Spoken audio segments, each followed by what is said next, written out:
Hello, and welcome back to the 3 Up Moon live stream, everybody. Happy Friday. It is Friday, July 9th, 2021, and we are on episode 6 of our brand new Friday series, More Games About Eating and Food. Hope you're having a great Friday. If you're watching live on twitch.tv/3up_moon, thank you so much for tuning in. I really appreciate it. And if you're watching after the fact on YouTube, consider clicking that subscribe button. The 3 Up Moon YouTube channel is where I upload every single one of my streams, and because this is episode 6 of More Games About Eating and Food, you can find this in the series playlist. So we have a bunch of ongoing series. If you're new to the channel, I basically stream a bunch of retro games. I do randomizers of retro games. It's one of my favorite things to do. Currently, we're doing a playthrough of Legend of Zelda Minish Cap, and we have a few other regular series where on Sundays at 6:30 p.m. Pacific, I will tackle an ongoing queue of retro games decided by you. It's our viewer request Retro Sundays, and that's been super fun, so you can always tune in then for Sundays. We're going to be starting a Stardew Valley Farm Sunday mornings as well, and we also have a series called Whim of the Wheel, where we spin a roulette wheel, and whatever game we get, we have to try and get a high score in. Specifically, it's NES puzzle and arcade games. Well, what is More Games About Eating and Food about? It's really simple. It's basically just I have a curated list of over 500 retro games from Atari 2600 to Nintendo 64 and Nintendo DS. And we spin a roulette wheel, and whatever game we get on the wheel, we'll play. So, you know, in the last few episodes, we've actually played like a huge variety of games, like everything from ROM hacks to retro games to homebrews to all sorts of different versions of retro games. Like we played Castlevania 4, Super Castlevania 4, but we had extra moves, and we had the ability to heal. It was really interesting. So there's just an example of one of the different things that we've played. I spun the wheel at the very beginning of the stream here, and the first game we got was Adventure Island on the PC Engine. It's also known as a TurboGrafx or TurboGrafx 16, and basically the PC Engine, really interesting 16-bit console that was competing with specifically the Super Nintendo and the Sega Genesis. And it's a really interesting console. Last episode we played New Adventure Island on the PC Engine, which seems to be like a sequel to the NES series. And it was really good. We ended up beating it. The first game we got today was Adventure Island, and it seems to be a titled... the reason why the Adventure Island games are in here, by the way, is because you have to constantly collect fruit and food to fill up your energy meter. But also, it looks like Hudson Soft made this game Adventure Island, which looks like almost like a knockoff of Wonder Boy. Wonder Boy has the same mechanics, and it looks like a fusion between Adventure Island and Wonder Boy. And I haven't played any of the Wonder Boy games before. If you're interested, there's a brand new Wonder Boy, or newish Wonder Boy in Monster World remake, which was a game originally on, I think, the TurboGrafx, but also on the Sega Master System, Sega Genesis. And it controls very similarly to Adventure Island and shares a lot of similarities in terms of like enemy design, that sort of thing. So stick around. I'm going to be listening to a little bit more Mario Paint music, and then we will dive into our first game, Adventure Island, on the PC Engine, which seems to be Wonder Boy. Also want to say thank you to Pixelot Dev and Taranensis for the recent follows. I really appreciate it. Stick around, folks.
Alright folks, welcome to the stream. You should be able to see me. Hello, hello. You should be able to see the game. And you should also be able to hear the game in just a moment. Welcome to the stream. This is the first game that we got on the roulette wheel. Also want to let you know that we have a brand new channel reward. For 1,000 moonstones. You can spin the wheel at any time. So we're going to be playing through this stream. We're going to be playing through a whole bunch of games. I'll be spinning a roulette wheel and getting random retro games about eating, food, cooking, where eating is a main mechanic, where a collectible is a food item, like the Pac-Man games, like the Donkey Kong Country games. And this is the first one. Adventure Island on the PC Engine.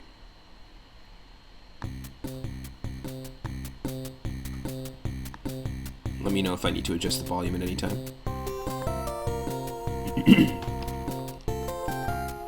Certainly not Master Higgins. This is made in 1991. It's definitely a knockoff Wonder Boy as the main character. Yeah, this is definitely Wonder Boy for sure. It's a poor Wonder Boy.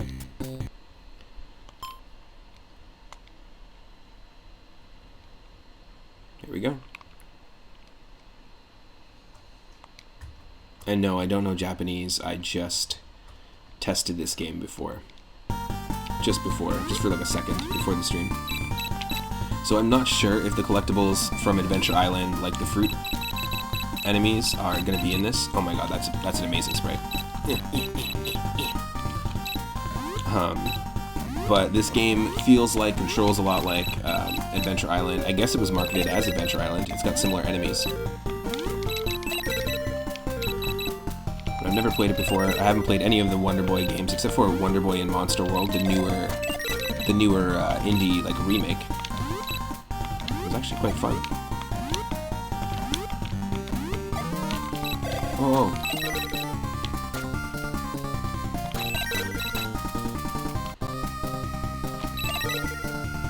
So I might have just got under the assumption that every single Adventure Island game has collectible fruit. This one might not. So it might actually be the first game of the series, that, but also not one. I'm just going to random places, by the way. Not one that actually is related to food directly, just more indirectly. These headless skeletons. They're not even really attacking me. They're like, look at this sword I just found. Check out this sword. Do you want it? And we're like, yeah. We don't have the key. And we seem to have Zelda-like hearts in the top left.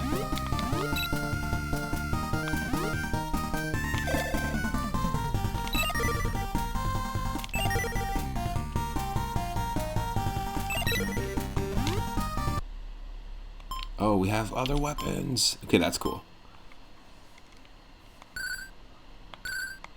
We can equip stuff. Nice. That's really cool.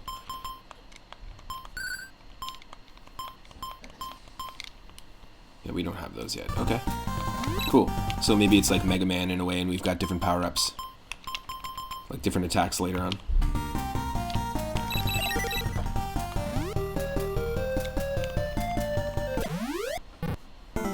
Whoa. It's a giant mech. What the hell? It's a mech dragon. Ah, you gotta hit him in the face.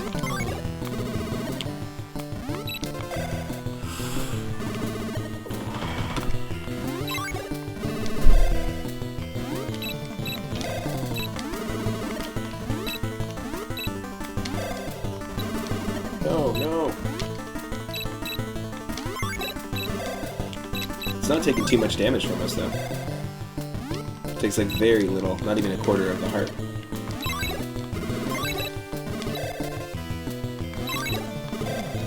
Ah. Nice.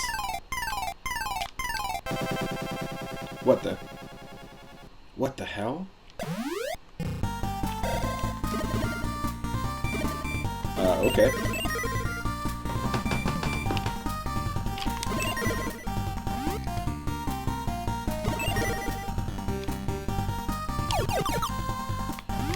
It's funny, they just give us health that easily. Didn't even take that much damage.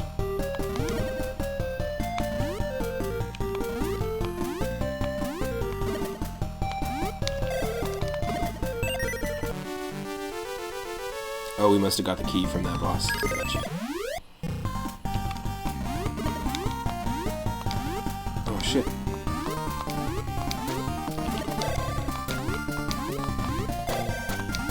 Yeah, the damage is like minuscule. Look at that. It does like a pixel worth of damage.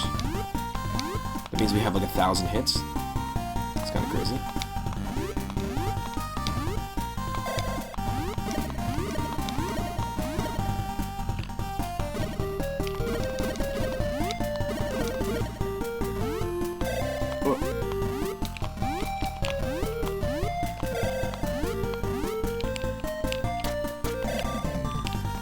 Okay.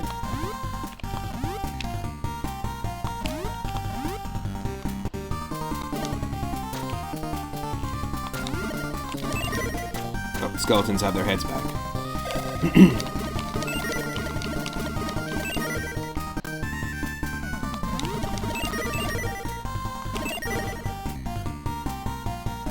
Get the one in the hat! The one in the hat!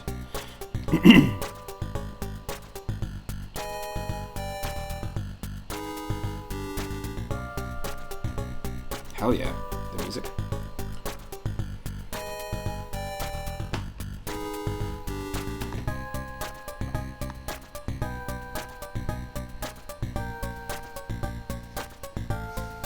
It's just like, you died. You lost the game. This is the game over screen. I'm happy.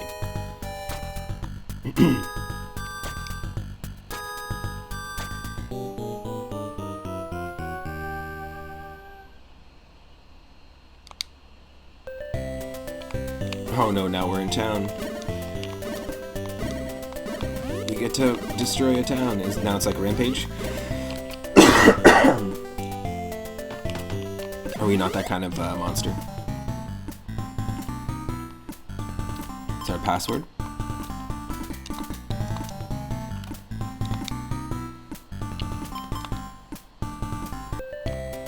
Okay, that's gonna save for us.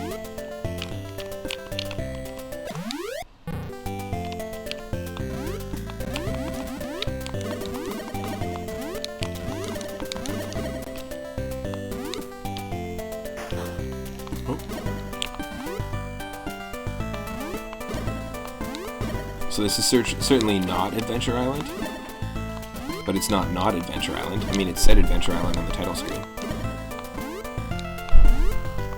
And it's not a translation. This is the Japanese version of the game.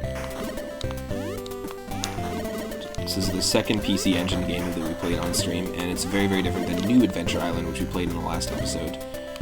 That was very fun, actually. I highly recommend it. I've played Super Adventure Island before, and I think that New Adventure Island on the PC Engine is just a lot better than... it's a lot better feeling, and it feels a lot more like the retro NES Adventure Islands. have no idea where I'm going, by the way.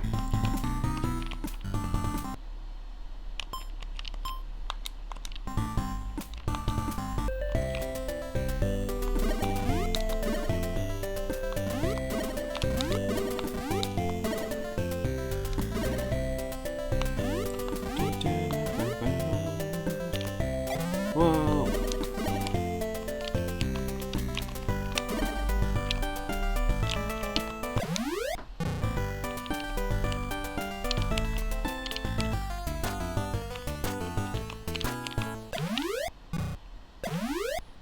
Oh my god, I have no idea where we're going. Okay, hold on, let's do that again.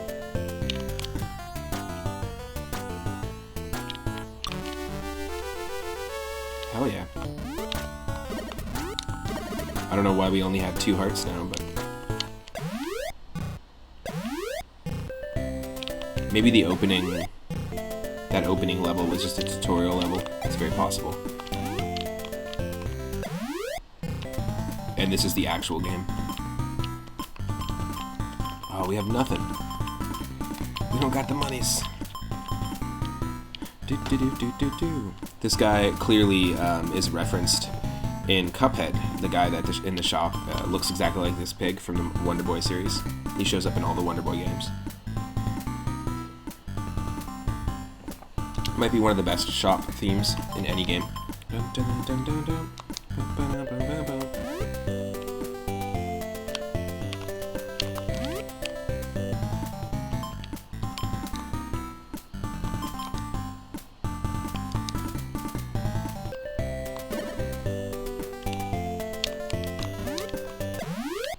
Didn't we do this already? We did. We did. We just didn't go this way.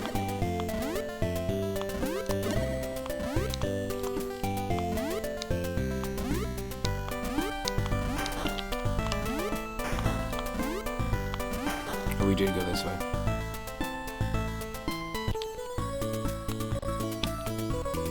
Interesting. Ah, okay. We just went back. No! That's not what I wanted to do. Let's try and stay up here if we can.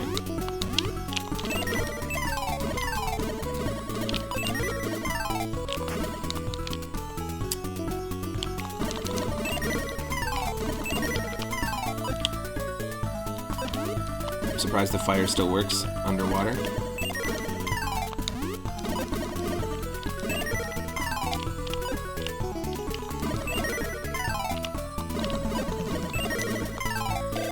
Ooh.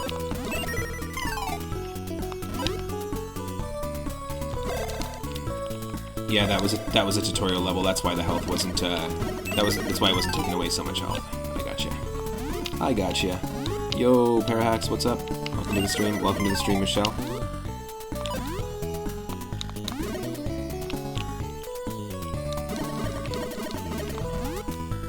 We're playing Adventure Island. It's basically one of the Wonder Boy games, but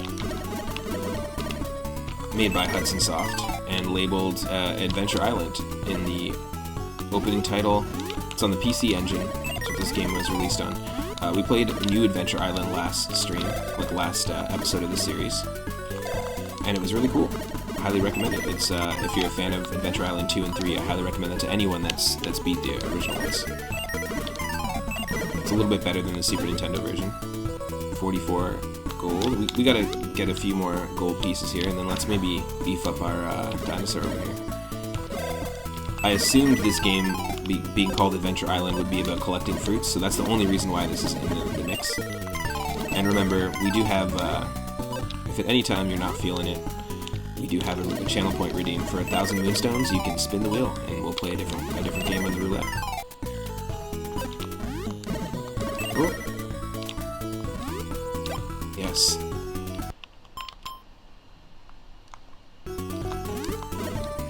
How do we use this thing? Yeah.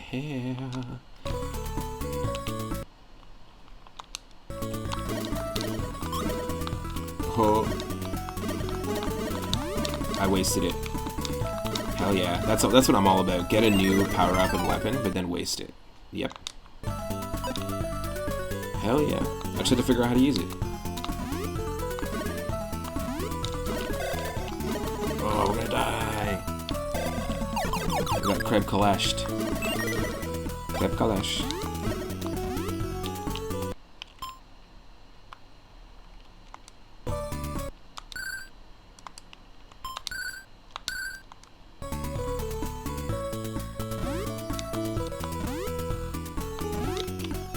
Exactly. How do we get down there?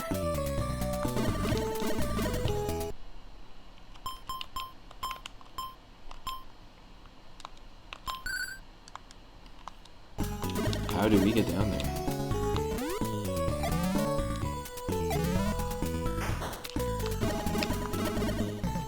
Come on. You finally sent all your sound effects to channel point redemptions? Nice. Oh, cool. So people can't just pop in and... He's a rat, he's my rat, he's my real cool radical Rex. Radical Rex.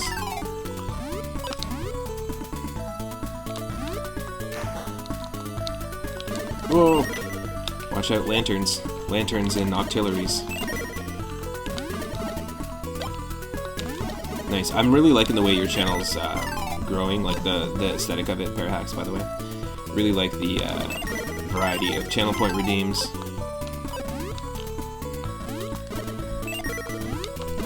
Nice. It's gonna be, yeah, it's a secret. It's like a, it's like a secret in a, like a secret in a classic video game. I like it. Gotta have those Easter eggs, you know? Also, I was really liking the level, because I popped into your stream yesterday, and the level you were working on yesterday, I was really liking the way it was coming out. Is that, like, the redesigned first level? Because that's awesome. It had giant bonsai bills and throw blocks, or at least blocks that look like the color of throw blocks. That's the new level one. Awesome. Very, very cool. That's a really very, very drastically different version of it, but I think really good. It's I'm stoked for you to be done the game. Whoa. Okay. This reminds you of the Pokemon anime?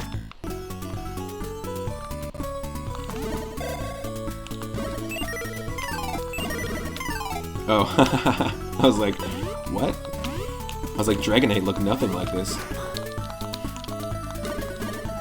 I mean, like I said, there is Lantern and there's Octillery over here.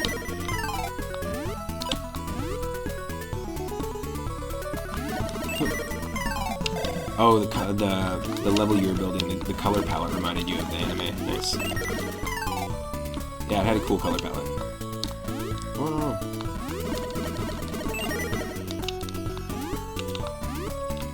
Oh, you son of a...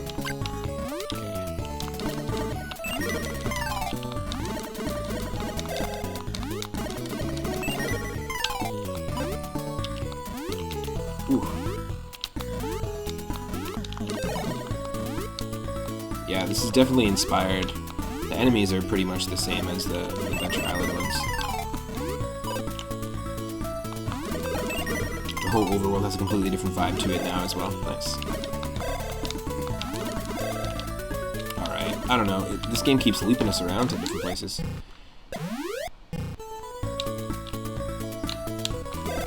No!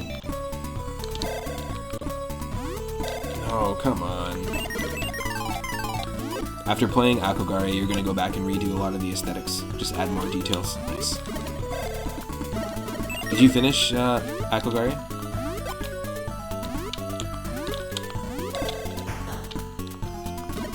Whoa.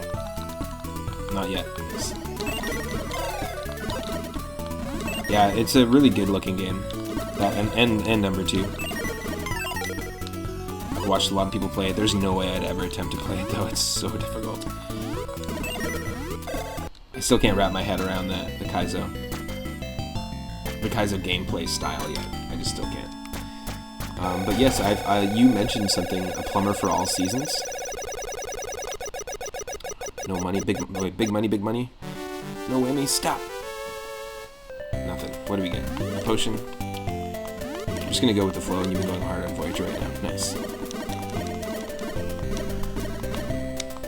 Yeah, a plumber for all seasons. The only thing I don't like about standard hack, like the standard hack scene at the moment, is that the GUI that shows up here, like your lives pop up here, like from the left side, your coins pop up here and whatever. Like it looks really bad, in my opinion. And it constantly is like every time you collect something, it's constantly like popping out and then popping back. It's really dumb. And there's this person, Gamma, who used it. It was in the early 2000s, people started using that. It's an ASM that's like all over everybody's hacks. I'm not a fan. Super Mario Legacy did a great job, and it reminded me a lot more of the GUI and like the HUD from what do you call it? Super Mario Land 2, where it's like this as well, where it's just like a bar along the top, but you could press select and it would bring it to the bottom or make it disappear, and you could toggle the bottom GUI, the top GUI, or make it disappear. And I think that's some really good ASM. Super Mario Legacy was the one. It wasn't a fantastic game, to be honest, because it was made a while ago, and it just, I don't know, I felt like it was a little janky. This is tough. I'm gonna spin the wheel, actually, because if we're just like stuck between these two, if it keeps leaping us back and forth, I think I'm just constantly dying and not good at this game. I wouldn't say this is a bad game. I know there's lots of people who like playing the Wonder Boy games. And like I said, there's a Switch and more modern, like in the last 10 years, I think. It might be only 5 years old, but there's a modern remake of Wonder Boy and Monster Lair, which is really cool. A lot of people in the Super Mario World Central community always go for the flashy stuff. It's kind of annoying. I'm going to play some more Mario Paint music, and we're going to spin the wheel. Like I'd mentioned before, you can totally use your channel points to spin the wheel at any time, but we'll spin the wheel right now and we'll see what we're going to get. We have a curated list of over 550 retro games from Atari 2600 to N64 and Nintendo DS, and they're all related to food in some way. This one I was hoping was going to be because it was an Adventure Island game, but we actually haven't gotten one yet. 103, alright, let's see what that one's all about. 103, Sega Master System, and it is a conversion from the MSX. I believe the MSX was a Microsoft like gaming PC back in the day. The MSX to a Sega Master System conversion of Dip Dip. Yep, that's what it's called. Dip Dip. Oh, you want me to spin the wheel again so we don't play that? Bear Hacks? I can do that. We can give it one more spin.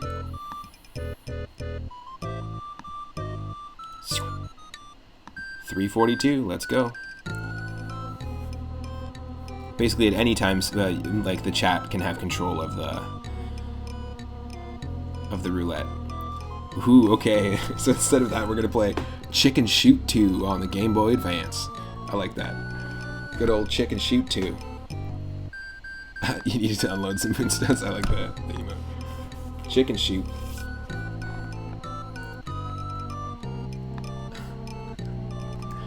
Now, there are homebrew projects in here and also ROM hacks and all sorts of stuff, so who knows? Who knows what it's going to even be. That's kind of why I love this this format in this series. I have a few other curated lists of spoopy and creepy games. Some Halloween themed and just scary themed games. I have another list of games that all have to do with painting and color and artistry and palettes and just different color names. So there's a ton of Pokemon games in that one, of course. And another list of animal games that you play as an animal or you have an animal in the title of the game. So we'll be doing more series like that, and I'm really I'm excited to do more of this. It's really fun. Let me just change over to the other layout, because this is our Game Boy Advance layout, and you should be able to see me. Hello. And let's get Chicken Shoot going. Let's go. Remember, this is Chicken Shoot 2. There is a Chicken Shoot 1. And if there's anyone just joining, hope you're having an awesome Friday. Happy Friday.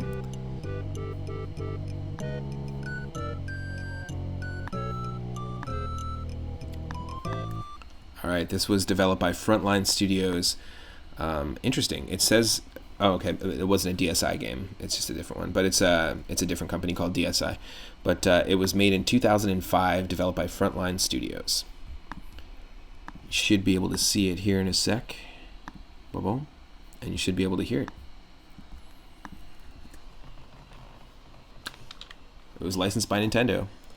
So it was not a bootleg. I was not expecting that. Is that Vivi, by the way? Oh god, what have you done to me? What have I done to me?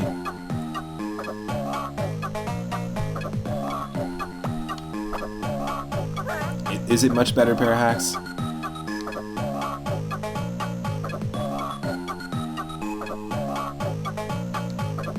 Developed by Vivid Design. Thank you, Lucas Stasinski, for this shitty-ass music.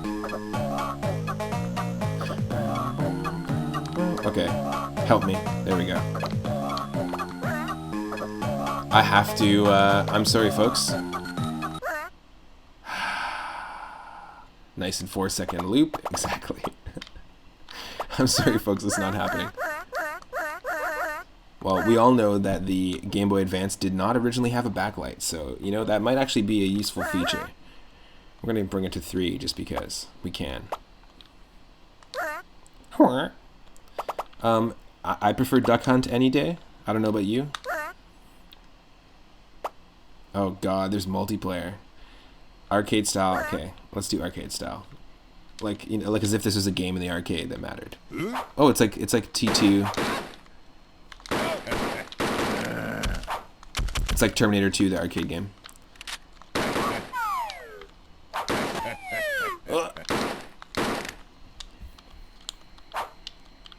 One sec. I'm just gonna play Mario Paint music. So we still have music. Good music. Like, I was so easy to shoot, and I didn't even do it.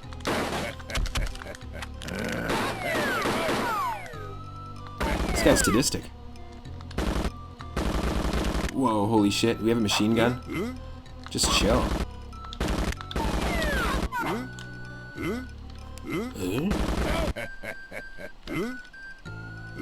For kids. This game is fucked up. The dude just laughs as he murders birds. Exactly. Thanks, Nintendo. Licensed by Nintendo. But they can't have like a first-person shooter on the GameCube. Like a good one. What? What is this? Is this a flamethrower?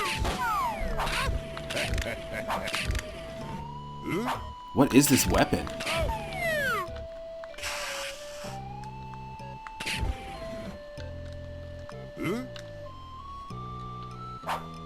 And what? Why do I have an Uzi? Like, no. Look at these weapons. These are like space weapons and like Halo weapons. Anyone for some roasted chicken? Oh. Okay, what do you want me to do? Okay. I'm sorry, the sound effects are awful. Kettle's boiled. Kettle's boiled. That's funny. Don't all hunters use space weapons? Apparently in, it's also, this level looks like, the opening, like, snow base level in GoldenEye 64. That sounds like the fish from Wind Waker. Yes. It totally does. It totally does.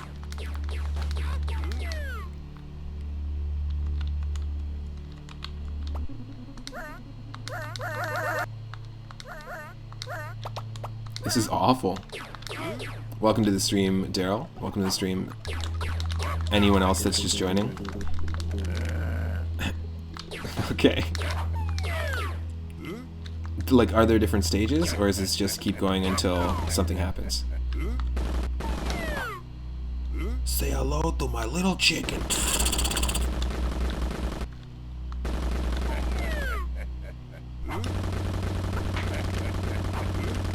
If you've ever played the Terminator 2 arcade game, It basically was like this.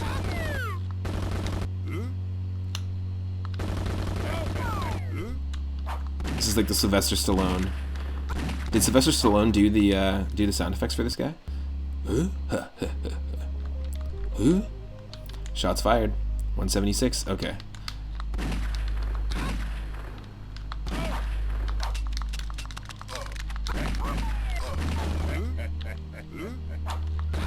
See, there are other stages.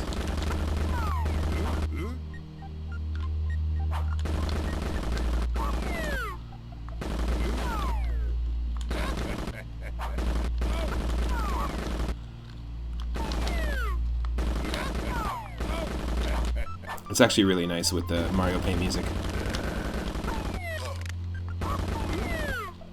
Now, I'm just curious if they have original music for this. Because the title screen, hopefully it's not the same 4-second loop. I'm just curious.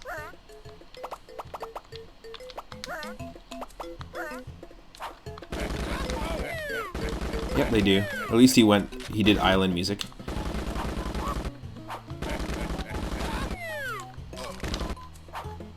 Yeah, it's basically like music from Mario Golf.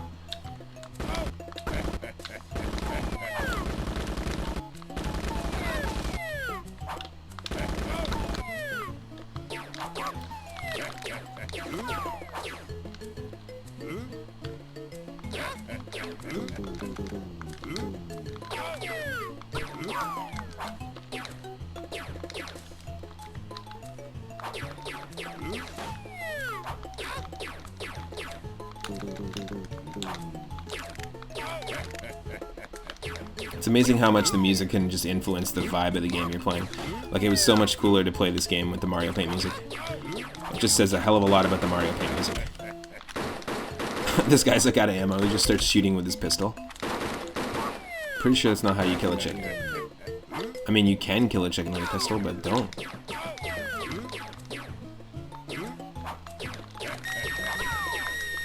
Well, tea's ready. That must mean we have to go to the next game. Too bad. Thank you for spinning the wheel and using your points, Parahack64. We're going to spin the wheel one more time and see what we're going to get.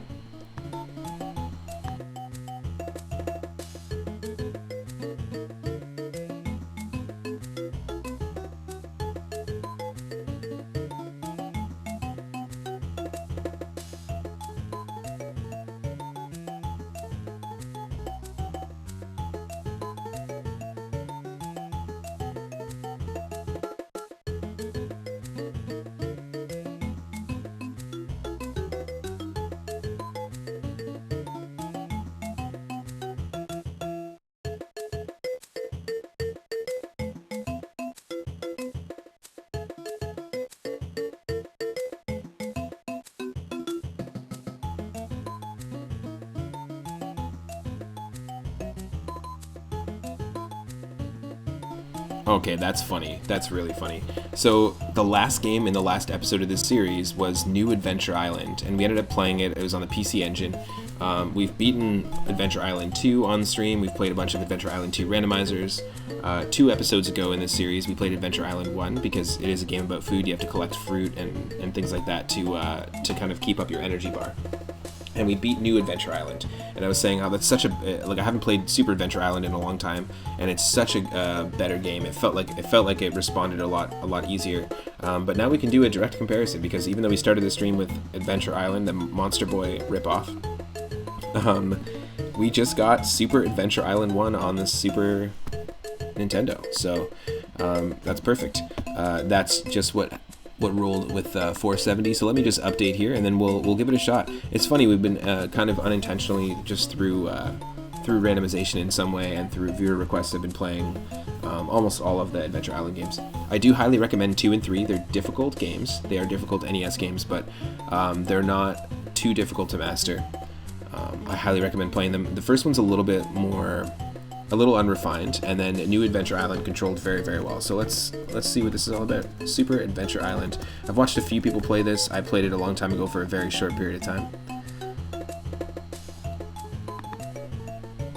Just updating the stream title.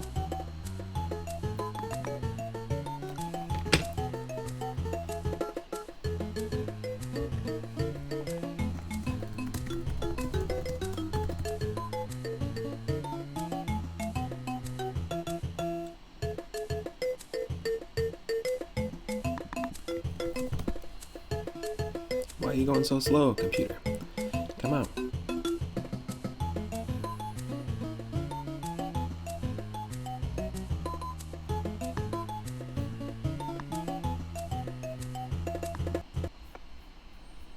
Okay.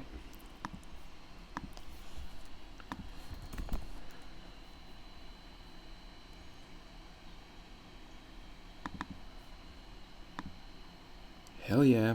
Thank you also, Daryl, for adding a new viewer request game to our viewer request Sundays.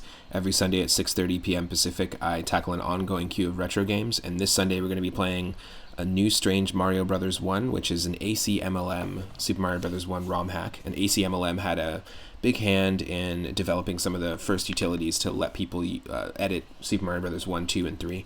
And they made a series of ROM hacks for all three of those games back in the day. They also had a forum and a community that was kind of like the beginnings of the ROM hacking community with Super Mario games, which is really cool. So we'll be playing that, and then we're going to be playing Maju-U, which is a Super Famicom game translated to English, redeemed by Lagmaster Corabera.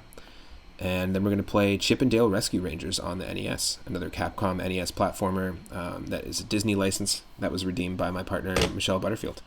So thanks so much, and thanks, Daryl, for recently adding Super Mario RPG into the list.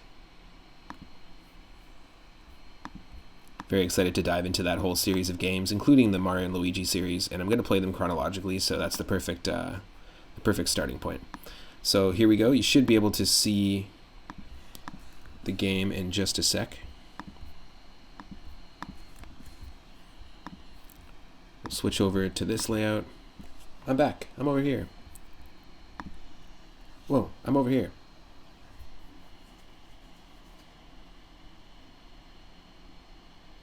Hello. Hello. And there's the game. Let me just adjust some things so that we can see the game in full.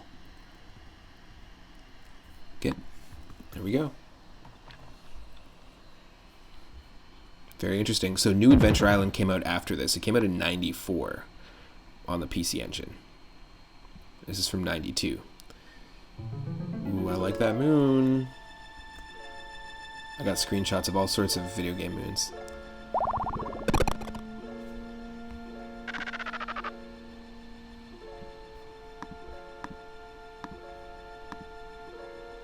It's the same story as Minish Cap. Basically, it's like Minish Cap and Wind Waker combined. Vati shows up and freezes Princess Tina.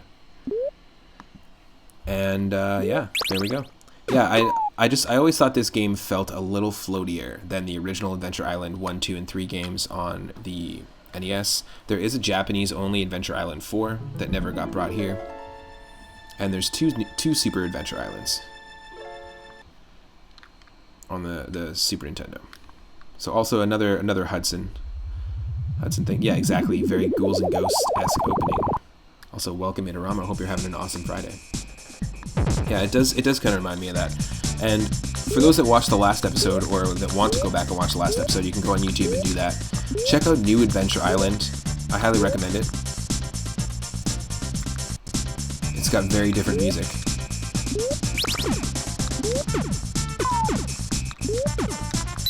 I mean, this is a pretty decent one. It's actually got oh, what the hell? It's a worm in that hermit crab? That's weird. In the hermit crab shell. But it does feel a little floatier. Of course, it's the 90s. Look, they were like, kids are gonna want to skateboard too, so let's give them protective gear, helmets, knee pads. So it kind of like the control of what we were playing earlier, the Monster Boy in Wonderland port on PC Engine that was named Adventure Island. The controls are very similar, so I understand why they tried to market them in the same series. Yes. Hell yeah, we can shoot up. And basically, that bar in the top left is our energy, and we need to keep eating food in order to keep going in the levels. In New Adventure Island, you can use the boomerangs to destroy the rocks, but not in this. We found the first Dragon Ball. Hell yes. I also found out just recently, I thought this was I thought we already all had follower emotes, but all the emotes we have on our channel are subscriber emotes. But I just found out that you can do 5 more follower emotes for anyone that follows. You can only use it in my channel, but it's still pretty cool. It's a new thing that Twitch just implemented, so be on the lookout. We're going to have 5 brand new emotes. And I think we're going to get a blue version of the watermelon block, because I've played now a handful of Super Mario World ROM hacks that have used the same block but in blue. And so I think it'd be kind of a nice little addition. It's kind of purple. Now let's do this again. Be careful. No. Nope.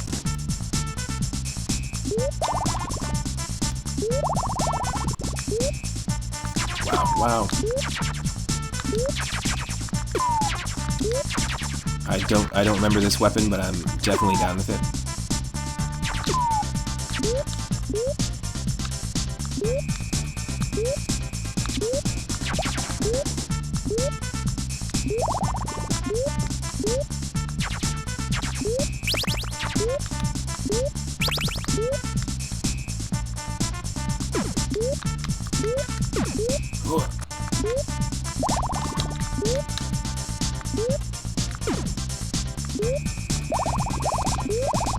Yes.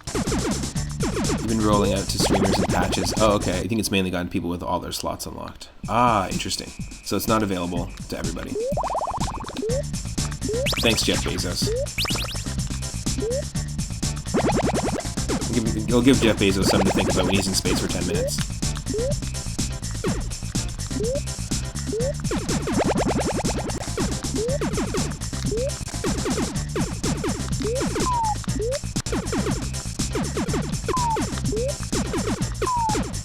Woo.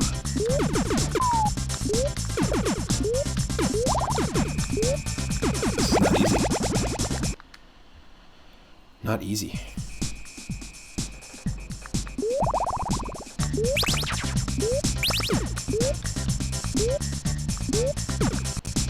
Who's the guy on the island right now that's like playing the whistle in the background of the music? He's just loving it.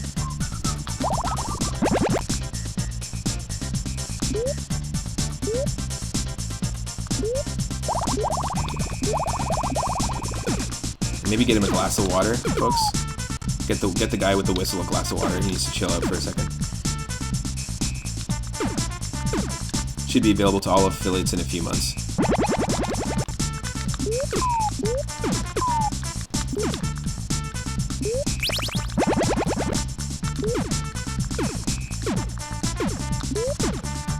That's what they're saying, and then Jeff Bezos escapes to space, and then we're all left here screwed because none of us get the follower emotes.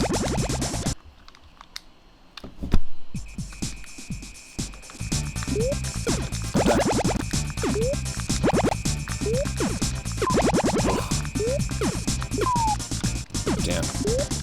Yes! We got the second Dragon Ball.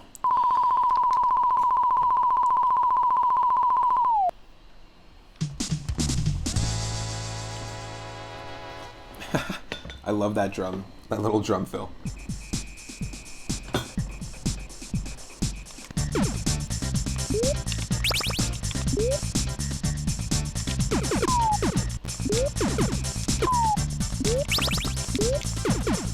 Bezos feeds on emotes, so he isn't stopping it. Well, he's gonna get hungry in his 10 minutes in space.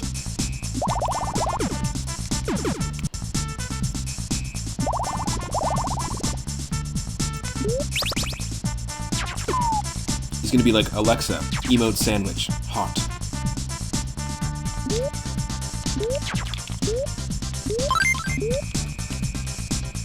Whoa. Oh, damn it.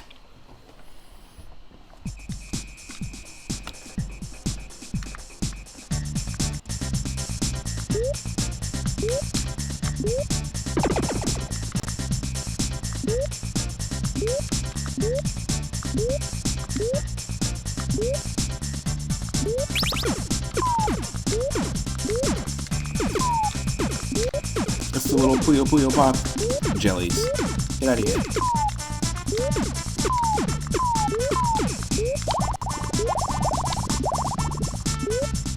He has the strongest satellites direct feeding all Earth's actions to him now.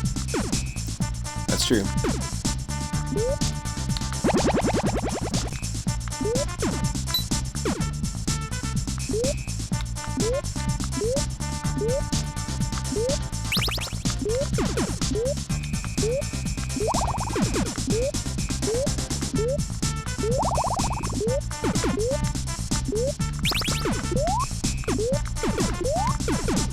That jump. That's amazing. That's the most epic jump.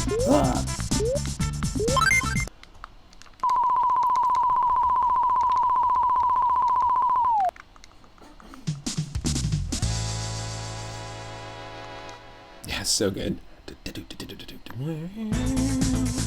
I'm into that. I'm into the, that'd be a cool little alert to even have on a channel. Welcome to the stream, folks. I see a few more people are joining. I'm playing some Super Adventure Island, part of more games about eating and food. I don't know why it has to sound like breakfast television, the music. Or like a fashion show. That's what I'm feeling, like 90s fashion show vibes right now. Or late 80s fashion show. I'm too sexy for my island. Too sexy for my island. The way I'm tomahawk throwing. Oh, we gotta kill this guy. Oh, we're just avoiding his attacks. Wow. Yeah, easily right away. I much prefer New Adventure Island in terms of the boss fights and the feeling. Like, it's very, very floaty.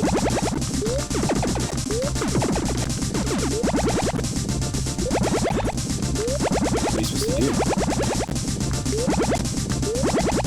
Yeah, we're just destined to die there.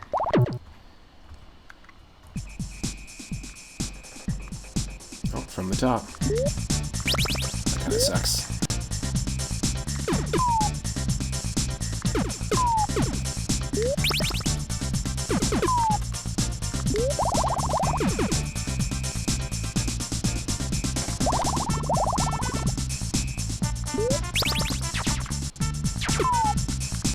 Make sure you boomerang that candle.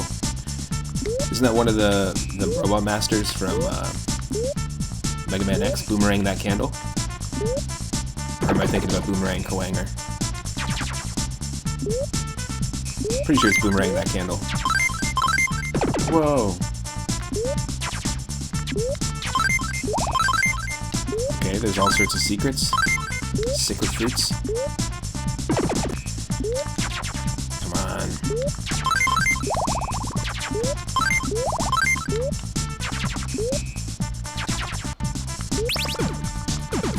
Oh, no.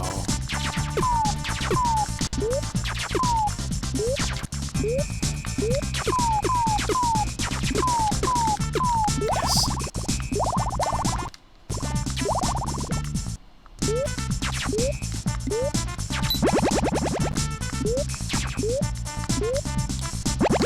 No. Don't do it to me.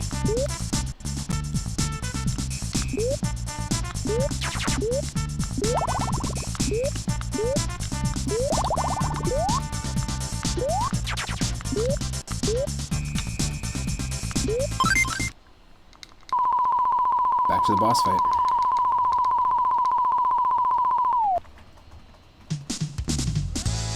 Hell yeah. For some reason, that style of little fanfare with the drums there at the end of the stage reminds me so much of something else, but I just can't pinpoint it.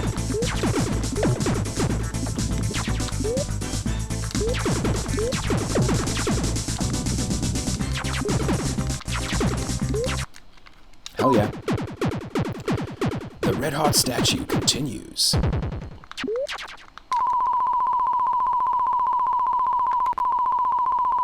Yes, that's a Pokemon Stadium 2 announcer reference.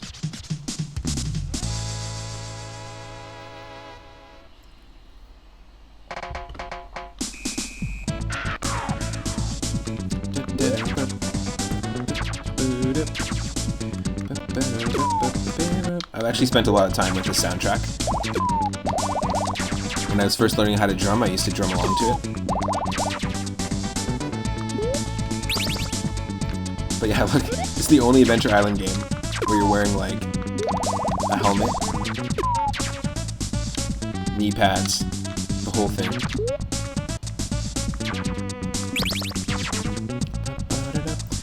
It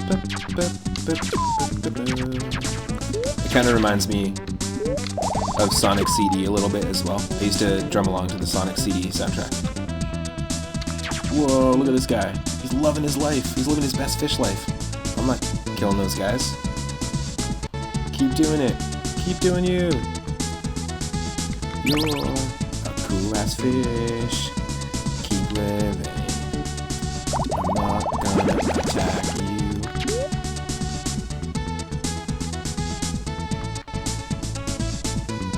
Hell yeah.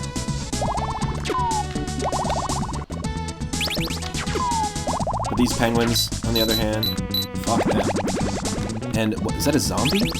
I'm sorry, what? I'm sorry, excuse me, what? Thank you.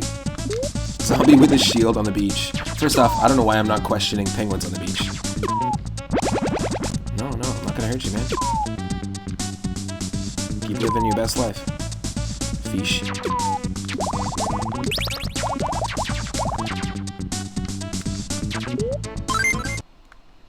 Oh yeah.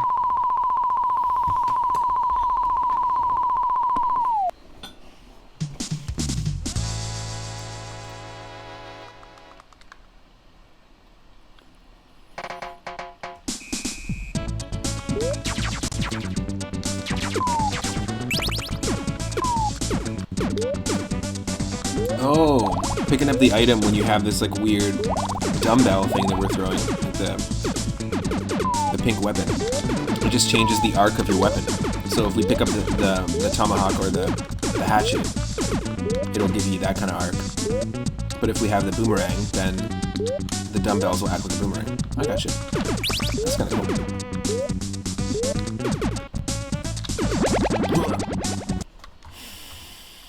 Nope.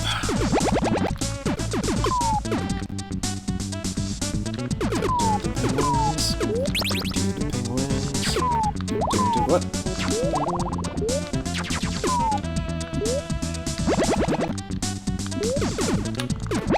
Damn it.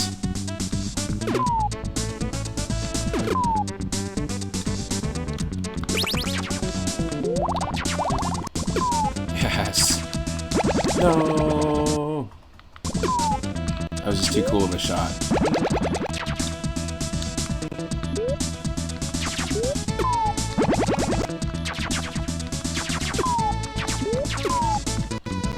Slow. Adventure Island levels tend to be like run through them as fast as you can, or methodically wait. They're one or the other.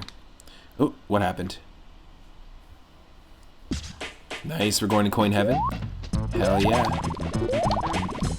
So this is from the original games. There's these like Coin Heaven stages. And we're collecting 3-up friggin' moons right now, folks. Look at that. Excuse me, what? Excuse me? What the fuck is happening?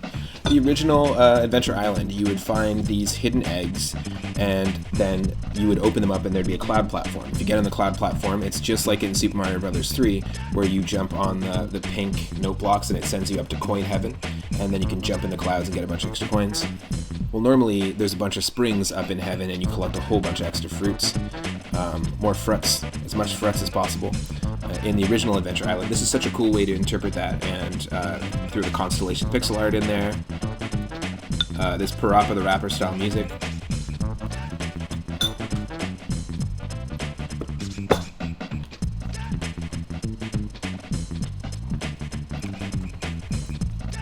Folks, once we get follower emotes, you're going to be able to use this moon right here.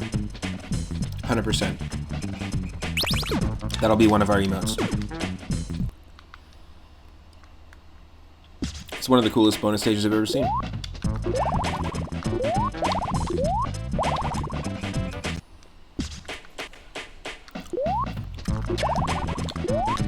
These stages are not easy to navigate in the originals either, so... No.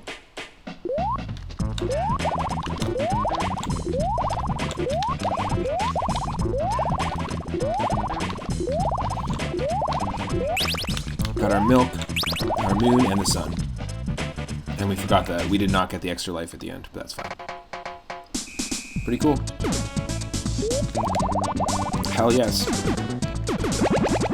I would recommend both games, both Super Adventure Island and New Adventure Island. If you're looking for a newer version of those like retro NES Adventure Island games, and they're fun. They're difficult, but they're fun.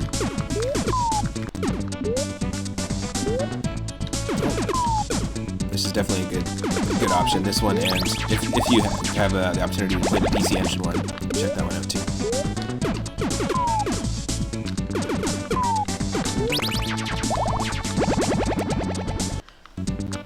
Come on, play it smart, man.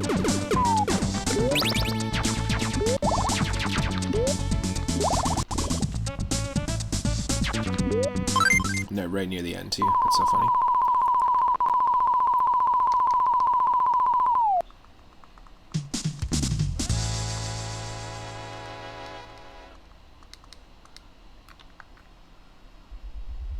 Oh shit. That was fucking amazing. That was one of the coolest transitions into a level. Now you're swallowed by a whale, and for some reason it looks like you're wearing your cap backwards because it's the 90s. Oh no! You killed one of those fish. Didn't mean to kill your friend. Just swimming here in the end. Oh. Cause I'm a chicken from the kitchen, and it is written.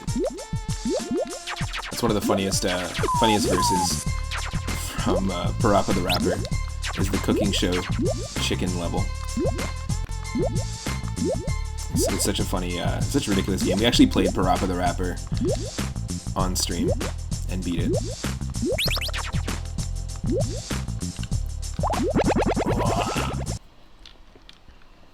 From the top. We'll try not to kill any of those fish.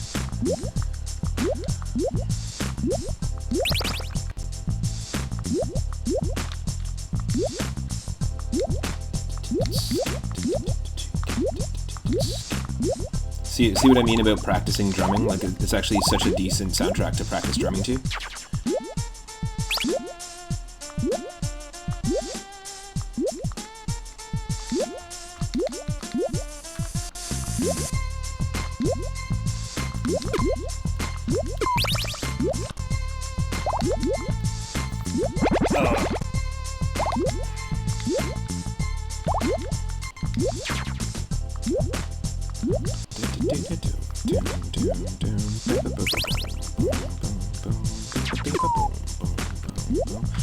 You can't normally shoot directly upwards or directly downwards in the Adventure Island games, but this game adds that feature, and I think that's really cool. It's a nice little touch that makes it feel a little different. Like you can do that.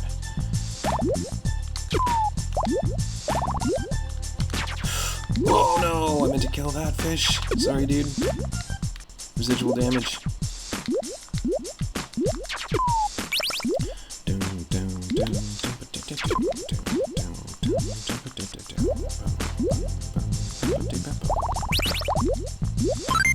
So far, we haven't run into too many situations where we're very close to running out of our energy meter, and that happens a lot in Adventure Island 2 on the NES.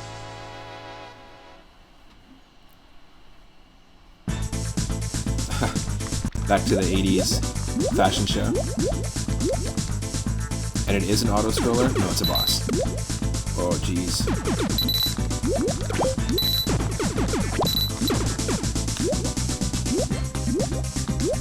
Ho, ho, ho.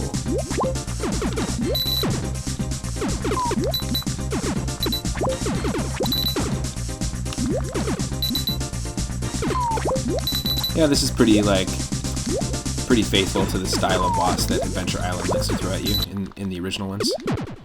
And we're doing damage, so.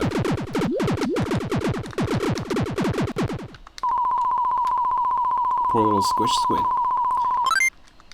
What did he ever do to us? Oh, he was throwing fish at us and trying to kill us. There was that.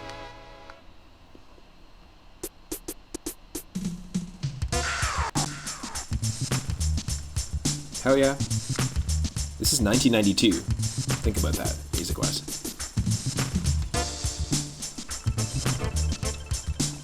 Wispy Woods. More like Whiskery Woods. Nice. nice stash, bro. Don't mind me if I just step on the stash for a second.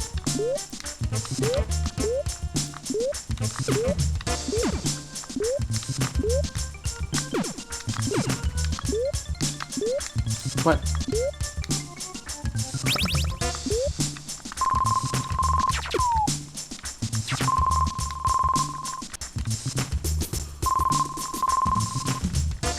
This is the Wizards and Warriors level.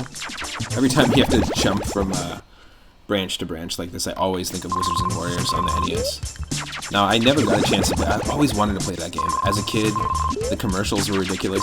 There was like an American and... What killed us? There was like an American, like North American commercial for Wizards and Warriors. It was super badass.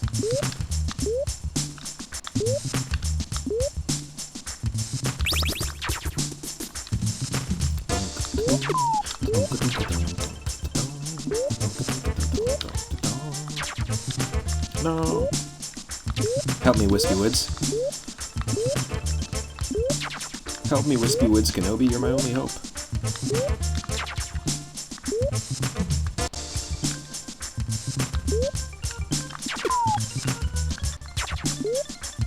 Oh, it's because we ran out of fruit. Where's my god dang fruit? Yes, yes, yes, yes, yes, yes, yes.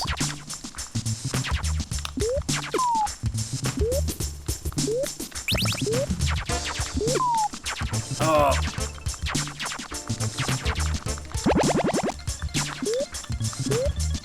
We just need that fruit.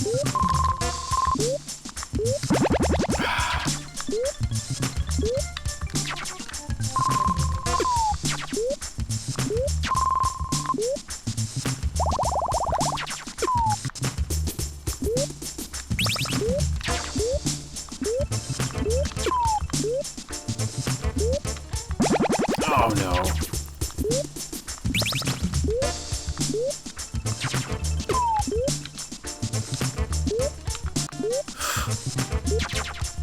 Oh. Okay, that's nice. Give me the extra fruits.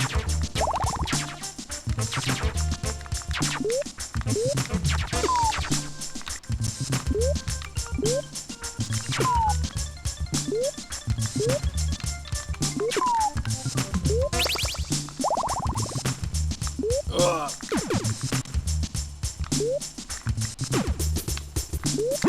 Oh no.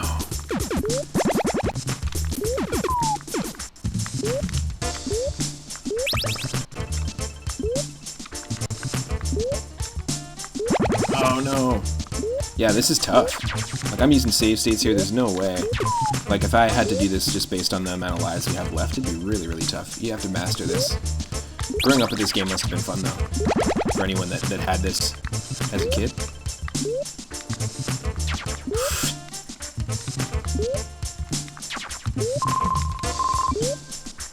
Oh no.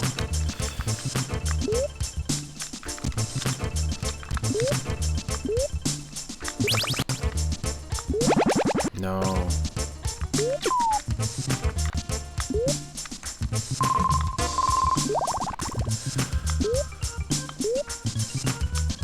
It's right here. Ugh. Wow. Wow, wow, wow, wow, wow. That was a cool level. It just changed it up just enough.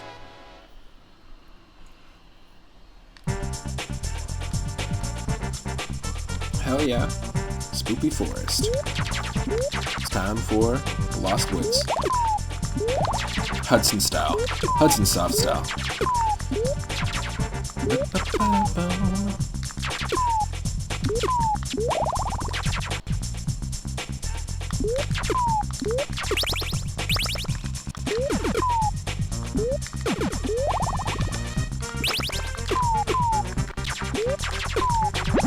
Oh.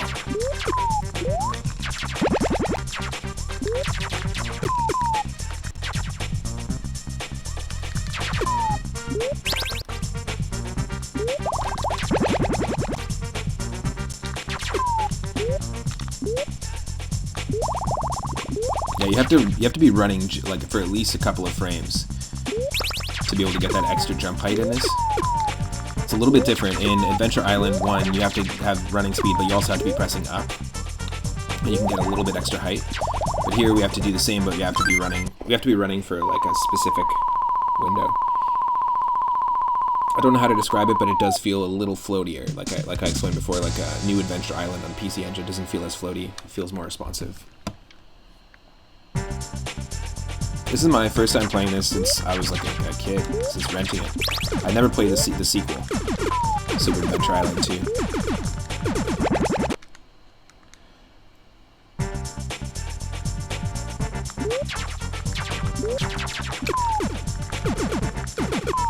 Actually, a lot of what I know about this game really just comes from the soundtrack and from seeing other people play it in the short period of time that I played it. Through rentals. I remember renting this one at Blockbuster.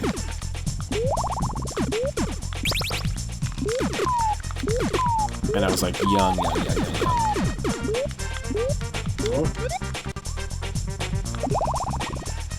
Oh. Loving the pixel art in the background here. Whoa.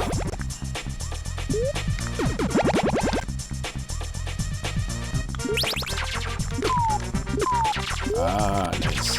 So that's clever. It gives us the boomerang in a situation where it knows it's going to be the best weapon for us.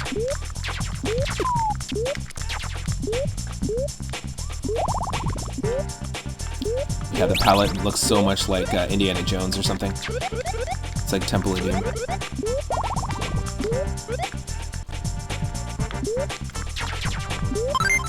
Nice. Not nearly as intimidating as the minecart levels in Super Mario, or sorry, in Donkey Kong Country. Super Mario Country.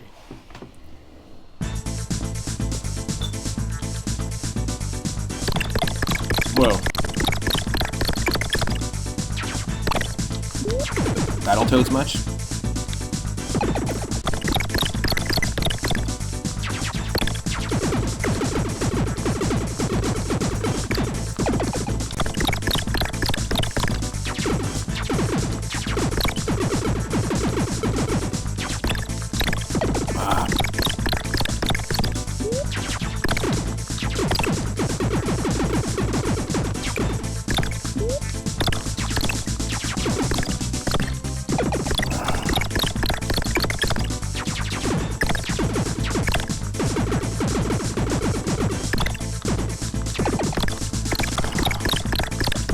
This is awful.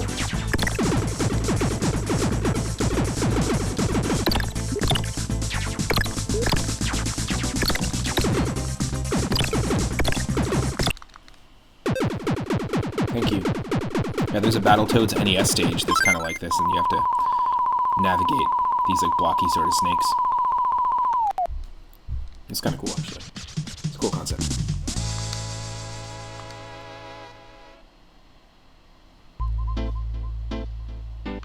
Hell yeah, the music. Yep. Now entering the reggae desert.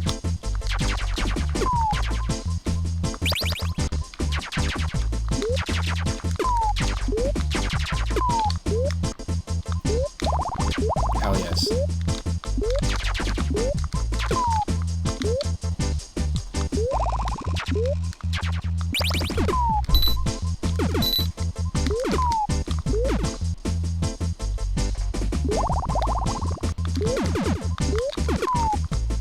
So I wonder if we'll have some staple desert enemies from Adventure Island, like the scorpions or ostriches.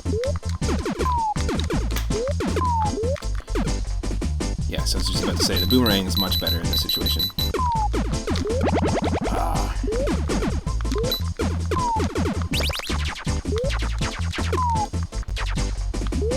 Especially with these aerial enemies. Yes. So that's what I'm saying. This soundtrack has a little bit of hip-hop, a little bit of soul, funk, jazz, reggae, in terms of the genre. And so as a drummer who loves drumming all those styles, growing up and drumming along to this was very fun.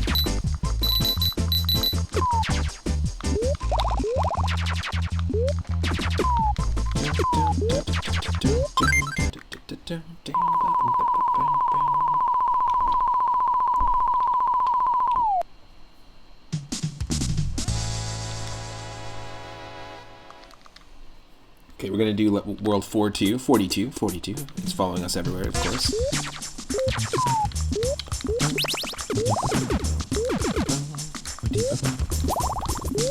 And then I'm gonna take a quick break, but we're gonna keep playing this game. I'm gonna see if we can beat it.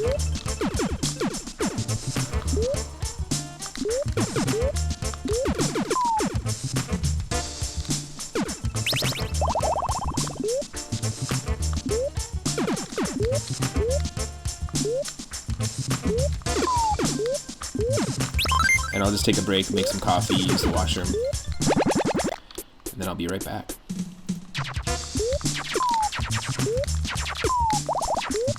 Hope everyone's having an awesome Friday so far. See a few more people are joining the stream, so thanks for choosing to hang out, and happy Friday. Whoa! I like the design of these little Cyclops creatures. Cyclops skellies. Yes. So much better to have the boomerang.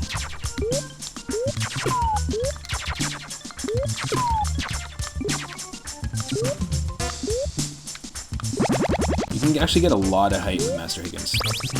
You just gotta be running the right amount ahead of time. Oh wow.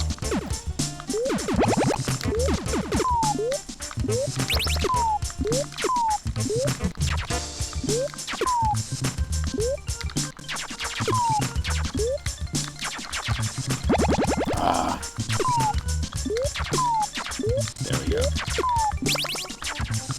It's tricky, it's hard to see those little tiny bug enemies.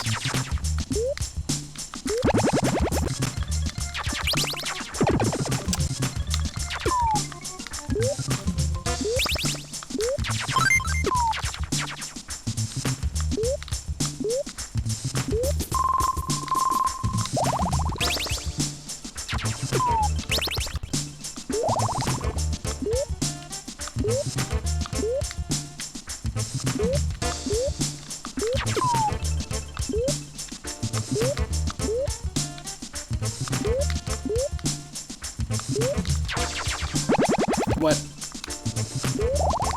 Come on.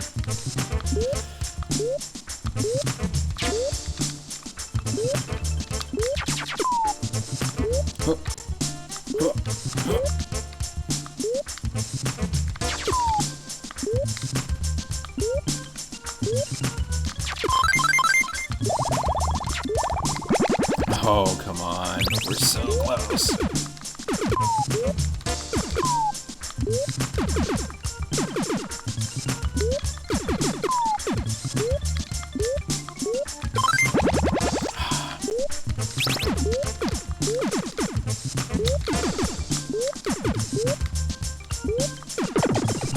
Come on.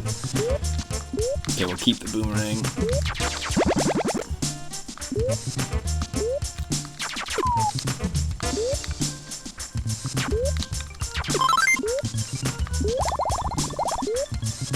Oh no. You're kidding me. You're kidding me. This is such a seemingly simple.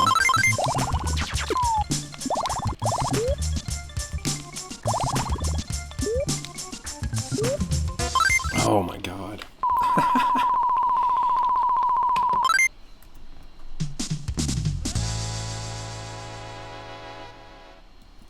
Okay, I'm gonna just put on some music, some Mario Paint music like before, and I'll be right back. Just take a short break, use the washroom, and then we'll continue with some Super Adventure Island 1. So stick around, and yeah, thanks for hanging out on a Friday. Hope you're having a good day.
Thank you for your patience, everybody.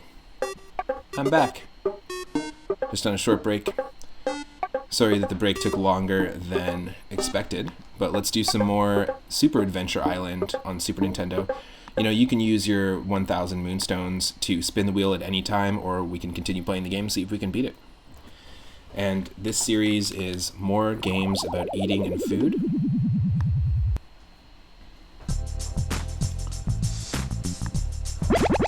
Great.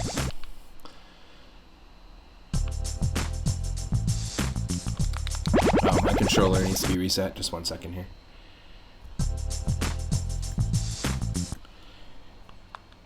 But basically, I have a curated list of over 530, or I think it's 550 now, different retro games from Atari 2600 up to Nintendo 64, Nintendo DS, and whatever game we get in the roulette wheel. Every Friday we do this series. I just have to play it. So we're playing Super Adventure Island. We played Wonder Boy in Monster World earlier, which was just rebranded on the PCE as Adventure Island, but had nothing to do with food. But this game, we have to collect items, food items, to maintain our energy, and that's the main reason why most of the Adventure Island games are in the list. But there's games from the Kirby series where eating is a main mechanic, or the Tasmanian Devil games, any Looney Tunes games. Welcome to the stream, Zombie Paper. Thank you so much for the moon. And yeah, hope you're having an awesome Friday. I think... No. 1 second here. I'm not sure why the controller would just stop working like that, but it decided to default to keyboard mode. Hold on a second, folks. This is annoying.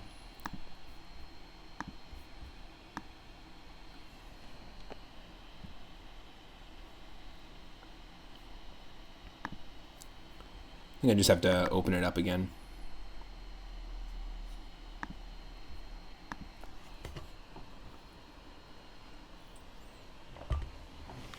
Yeah, thanks so much for your patience while this is happening.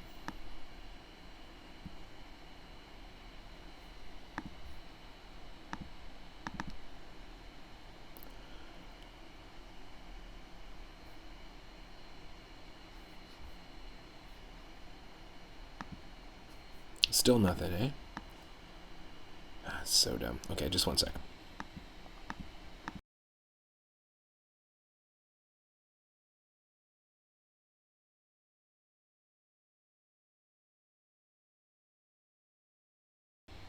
What about the batteries?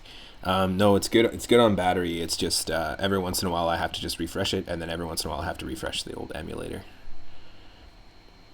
Boom, boom, boom, boom, ba ba ba ba boom, boom, boom, boom, ba ba boom.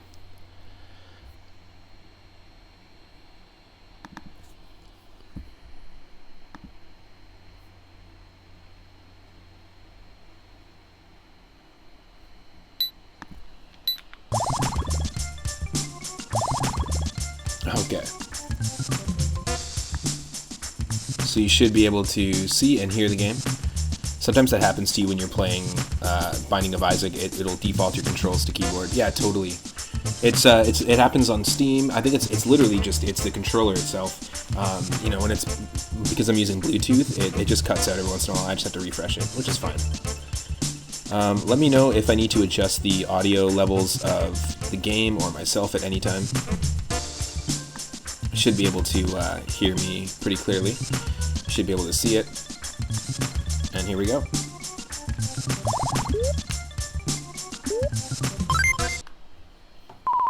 So we left off just before the break.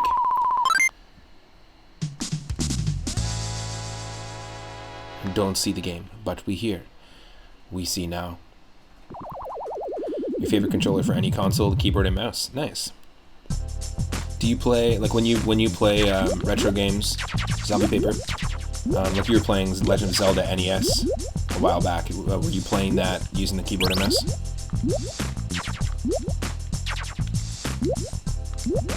You haven't figured out the keyboard, that's too complex for you.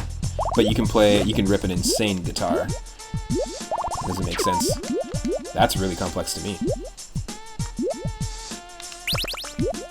Oh, the music is great in this. I totally forgot how awesome the soundtrack is. It's cheesy, but it's also great at the same time. We gotta do it from the top.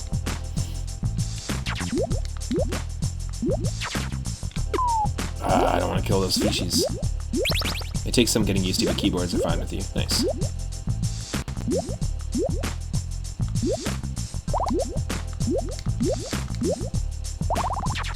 Oh.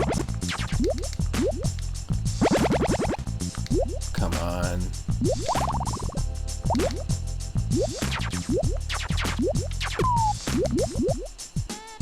Some of the gnarly controllers in the Dreamcast and N64 era kind of put you into the keyboard direction. Nice. Did you ever play Typing of the Dead on Dreamcast? I always thought that was a really funny game. It's basically like House of the Dead, but you had to type letters properly. Also, I saw somebody post a crazy peripheral, like N64 controller that was like 2 gloves and it had a keyboard in one side of it.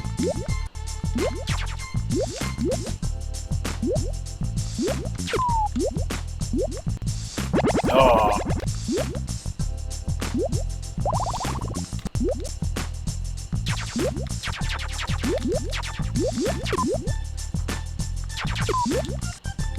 Power Glove, that was on the NES.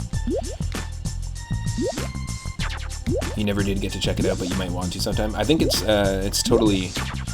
A lot of people have played it using just a computer keyboard, but it's pretty cool. It's like you see a zombie and a word shows up right away, and as it's walking towards you, you have to type it. Funny way to teach people typing, but... Of course, House of the Dead notoriously has awful, awful voice acting, but also, depending on the kind of voice acting, video game voice acting you're into, if you're into cheesiness, or B-movies, you might enjoy it.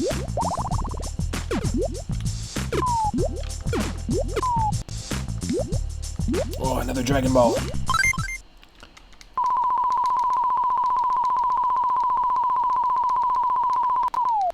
So the story is basically that a sorcerer in a hood, Vati, showed up to Master Higgins' house, Hyrule Castle, and turned Tina, Zelda, into a statue. So it's basically the same story in this game as... wow. It's the same story as Minish Cap, which we're playing right now on stream, and I am just taken aback by this Darth Sidious-looking Star Wars prequel beast boss that's going on. What the hell is going on? Why does he have a lightsaber?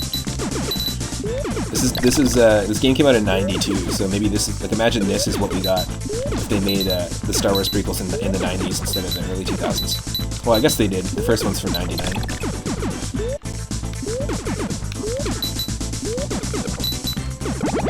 Well, hello there.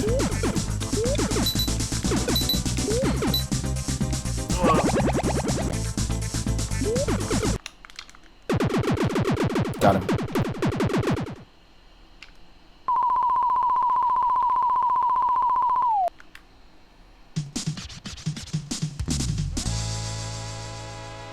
Is that Proto General Grievous? Before they decided to give him more arms. Uh-oh. Yeah, there's ice physics. Damn it. I hate the ice physics levels in Adventure Island 2 and 3.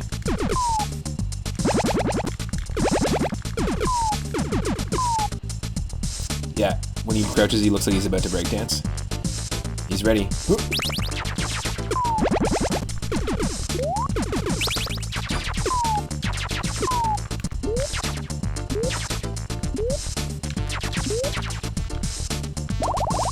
The music's amazing. This is crazy.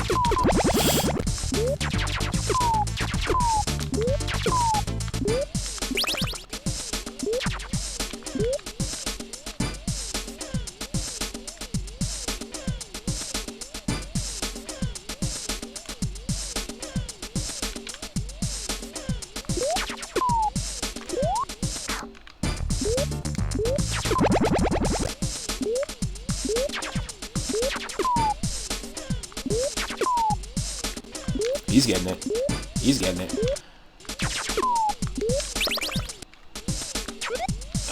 I can never hold on to this for long.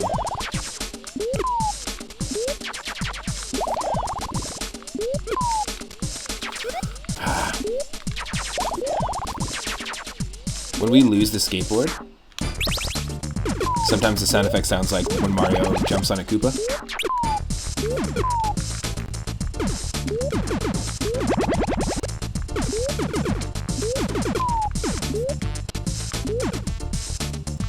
I don't understand why you can't just run the enemies over.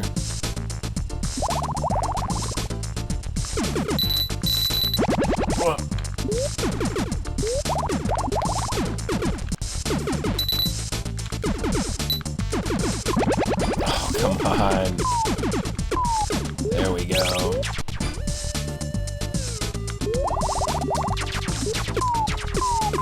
Yes. I don't know how that worked out in our favor, but hell yes. The music was getting really cool, and actually totally made me think of Turtles in Time. Or Streets of Rage. Had a Streets of Rage vibe for sure.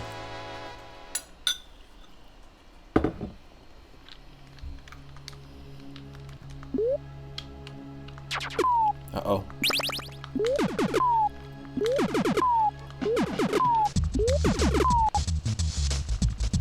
This music is right out of Earthbound. Prehistoric. Turtlesaurus. Turtlesaurus.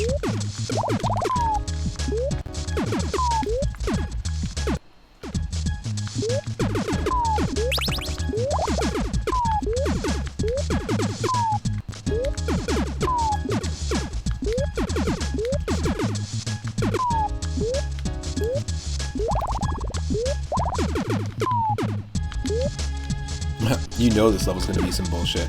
Absolutely. Loving the music though.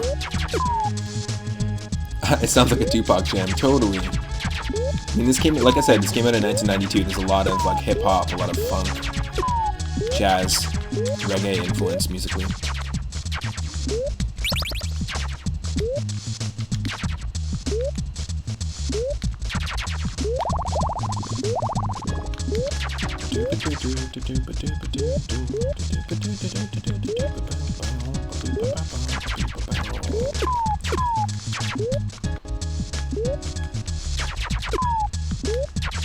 We need some more fruits in our life.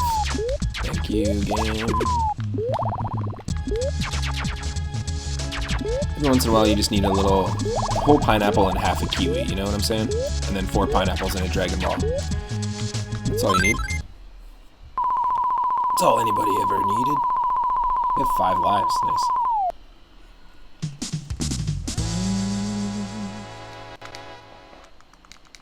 This is cool. Is it a hot one for you in Nanaimo, Daryl, right now?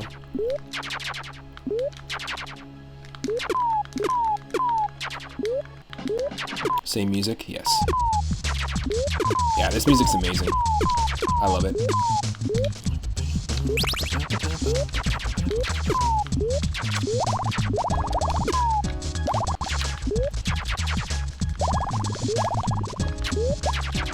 Yeah, you know what?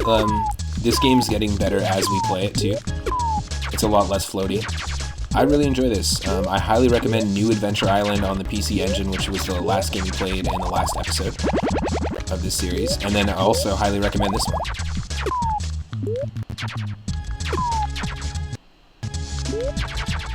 It's not terrible. You're just waiting for it to get real hot. Nice. Yeah, in August it probably will.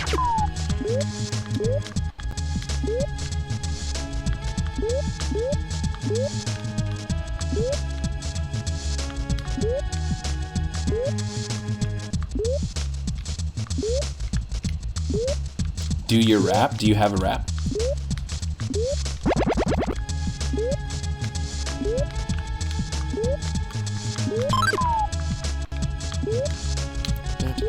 Stegosaurus, McCartney,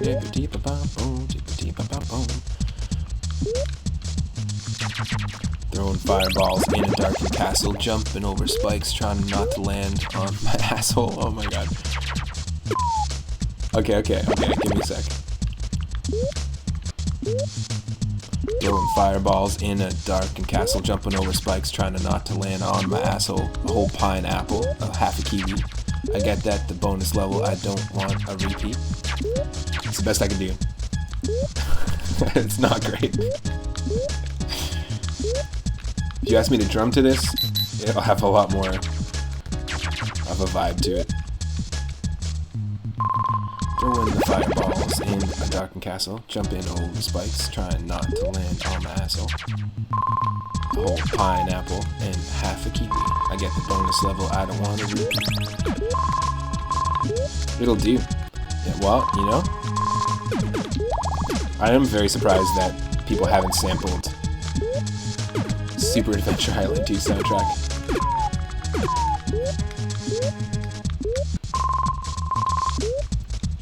I never said I could rap.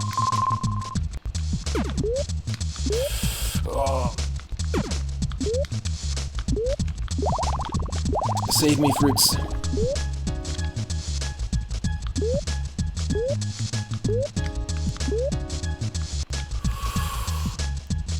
That's a rap. I never said I could rap either.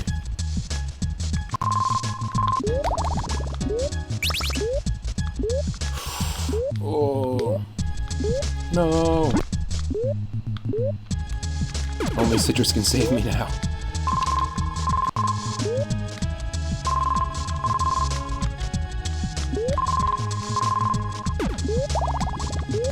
Is kiwi citrus?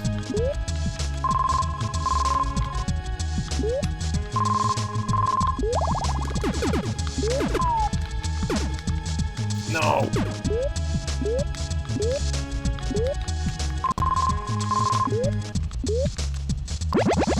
Oh. We were screwed. See, only citrus could save us. We picked up the kiwi, it did nothing. Damn.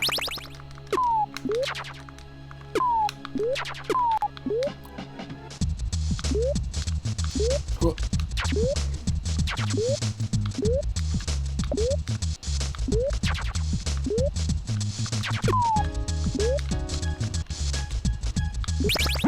I always thought the concept of health tied to time was strange. Well, the interesting thing is, yeah, like the more, I guess the idea is that the more food you eat, the more time you're buying for your body, I guess. And the thing is, our health is actually different than the bar up top. That's just like the timer. Our health is actually that. It's one hit KO anytime you hit any enemy, so... You know, a lot of people say the Castlevania games are hard, but... in comparison to these games, I feel like these are a lot harder, just because it's one hit KO mode. Like, imagine if that was the case in Castlevania all the time. And I know some people have actually... I've seen people play Castlevania in one hit KO mode, basically.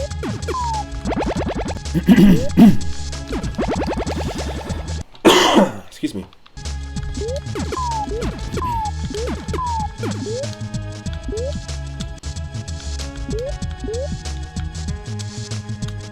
He does the Kevin McAllister when he gets hit.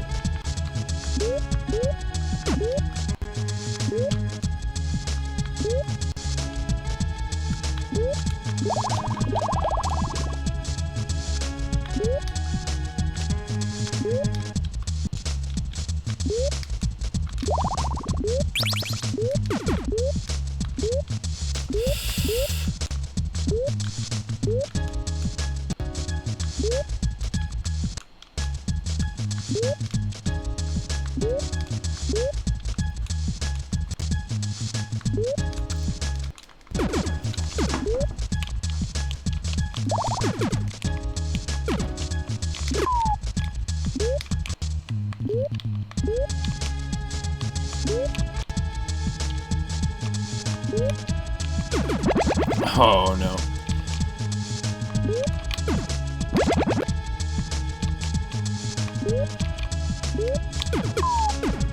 Hell yes.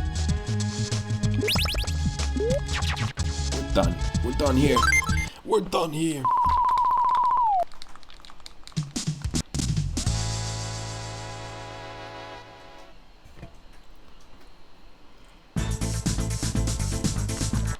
Now the new collection from Hudson Soft. As you can see, he's wearing a very fashionable red baseball cap, and just the leaves from the palm tree outside his home, his island home. Oh wait, this isn't a fashion show?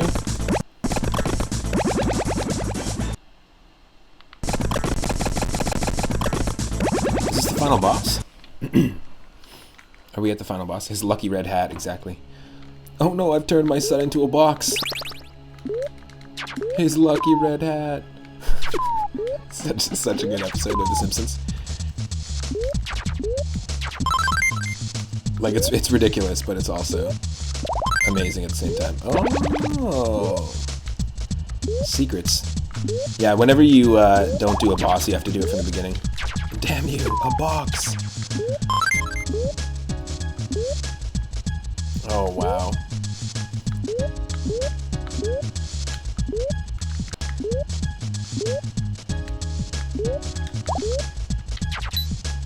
Nope.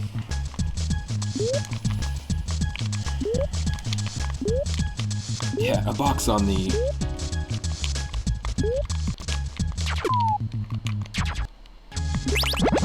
Fuck.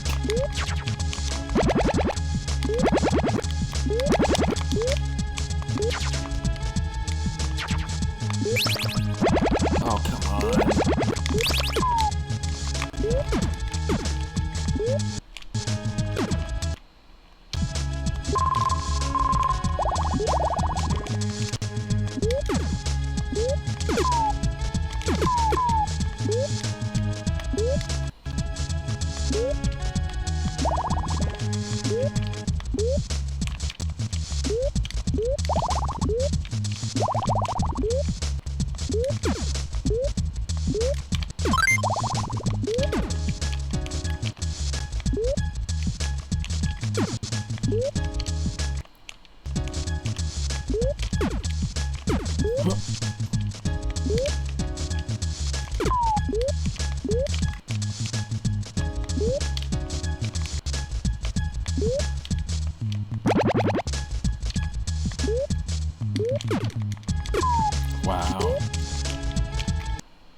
Wow. Wow. Wow.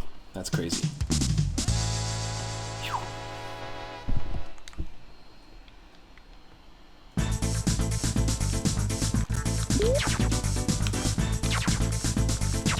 No, Vati's back. Good thing we restored the Picori boomerang. Jumping little candles like Illuminaire?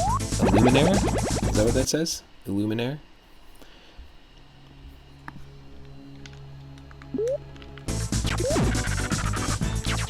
We got blue dragon heads flying through the air. Trying to make the next platform, throwing my rang. Got bananas on the side, trying to fill up my thing.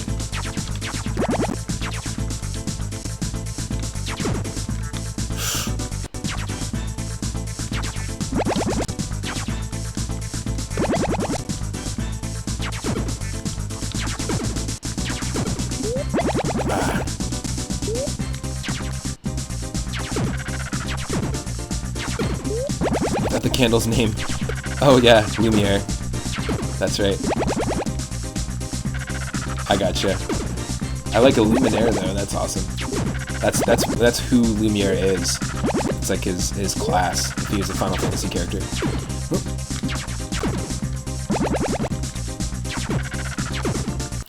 That's a pretty iconic video game laugh. Up there with Kafka. I just didn't play this game growing up, but that would have stuck in my mind.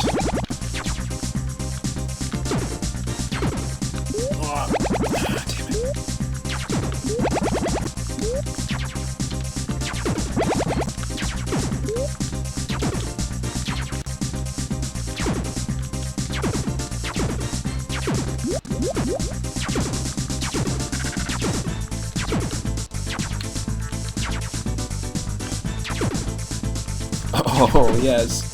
Speaking of Final Fantasy, this guy does look like Hat Boy. That's true. He does look like Vivi. 100% looks like a Dark Mage. Oh, what? What? We killed him at the same time? We both died at the same time. It's like Batman and Joker. Oh. You're kidding me.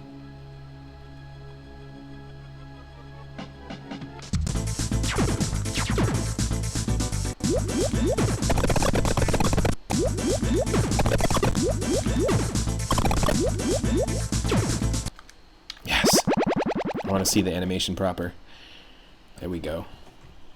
Kind of also looks like Raven from Teen Titans. Just load. Load, just load. I like that. Oh shit. He's pissed and I don't know what the hell's going on here, but...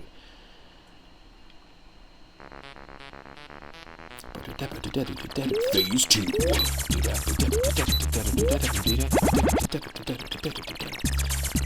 The character bitch slapped him. I didn't see that.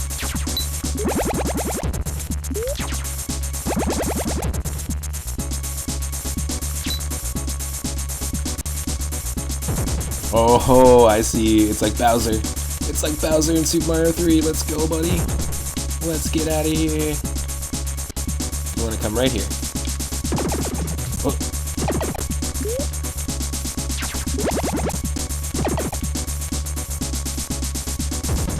Oh.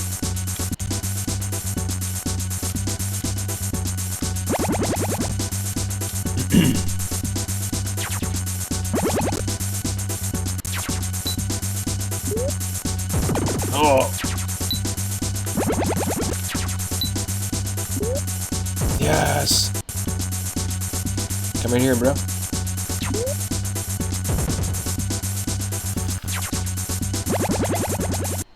Oh no. We might not be able to do it.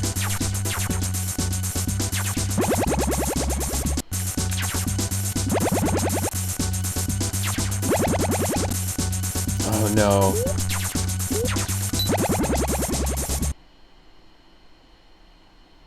No. Please let me start from... No. That's awful. Because what are you supposed to do, right? Unless you do this. Unless we just time it. Hold on.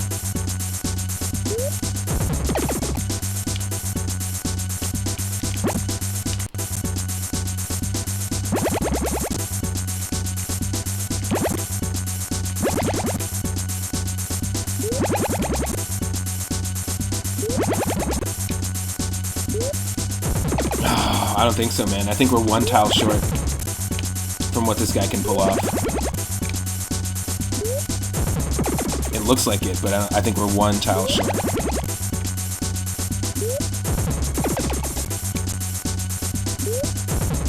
Oh, come on. The hitbox is just like right off the collision. Oh, no. Shit, Josh, the Parmesan cheese. Get the chicken.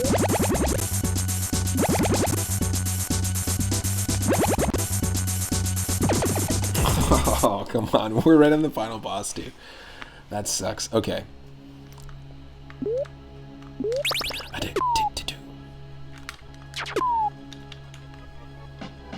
There we go.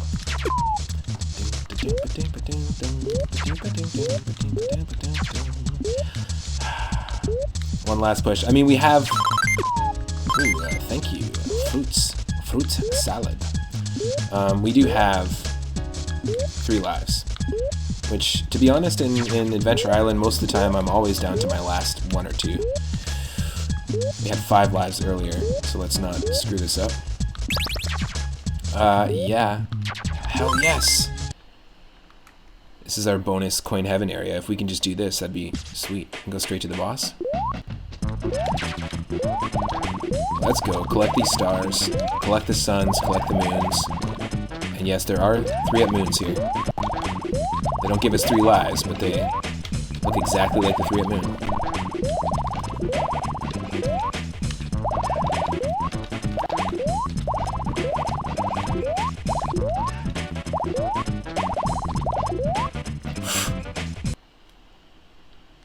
We didn't get everything, but we got a bunch of stuff. Oh, it doesn't skip ahead. Okay.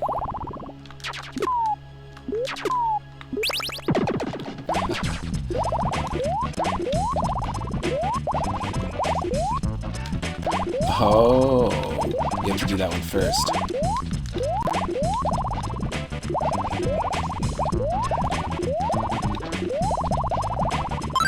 Perfect. There we go. That's what I wanted. I just wanted to get a 1-up.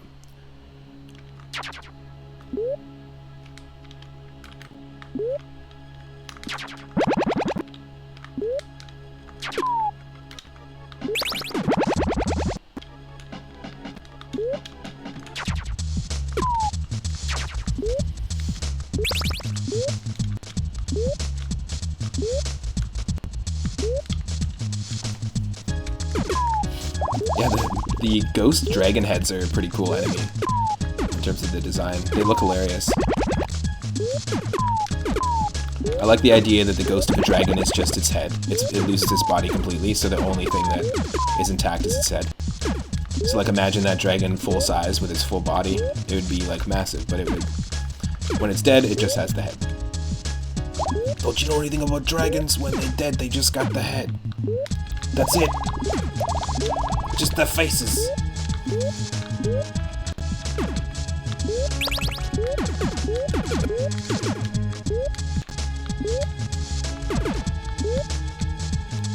I imagine there's a planet of just dragon ghost heads somewhere in the universe.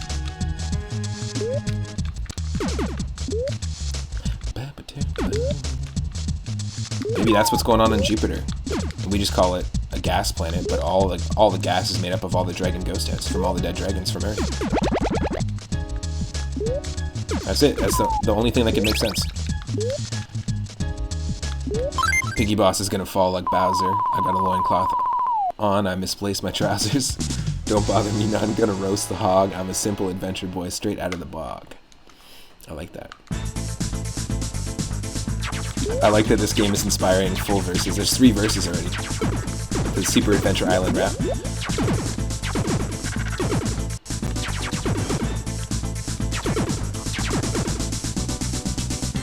Oh.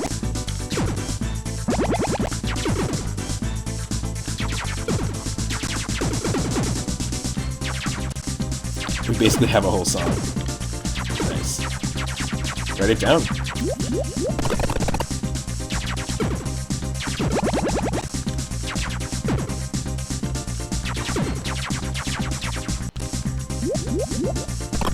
Oh.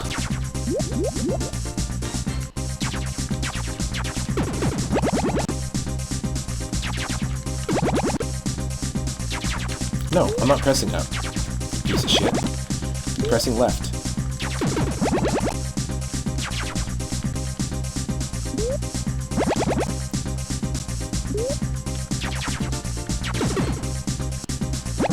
Oh, wow.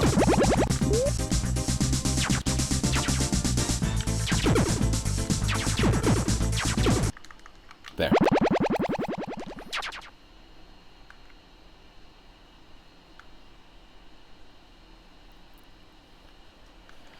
Okay.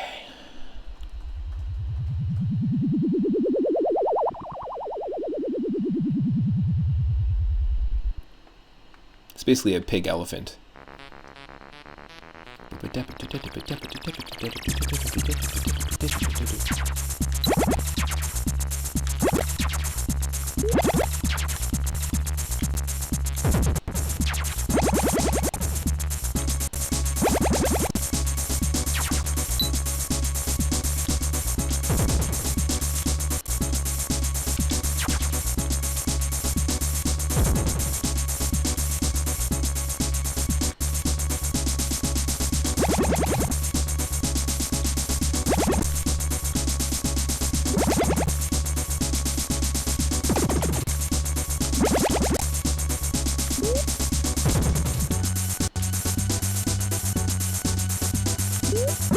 Oh, you got a 3-up folder. I like that. Oh.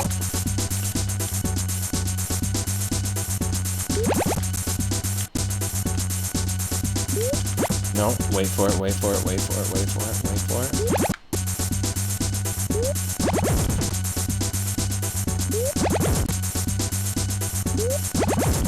come on.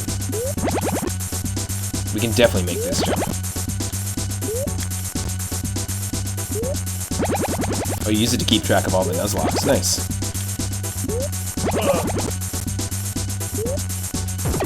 Oh, come on.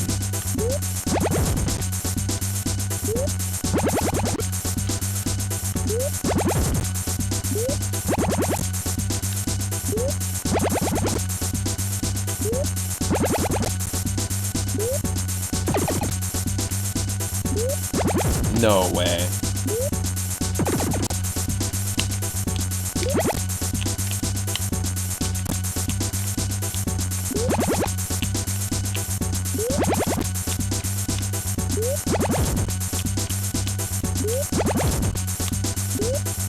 Oh, come on.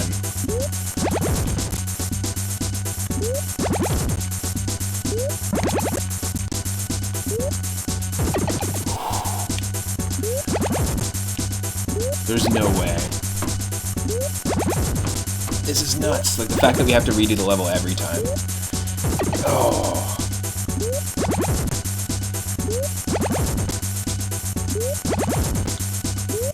Oh. No way.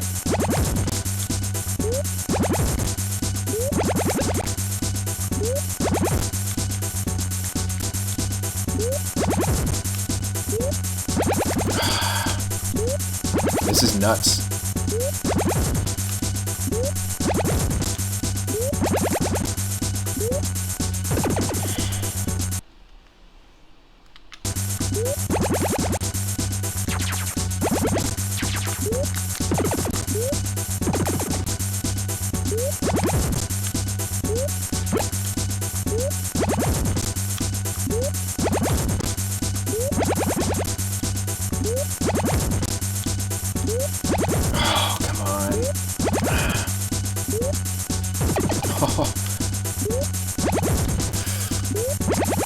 Too soon? Mid feeling? No.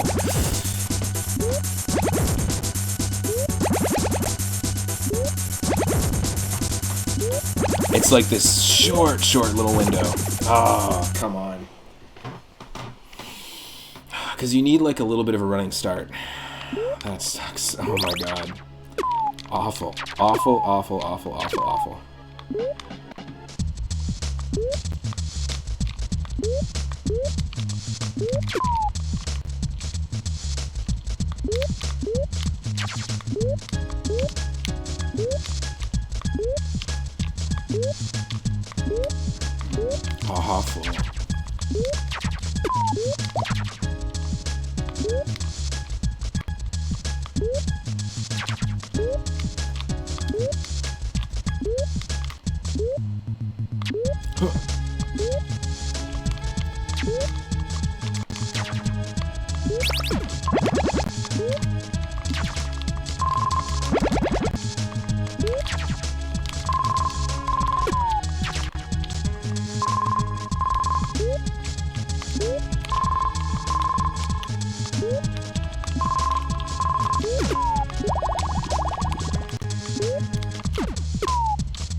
Yeah, you need like that much of a running start.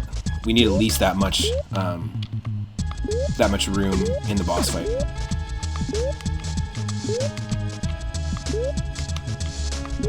You know what I'm saying? Like, you need to really get that running start, otherwise you don't get big jumps in this game. Fuck off.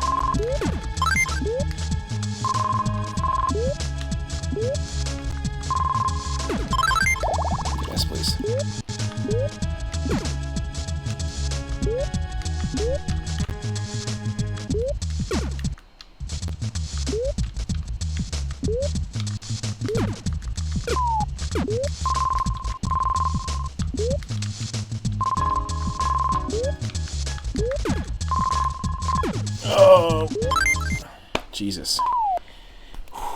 So close.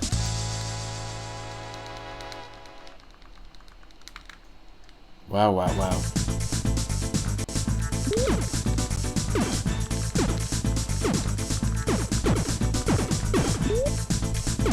Kinda sucks because we can't do too much damage.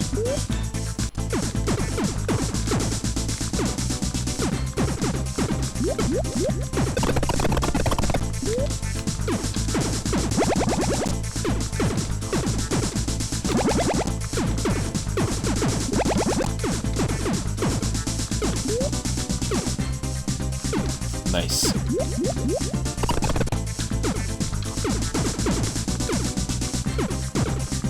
Yeah, you can't shoot fast with just the standard tomahawk.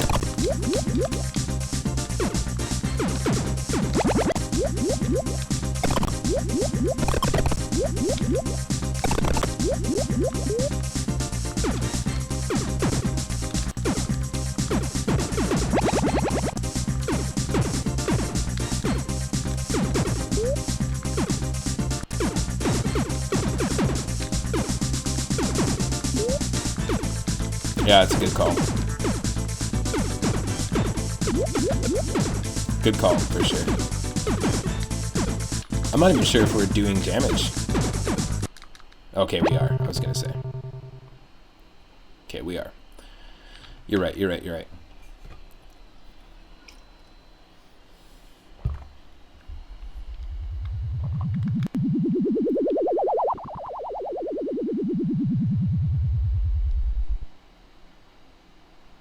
We frumped him.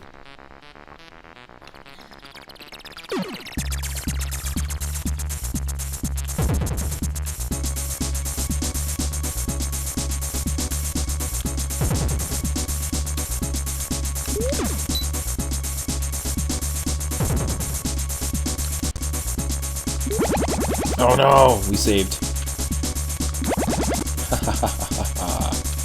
He's gonna frump us again.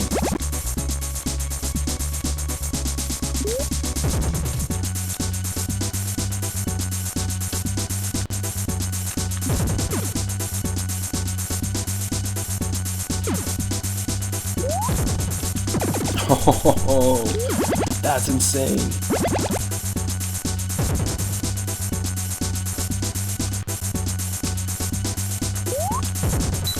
Oh.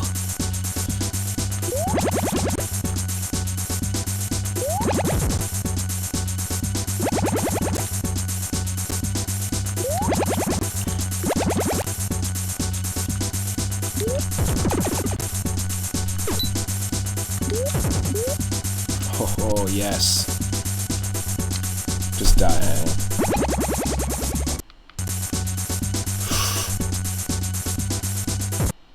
Yes. Yes. Finally. Super Adventure Island 1 defeated.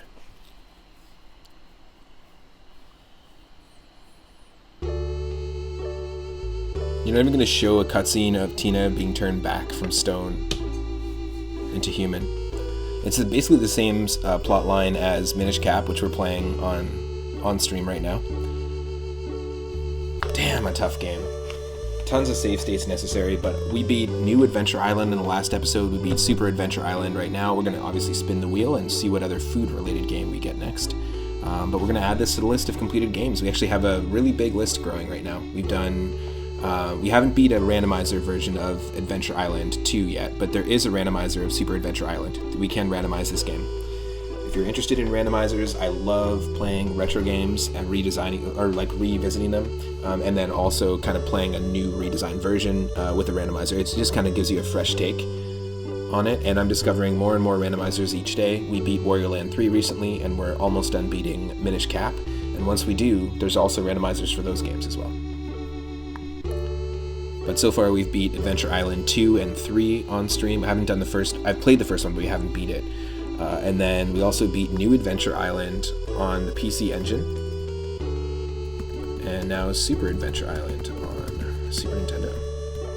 Also released in 1992, so it was actually, apparently they were released in the same year. Super Adventure Island and New Adventure Island. They were probably competing directly with each other. Fun game. Highly recommend both of them. let's spin that wheel and see what we're gonna get next. And if you don't like what we get, you can use 1,000 moonstones to spin the wheel yourself, or at any time you can choose when to do it. Like you can you have full control as a follower or a viewer into what we play next. 189. All right, so we spun the wheel. We're getting game 189, which is going to be from a list of over 550 retro games, all related to food or eating or cooking. 189. All right, so we have Mario and the 5 Golden Eggs. It is a Super Mario World 1 ROM hack, and it is, I think, a full game. I have a ton of ROM hacks in this list, homebrews, all sorts of different things, so you never know what we're going to get. Yeah, that was cool. That was a really cool game. I was pleasantly surprised revisiting that about how awesome the music was. I totally forgot that I used to drum along to that music way back in the day. So I actually really am familiar with the soundtrack. Did I compile the list of food games? Yes, I did. I curated a list of games about eating and food, and also I have a list of games that are all colors or palettes or painting related or artistry related, so anything to do with colors. So like all the original Pokemon games are in there, but also like Bomberman Max Red Edition and Blue Edition. We also have a list of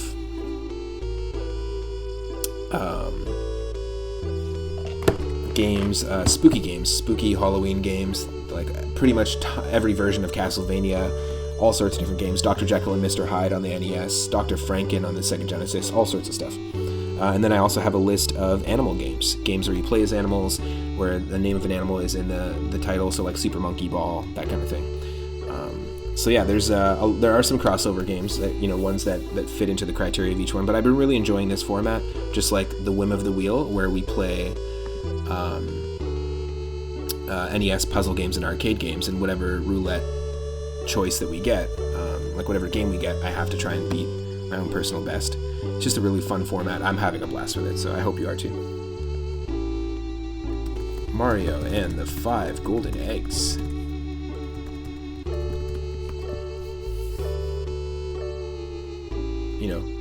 Considering you might be able to eat a golden egg, who knows? This music's great.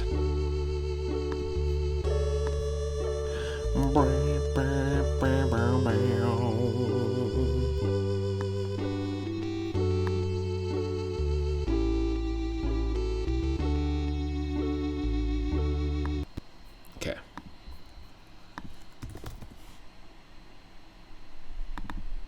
Now, there's a bunch of demos in here too that are just like 1 world or 2 world hacks that people have made. Incomplete games. We've actually played a handful of really cool ones. Mario's Cookie Catastrophe, I highly recommend to people. I don't know if it's a full hack. I think it's just a demo with a couple of worlds, but I highly recommend that one. Mario's Cookie Catastrophe is a really good vanilla-style Super Mario World ROM hack. A lot of people recently, a bunch of friends have been asking me on Discord and some other streamers, what would be a good game to recommend to somebody who just beat Super Mario World on the Super Nintendo? Because I have a lot of friends recently that have just started or tried to revisit it and haven't played it in a very long time. It's funny, we're getting a lot of fluctuations of light here. But yeah, I highly recommend Mario's Cookie Catastrophe. I also highly recommend Mario and Luigi Cola Kingdom Quest, Cola with a K. And that one's really cool. It's sort of like the Bean Kingdom in Superstar Saga. There's a kingdom next to it called the Cola Kingdom, and that's also close to the Mushroom Kingdom. So they basically decided to expand upon the lore of the Mario and Luigi Superstar Saga lore. In a platformer, and that one's fantastic. It doesn't have too many new things to change it up, and it's very, very close to being faithful to the original. But there's a handful of them that are out there. There's Return to Dinosaur Island. There's Super Mario World 2. There's one that somebody made, a new adventure or something like that. It's like such a generic name. It's obviously not anything to do with Yoshi's Island, but there's a couple of really good ones out there that I highly recommend. And if anybody wants any recommends for like Super Mario Brothers 3 ROM hacks that are the same, I would recommend Super Mario Brothers 3 Rainbow Realms 1 and 2. They're fantastic games. And if you want to kind of get a little crazier with extra stuff that isn't in the normal Mario 3 game, play Super Mario Brothers 3 Mix or Mario Adventure or New Super Mario Brothers. That's a ROM hack from 2019 that actually is quite fantastic. We played it recently just in a ROM hack variety stream, and I was very impressed by it. As a fan of Super Mario Brothers 3 and as it being my favorite game, it's definitely one worth checking out. Mario and the 5 Golden Eggs is made by Zildjian. I wonder if they're a drummer. Not the cymbal manufacturer. Stegosaurus McCartney says that one chick in the Wonka factory had a tough time with the golden eggs. It's true. That is true. Well, let's do this. Here we go, folks. Mario and the 5 Golden Eggs. Made in 2010. Wow. 11 years old.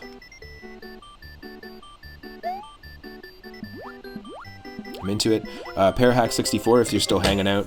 Parahack64 is a good buddy who's also an awesome streamer who just made affiliate, has a really great channel, and right now recently has been playing Akogare and working on their second Super Mario World ROM hack themselves called Voyager. Their first ROM hack is called Curse of King Boo. I'll do a quick shout out to Parahacks. Definitely go check out his channel. If you're interested in Super Mario World ROM hacking at all, or Lunar Magic, or how they're put together, or even just fan-made level design, definitely check it out. It looks like we've got some redesigns for the coins and the Yoshi coins. Yoshi coins and also just the coins in general. They're pulled right out of Yoshi's Island. I'm into that. Like what I see so far. And as always, we gotta go with the 3rd save slot because that's just what we do around here. Oh, Mario, please help. 5 golden Yoshis have been captured by Bowser. Please help us find them. Okay, so they're Yoshi eggs, obviously. But, you know, when I curated the list, I went based on the title as well as the concept of the game. We played one called Super Mario Searches for the Giant Omelet, which was pretty ridiculous. The Magic Hour. Okay, here we go, folks. Looking great. Great visuals already. Obviously, it's going to use the OG music.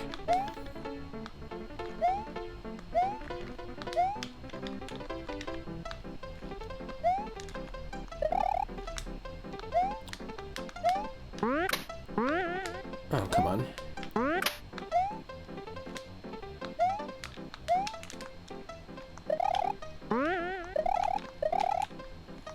No, not a Yoshi egg omelet, hopefully. Hopefully not.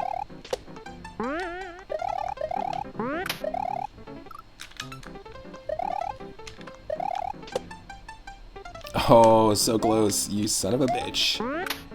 Yes, son of a bitch. Really, right away? Is it trying to get me to do this? Let's go, let's go. Come on. Come on, Chuckster.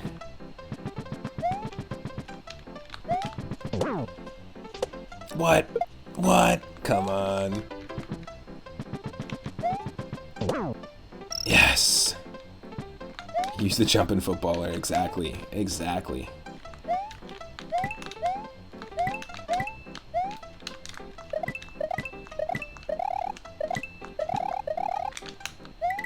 I'm liking I always like the design of the Yoshi coins in Yoshi's Island. Whoa.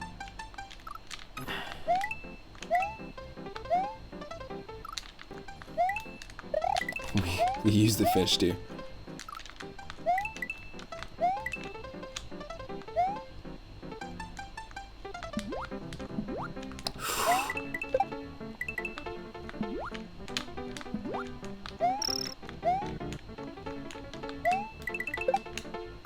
Oh, come on.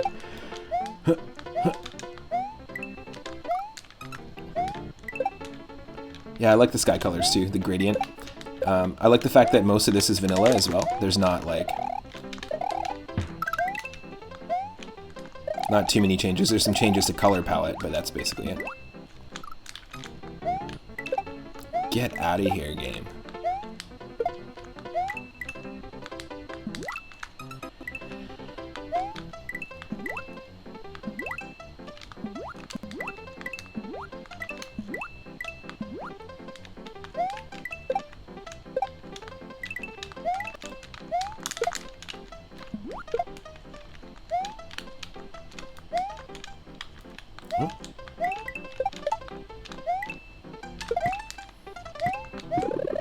I like the redesign of the question blocks. They look kind of cool. Oh, you son of a bitch.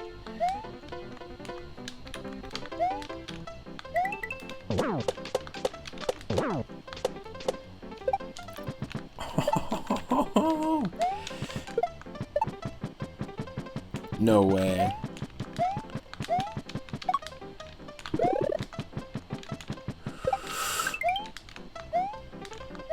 Okay, that's insane.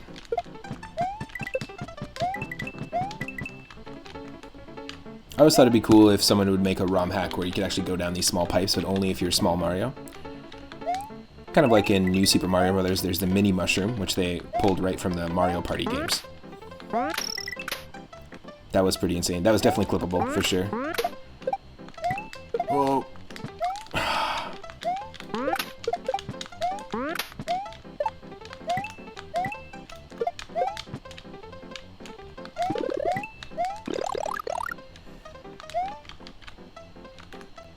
Because they do have like small pipes that you can go on in New Super Mario Bros. For the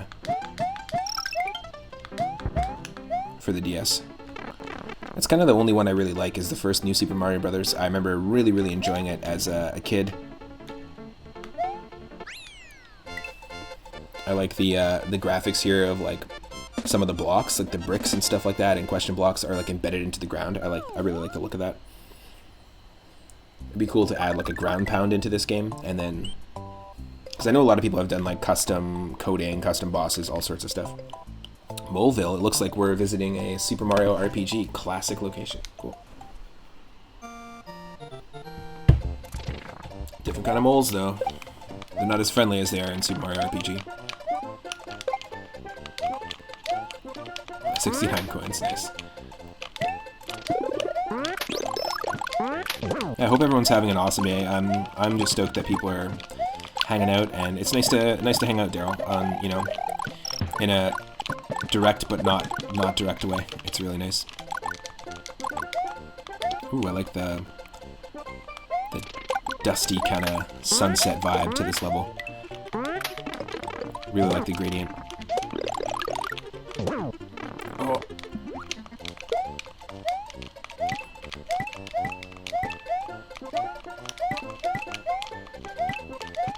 Now, if there's anyone in the chat that, like I said, wants to spin the wheel or wants us to play something else, you can totally do so with 1,000 Moonstones. We've got a brand new channel reward. We'll be adding some more channel rewards, and I want to say thanks again to Daryl for giving me the idea for the next channel reward, which is an animation break. You'll be able to use Moonstones in the future, and we'll take a moment to stop and we'll watch a little retro cartoon together, like whether it's from the 30s, 40s, 50s, classic Looney Tunes cartoon. We'll watch something together. Oh, jeez. You know them changes. Yeah, it's happening. That's the next one. But it'll take a little bit of time still to implement. I'm just trying to think about the best way to do it. To quickly do it, like no matter what game we're playing. I just need to set some stuff up. But I'm very stoked. Okay, cool. Got ourselves an extra life.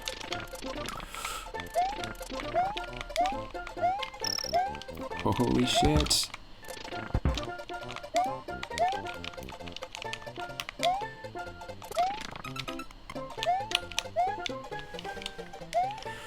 Ooh.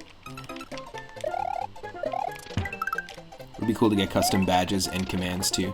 Yeah, I can definitely do some custom commands. I just don't know what kind of commands I can run. I'm considering sound effects. I'm not sure if I want to add sound effects totally, but I just don't know how to set it up yet. So we can add some sound effects. We can also do some this and this and this and that too.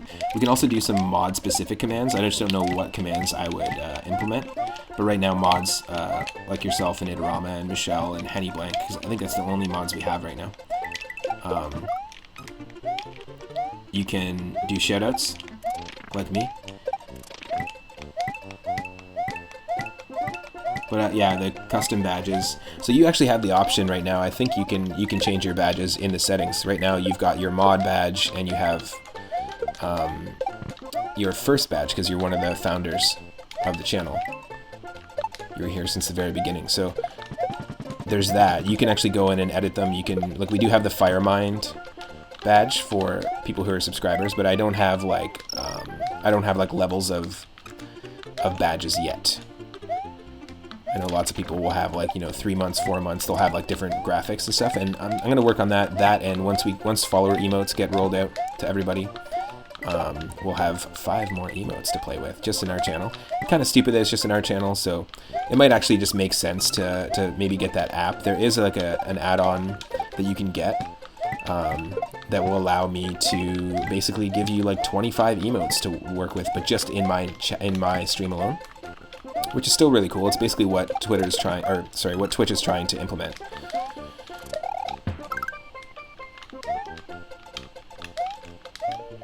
Well, just send me, you can always just send me something if you have an idea. I know that you said something about the blue 3-up balloon from the Donkey Kong Country series would be interesting. But you can send me one, and I think you can do custom, I'm not sure if you can give a custom badge to just one person individually, but I'll have to look more into it. Ooh, that was a tough level. That was like, it seemed like a pretty standard normal level, but that was still really tough to complete. Ooh, I was hoping for like an ice glacier level. Even though I'm not a fan of ice levels, I was hoping for that to actually be a level. That would have been kind of cool. Oh, just I can tweak the size if I need to. Just send me what you need. Like you can do it via Facebook or something, or even email if you want to. At the bottom of the screen is my like channel email, 3upmoonget@gmail.com, and then I can tweak it. I'll look into it though. I'll look into what we can do. But so far the latest channel reward is people can spin the wheel for the roulette streams, and then the next one will be a little animation break. Whoa.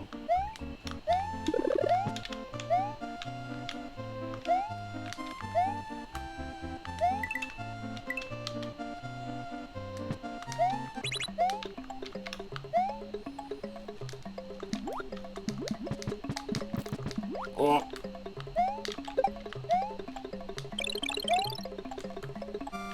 I think it was just to get up there.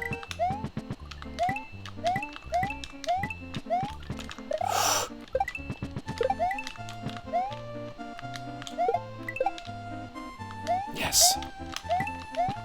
It's always nice when you can cheese out the Koopa shell, you know? Oh, everyone see that? Hello. Hello there. Get your 3-up moon emote ready.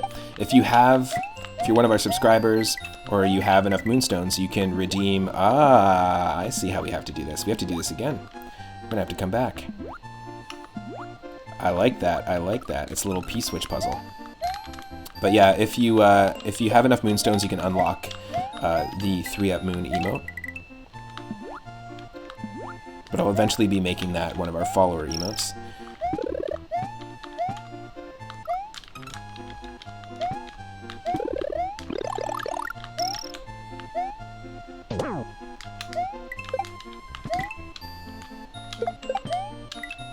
Yes, that was a cool way to kill a blue Koopa.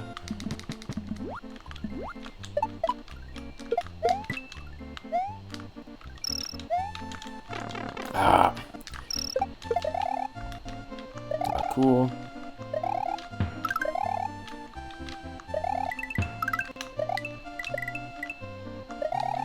Yeah, I would highly recommend this one to folks who are looking for a vanilla experience with really good level design. Like after playing Super Mario World, here's another one that fits that criteria perfectly. Now, if this is an actual 5-world hack, that's awesome. And of course, I was mentioning earlier with Parahack 64, but there's a brand new one which we'll eventually play called A Plumber for All Seasons. And it's one that a lot of people are talking about right now. It's a brand new standard hack. Highly recommended to people who want a new adventure after the first Super Mario World. Oh.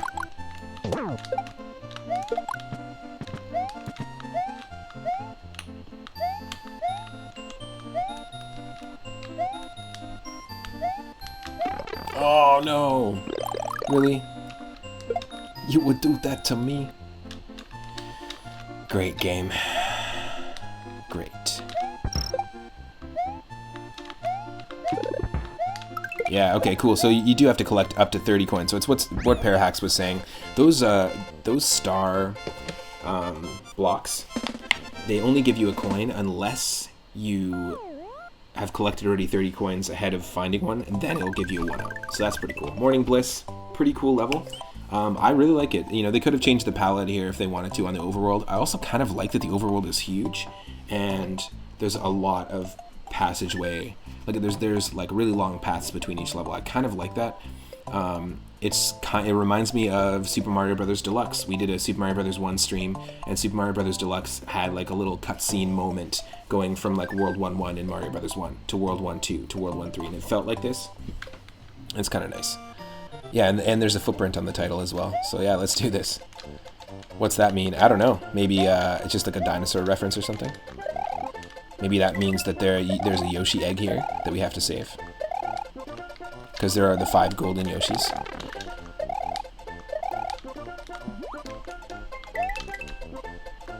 Green Grove, hell yes. You know it.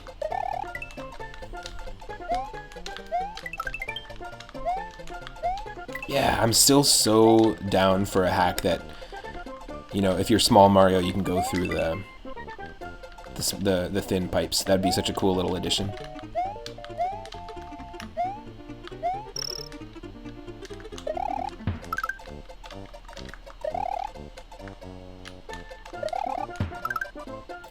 I like the level design here. It's simple. Tourist tips. An area with a paw print in the title means that a golden Yoshi's in that area. There you go. There's your answer.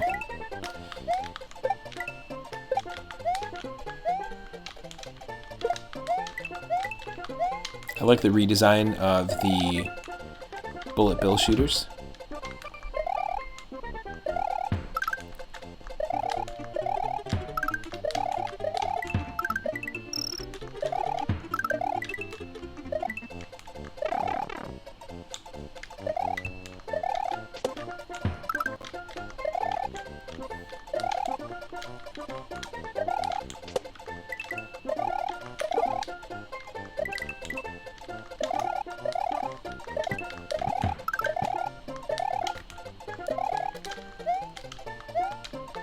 Nothing? Nothing secret? Oh. Yeah, the question mark blocks look a lot more like the Yoshi's Island kind of a look, which is kind of nice.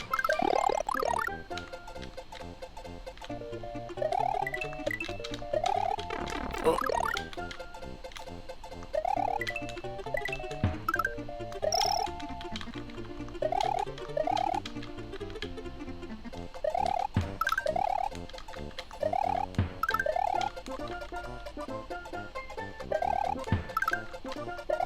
Got some different colors in Mario's sprite as well too. They've added a little more saturation to it. Kind of looks a lot more like Super Mario 64. Oh, interesting. I like that. Instead of a no Yoshi zone, it's like this is where you need Yoshi for this thing. That's really cool. Super simple, but also like really, really clear. Oh.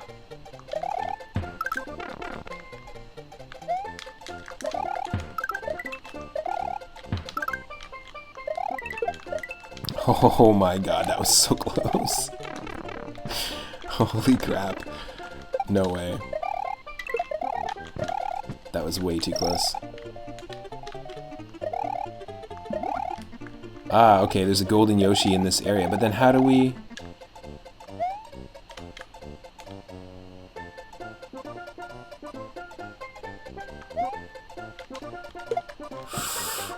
You just do this. Wow, that's dumb. But cool at the same time.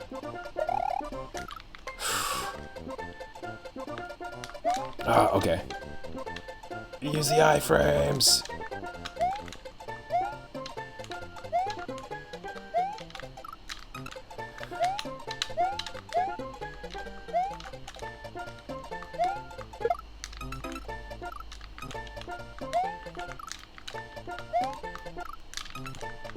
Oh no, we need to bring Yoshi into this area. I got you. Yeah, because the blue shell.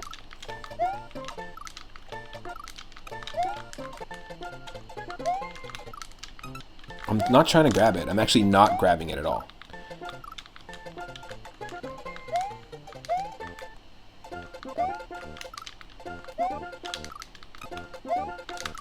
No, don't grab it. Controller's a piece of shit. I'm not pressing the grab button. Yeah, no, that's dumb. That's dumb.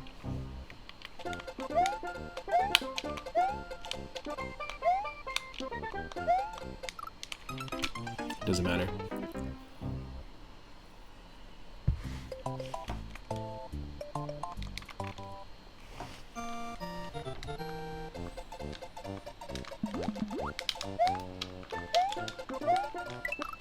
Oh, you know what? The Yoshi's probably up there. I got you.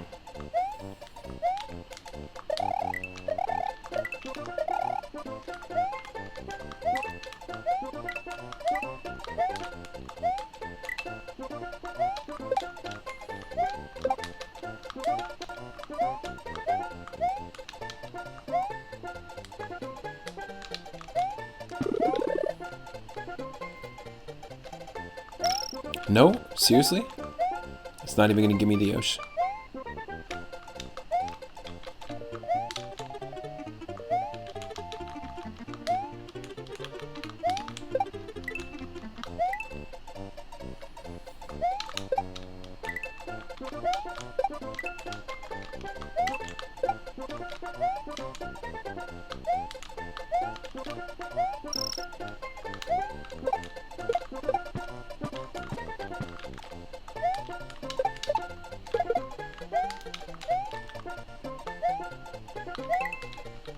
Really? What am I, like, so blatantly missing?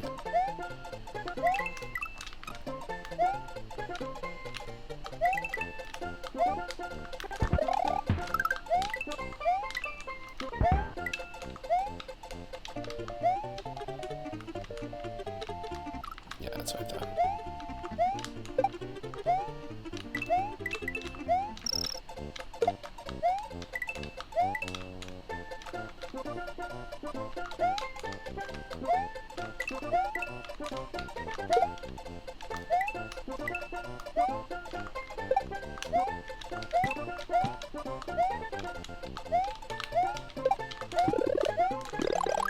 Do you know what I'm saying? Like, where's this Yoshi that we need?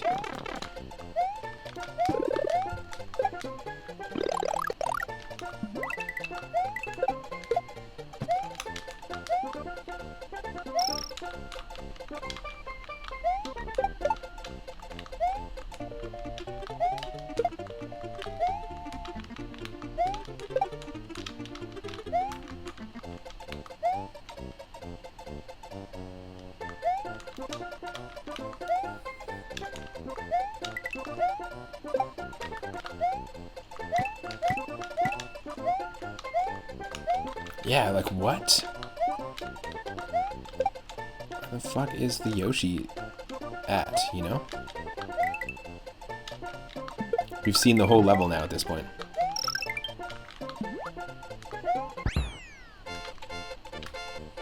Anybody? Anybody see something I didn't? Who knows?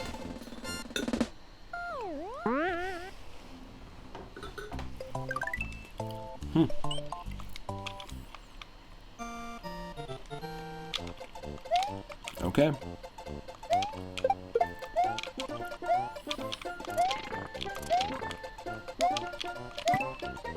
Maybe we need to take a Yoshi into that level with us from a different level.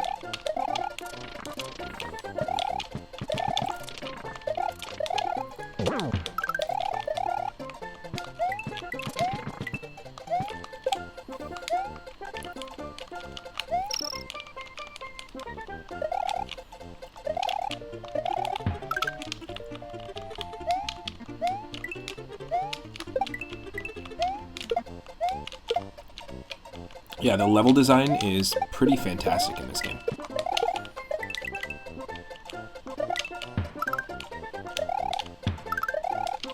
highly, highly, highly recommend it as a vanilla, almost vanilla Super Mario World experience. And you know, we recently played and beat Super Mario World Vanilla, like the advanced version of it. And we also did the same with the original Super Nintendo version, but with the graphics of Super Mario Bros. 3 All-Stars. We played Super Mario World Super Mario Bros. 3 Edition, which came out in 2019 by Hoonby, and it was pretty cool. It was a cool, fresh way to take on that game.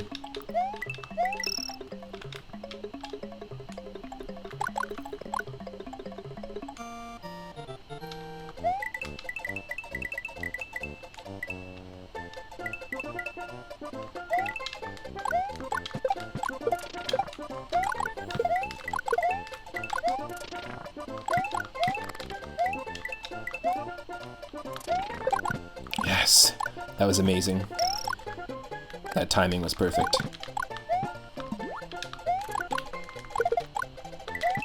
Our first Ninja that we've seen. The Ninjas actually show up in Super Mario World, but only at the very, very end. The only level I've ever seen them in is Bowser's Castle, the final level, before you fight Bowser. And actually, it's the same level that they introduce the Mecha Koopas in, which I think is really a shame, because they could have totally put Mecha Koopas throughout some of the other castles in Super Mario World 1. They just introduce it because they're like, oh shit, it's the final level. Here, let me introduce an enemy that you're going to need to beat Bowser with. Like, it's a necessary enemy, but let's introduce it now, because they're like, oh shit, I forgot we didn't even introduce this enemy yet. Felt very last minute.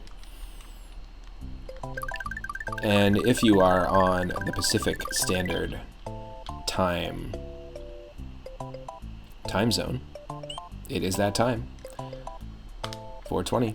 We've got Vacant Castle here. Hopefully we'll be able to somehow get a Yoshi. And it looks like we don't even have the starting cutscene here for the castle, which is kind of nice, because Yoshi is usually it kicks you off of Yoshi when that cutscene happens.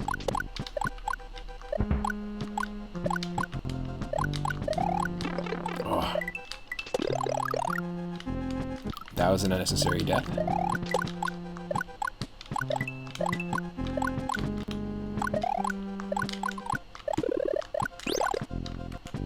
Ooh, okay. I like that. Is that gonna give us Yoshi? That's not what I wanted. That's not what I wanted.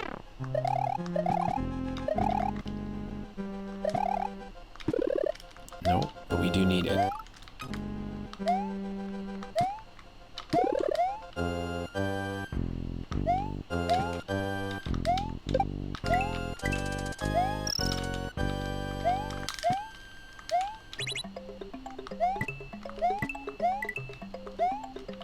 Interesting. Oh, no way. Okay, sorry. And I didn't mean for that to be that loud. Hold on a second.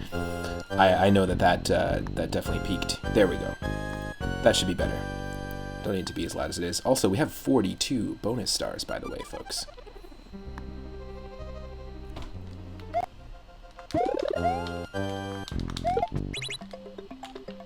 Look at that little secret. Yes, we found him.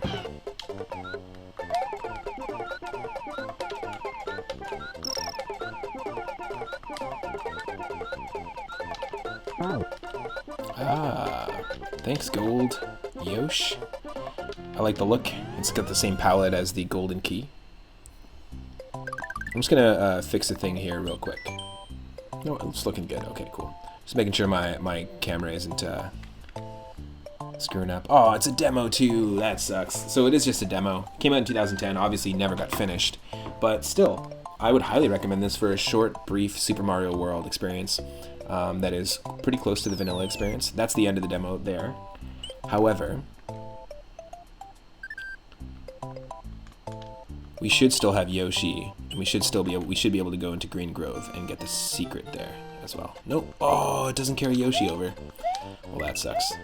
This was cool though. It's a shame it never got finished, but it is really cool and still exists as like a little one world 5-level experience, and yeah, I'd recommend it, definitely. Had a blast with it.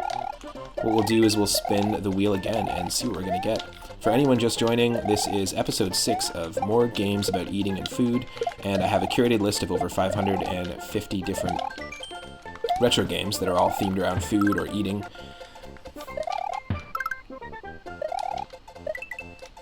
You can spin the wheel as well. We're just about to spin the wheel, but you can spin the wheel if you don't like what we get, or if you're watching the game and you're like, oh, let's see, play a different one. And it's games from Atari 2600 to Nintendo 64.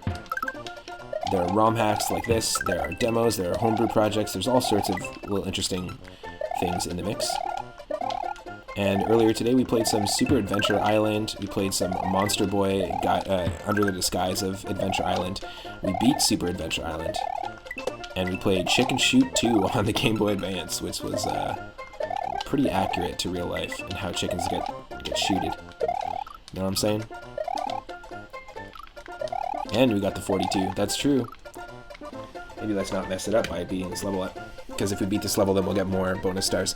However, let's spin the wheel right now and see what is going to happen. Let me get some more Mario Paint music going. And let's see what we're going to get, folks.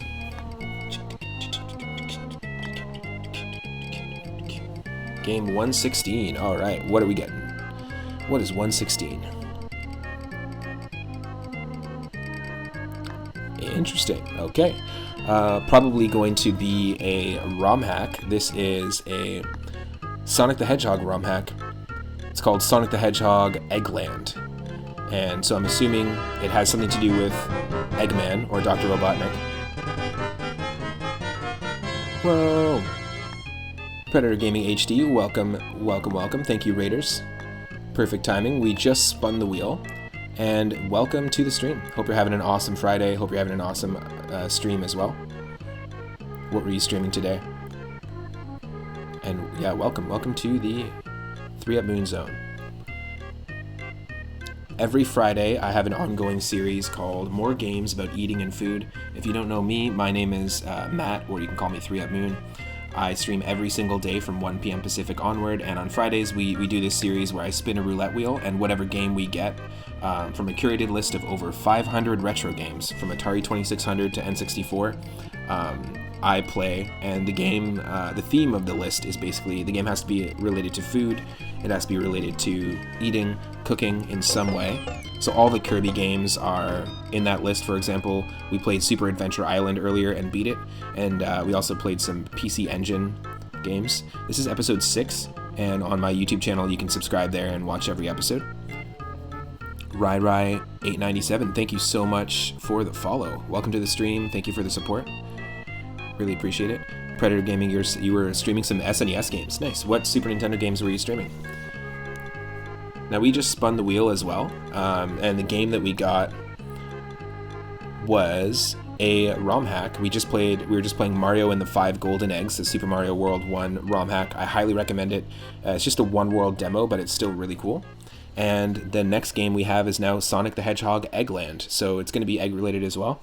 And it looks like it is a Sega Genesis ROM hack, so let's dive into that. I'm just going to update all the details here. Like stream title, we're listening to music from Mario Paint, in case you were wondering as well. But yeah, what Super Nintendo games were you playing, Predator?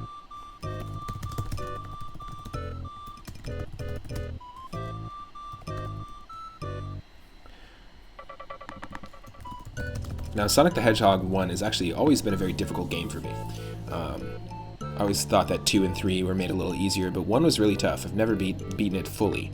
I've gotten like 5 or 6 levels in, but that's about it. So we'll see what this is all about. I'm assuming that Sonic the Hedgehog Eggland got something to do with Eggman, Dr. Eggman. Maybe we can maybe it's custom levels, maybe we can play as Dr. Eggman. There's a lot of modifications of Sonic the Hedgehog out there, and in fact, for episode 2, I think, of this game, we played Kirby Superstar 2, which is a ROM hack and mod of Sonic the Hedgehog 2, where instead of playing as Sonic and Tails, we played as Kirby and Waddle Dee. And Kirby had a double jump. There was no spin dash. Kirby could actually eat all the enemies on screen by using the spin dash button. So it actually had modifications to how the characters played, and it was very, very fun. So this will be the second Sonic the Hedgehog ROM hack that we've played, and we haven't played any of the vanilla ones on stream yet. You beat it when you were 5. Wow, like that game. I feel like the platforming in that game was always very, very tough for me personally, but that's impressive.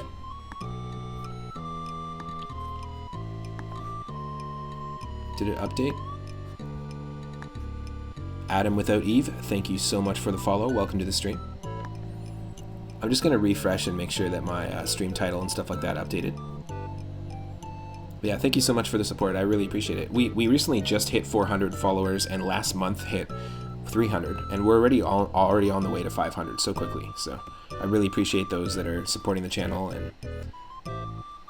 and follower emotes will be soon available for all the affiliates, hopefully. So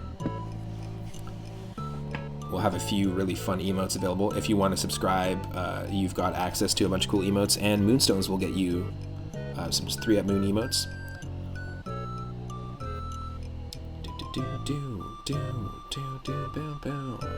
And you know what? In fact, hold on a second here. That's updating. That is updating. The game is still open. There was a 3-up Moon. There was a 3-up Moon in the very first... I know we finished the demo, but there was a 3-up Moon in the very first level, so let's go back.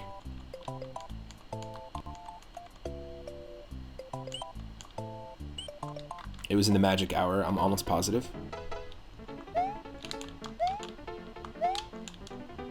Or was it Morning Bliss? So for those that are just joining with the raid, this is Mario and the 5 Golden Eggs. This is what we were just playing. Really beautiful looking game. No, it wasn't this one. It wasn't this one. It was stage 2. Cool, it did update. Awesome, awesome.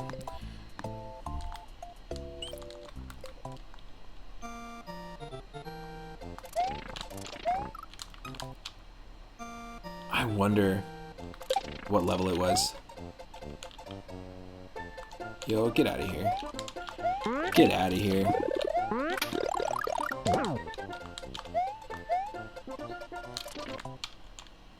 Does anyone remember where that 3-up Moon was? If it was this one. I have a feeling there was like a yellow backdrop, but I could be wrong. Could have been Morning Bliss as well.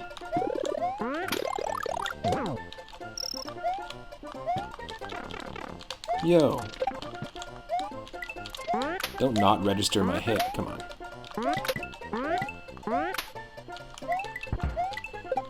I'm not sure if it was this.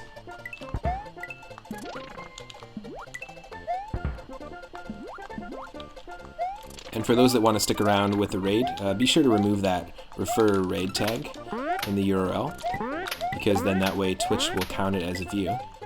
And yeah, I hope you had an awesome time hanging with Predator Gaming HD, watching some Super Nintendo games.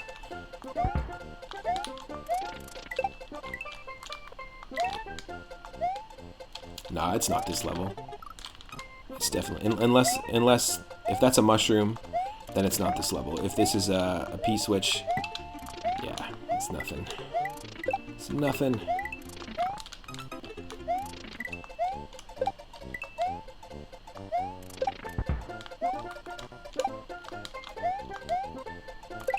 Yeah, it's not this one. It's not this one. I just wanted to show it off.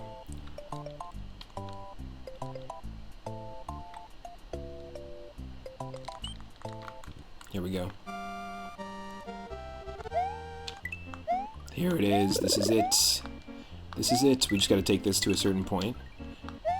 You know, we can't knock at the 3-up Moon if we see one. Or can't not try, at least.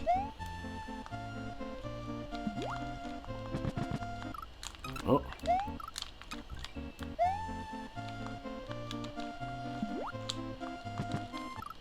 Oh, fuck off. Nope.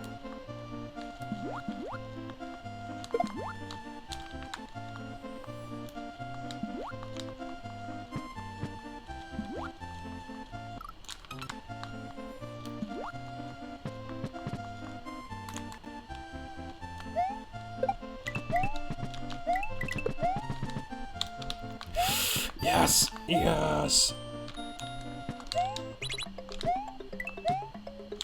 There we go, folks. Drop that 3-up moon emote if you got it in the chat. Had to get it. Had to get it just before we switch to the next game.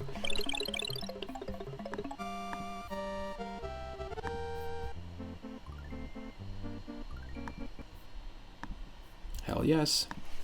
Alright, Sonic the Hedgehog Eggland. There's a whole like whack of Super Mario World ROM hacks out there, but there's I think even more ROM hacks of Sonic the Hedgehog 1, 2, and 3.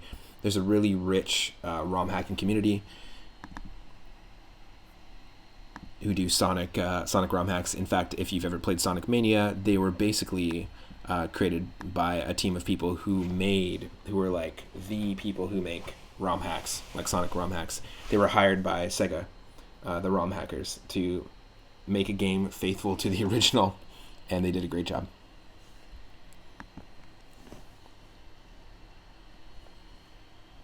Here we go. Should be able to see it in just a second here. And let me just make sure everything's good to go. I think I'm just gonna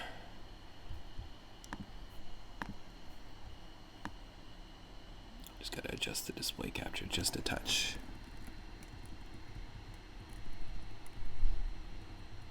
Cool. Here we go.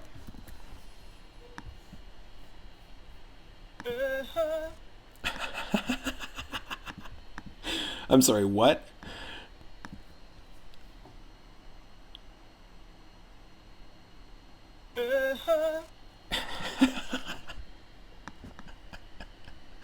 Yes. One more time. One more time. One more time.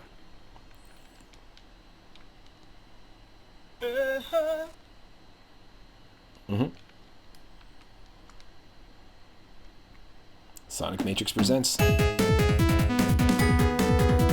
This was made in 2012.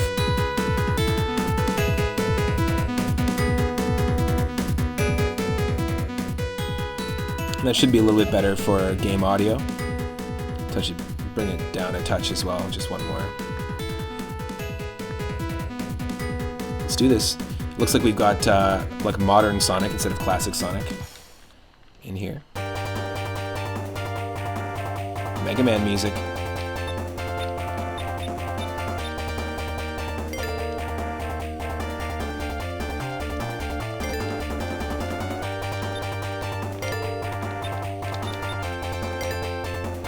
Okay, we have different characters. That looks like some sort of fan-made Sonic character. It does not look like Knuckles. We'll just use Sonic here, Leaf Green Planet. Let's go, folks. What? And it feels like we're listening to like Blink-182 music on the Sega Genesis. Interesting.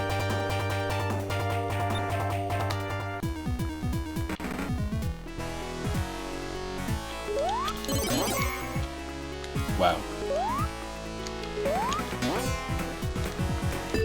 Whoa. What kind of freaking enemy is that?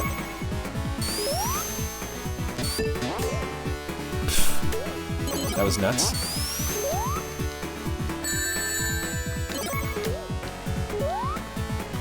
I'm liking the custom enemies. They're in the style of Sonic.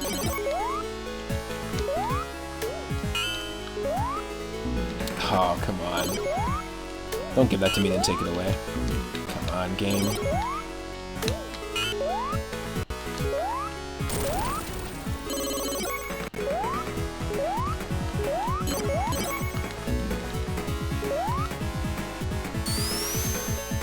Yes. Now I know that Stegosaurus McCartney, one of our mods, grew up playing the Sonic the Hedgehog games. He spent a lot of time, you said, with all three of them?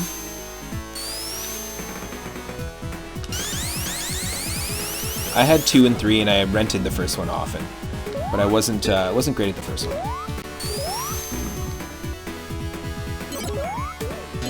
No.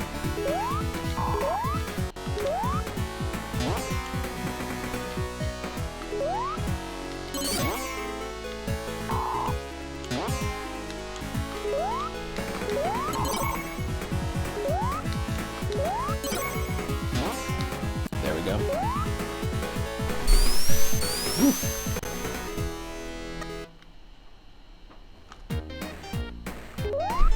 Interesting. Interesting that they put the like the level goal sign at the very top of the loop there. Yeah, the music is like very like shitty 90s pop punk. That's probably the weakest part of the game so far, in my opinion.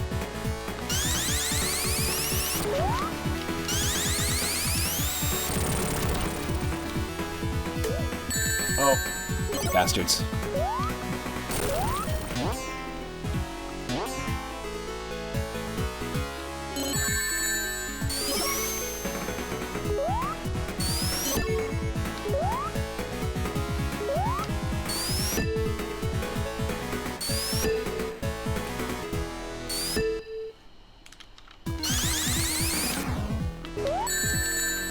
Really?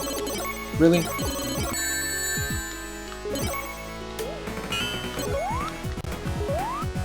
And I'm assuming, like, there's no food relation in this game at all, except for the name is called Eggland. I don't know what it's a reference to. I'm not sure if it's supposed to be where we are in the story of the game. Maybe Dr. Robotnik has taken over. You know, the Sonic the Hedgehog Saturday morning cartoon was definitely similar in storyline. I think a lot of people liked the story of that cartoon show specifically because they delved into like what it would be like if Robotnik actually took over.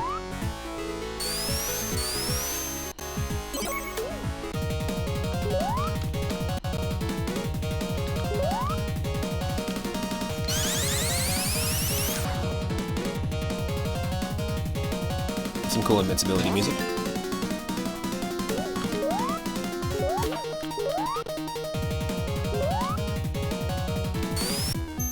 Yes. Yeah, there's a little bit of jank to the level design, like there's a little bit of sections here, like even here. Things just don't really match up visually, but you know, I can't put together a Sonic the Hedgehog ROM hack, so it's still pretty playable. Remember, anyone at any time can use the wheel and spin the wheel and have us play a different game. You just gotta use 1,000 moonstones. It's our brand new channel reward. Just for these series. Whoa.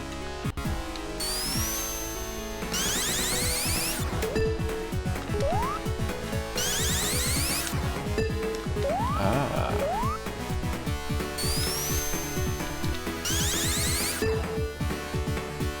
We'll leave you to your fate with this.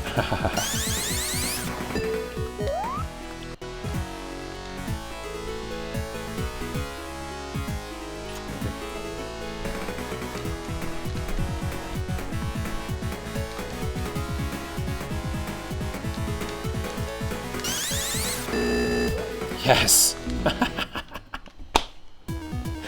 That was so perfect.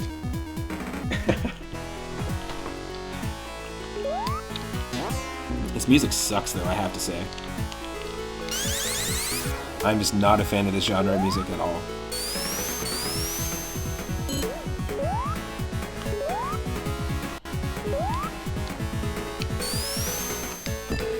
In comparison to the music that we get in the original Sonic the Hedgehog soundtrack, like the original game, this is just a little awful. Oh.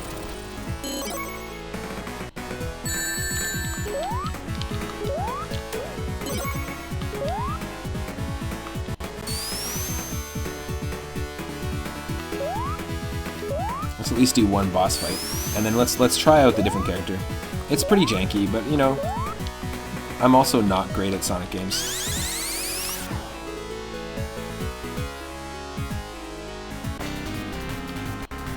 Custom boss music.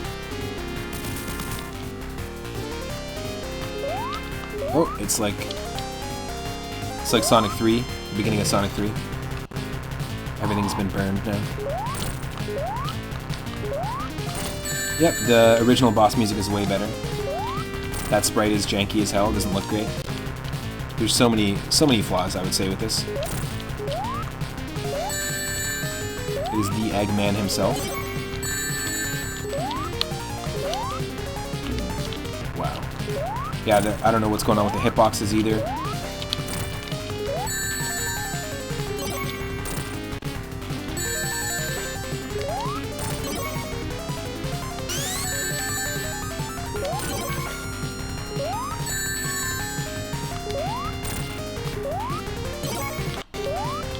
Just surviving on one ring.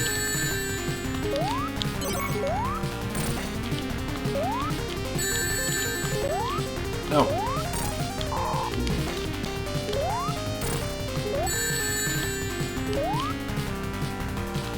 Nope.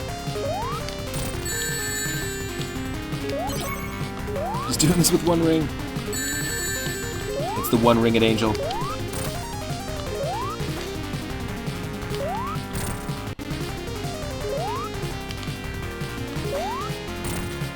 This is not fun. I will say that. The original boss fights were way more fun, the music was way better. It's one of my favorite pieces of music in video games, is the Sonic 1 and Sonic 2 boss fight music. Glitch ring. Coral Ocean Planet. Yeah, don't... If it ain't broke, don't fix it. Don't add this shitty music. I'm sorry, whoever made this music. Nope. It's just pure knockoff, and it doesn't use any of the... It's like somebody listened to the music in Sonic the Hedgehog 1 and didn't understand like what made the songs good, and used all the things that they thought made the songs good, which is actually devoid of all the soul. This is kind of cool, like this melody, but it's janky. Like janky music. Not a fan. Not a fan. Wow.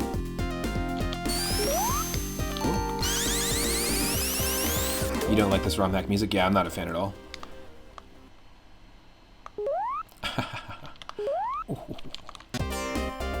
Yeah, what? Why? You know what I mean? Like, the loop doesn't make sense, it doesn't start at the right time.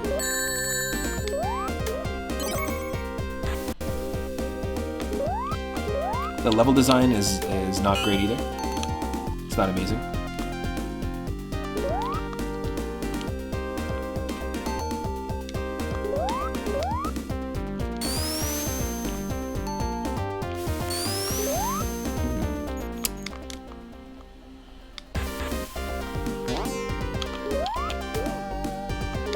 Okay, we just got an Eggman box. I don't know what that does. Okay, that's cool. That's the coolest design piece of any level so far in this ROM hack. Landing on the like tight ledge like that. That's cool.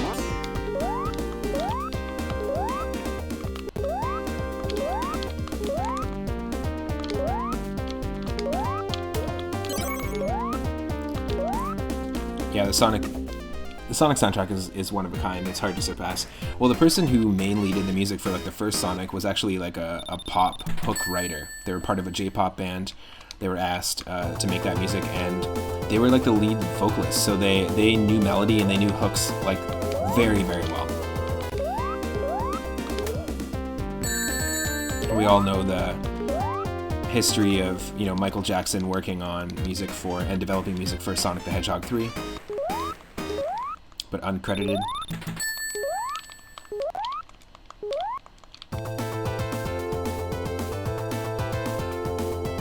Yeah, we're gonna spin the wheel. I'm making the executive decision. That was Sonic the Hedgehog Eggland. In fact, before we do that, let's just quickly... I'm just gonna take a look and see what the other character's all about. I know it's a Sonic OC and all that stuff. Yeah, whoever made this ROM hack needs to understand how to make music for ROM hacks. Yeah, I feel like they don't really quite understand how the Sega Genesis sound chip works.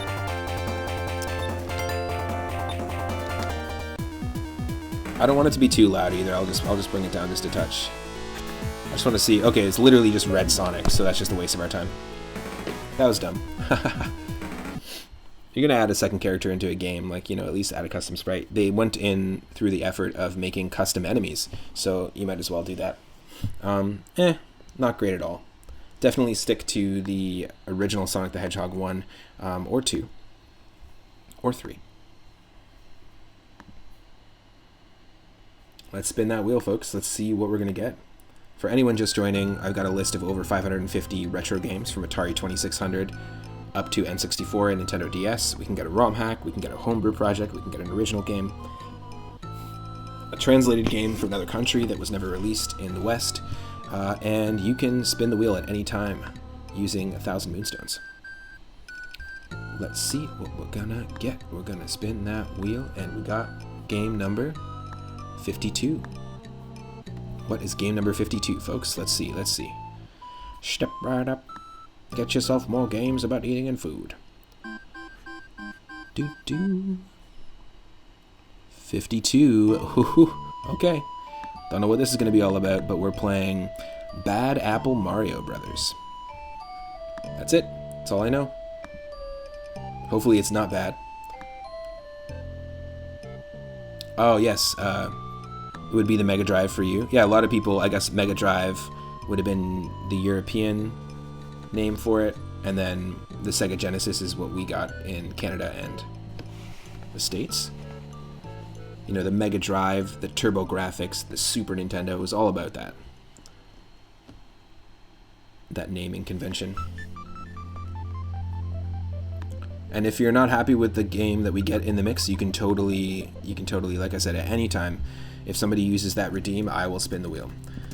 Bad Apple Mario Brothers, I believe it is on the NES.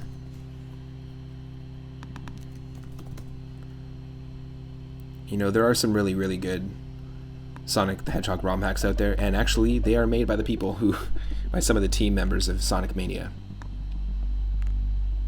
One game I really enjoyed and I never got a chance, in Japan too, is also Mega Drive. Nice.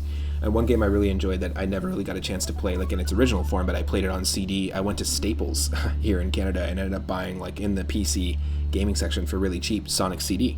And Garfield Caught in the Act, which was a Sega CD / Sega Genesis game. And it was, they're both really good games, but I spent a lot of time with Sonic CD and really, really enjoyed it. The time travel aspect in that, super fun. The music was great. Earlier in the stream, we were playing Super Adventure Island 1, and I was talking about how awesome the music was and how I used to spend a lot of time just with that soundtrack, more so than the game, drumming along to it as a session drummer and a drummer that loves funk, hip-hop, jazz, soul, that kind of stuff. That it just like spoke to me. And Sonic CD, yeah, it's also available for Steam now. You can pick it up in so many different ways, but Sonic CD's soundtrack, I used to also drum to the US version, like Western version, and the Japanese soundtrack. Really, really cool stuff. Fun practice if you're just getting into drumming and you want to jam along with some of your favorite video game composers. Also, if you want to support the channel and can support the channel, at the very bottom of the screen is a link to my Patreon. You'll get access to exclusive 3-Up Moon merch. We've got stickers designed by my buddy Lucas Bell, who did all the branding for the channel. You'll get a shout out in videos. You'll also become basically part of the engine of the stream, ensuring that the stream is going to keep going and that we can do this for you every single day from 1 p.m. Pacific onward. And you'll also get access to some cool drumming videos, which I'll be putting together shortly. For patrons only, I'll be doing a drum, maybe it'll be a drum stream. It might be one of those instead of like curated videos, but basically I'll be jamming along as a session drummer to a bunch of my favorite video game dungeon themes, a bunch of my favorite video game water level themes, beach themes, boss battles, and just putting a medley together, showcasing some stuff I really like, and maybe just having some fun with some pieces that don't have drums. It's going to be really fun. I love to improvise as a drummer, and part of my love for music and why I wanted to get into sound engineering and make my own electronic music and ambient experimental music came from the amazing soundtracks in retro games. That's why I always listen to like Mario Paint, or when I pick games intentionally to do full series of, I always try to intentionally pick games that are composed by people I really respect or people who have really cool discographies, so to speak. Now this music is done by Kazumi Totaka, and he did the music for the Luigi's Mansion games, all the Animal Crossing games, Super Mario Land 2, Link's Awakening.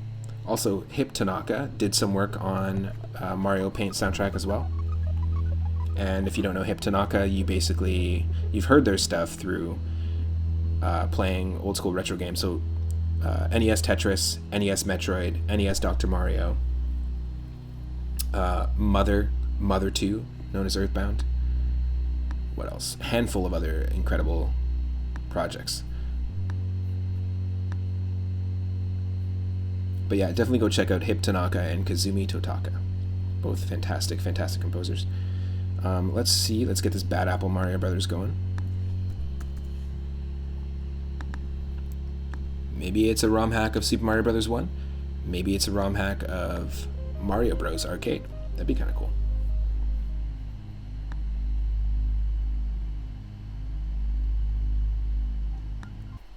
Cool.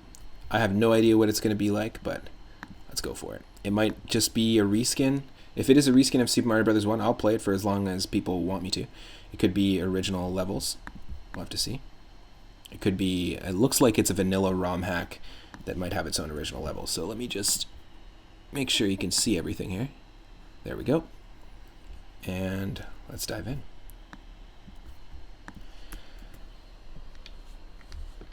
Made in 2012. So it's just like a newer take on Super Mario Brothers 1. We've got custom music. Speaking of music.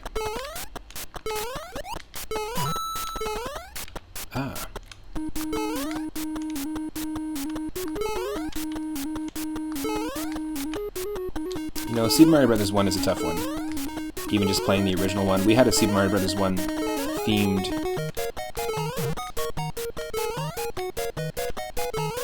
stream the other day where we played Super Mario Brothers Deluxe, Super Mario Brothers 1, and All Stars.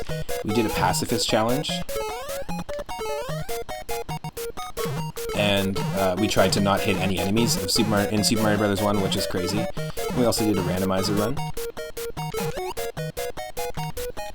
Interesting. I like this. I like that this is just a vanilla hack, kind of like Lost Levels. Someone did a...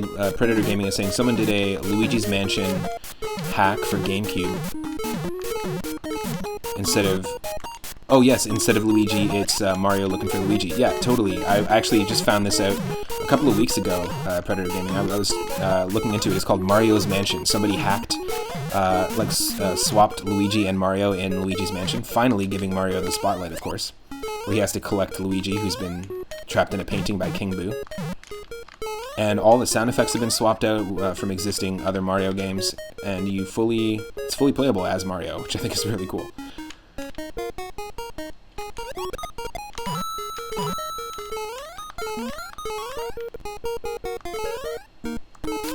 So far it's trying to get me to do some pretty crazy jumps, but nothing out of the ordinary. Oh. This isn't terrible. I don't know why it's called Bad Apple Mario Brothers, but... What? We're done.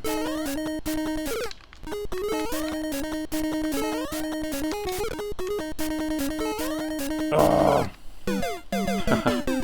That sucks. There was a pipe. There had to have been a pipe. Oh, is it up there? Is it up there? Come on.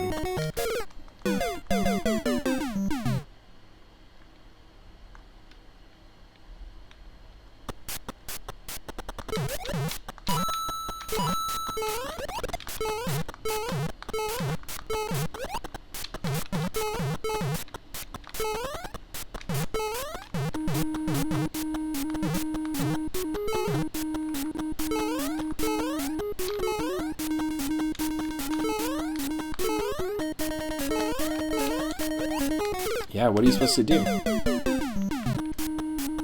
Like, you can't go backwards. I'm gonna try to reset this. Because there are checkpoints in Super Mario Bros. 1, they're just invisible. So there are, like, halfway points. Once you get past a certain point, you keep restarting the level. You'll never start at the very beginning again. Oh. I gotcha. Yeah, we have to make that jump. I gotcha. Interesting.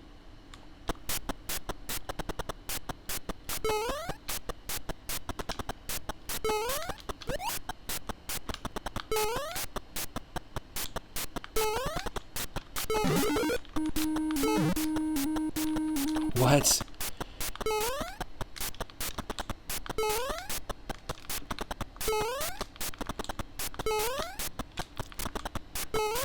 That's tough.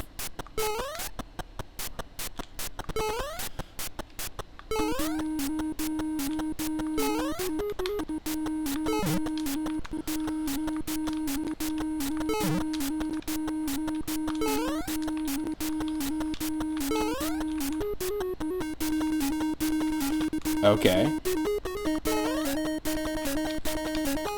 No.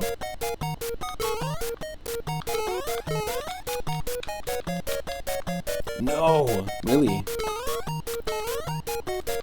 It's not that either. That sucks. Okay, okay.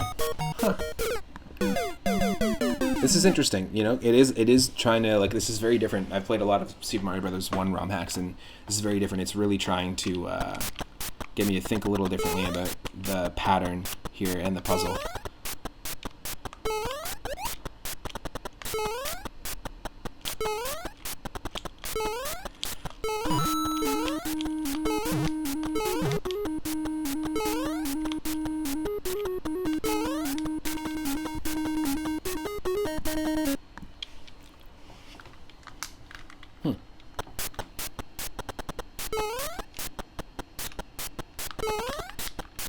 Damn it.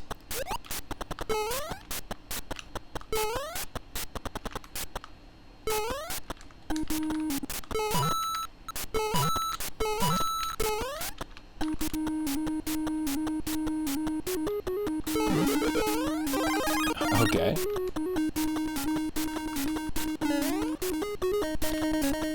Oh, I guess we could just do this. What? Excuse me? Fucking excuse me?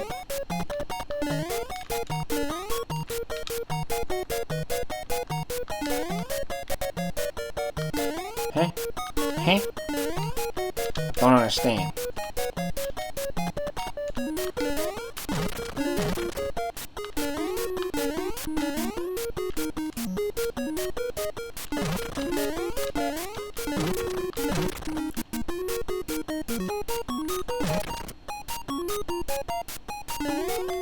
I really don't understand.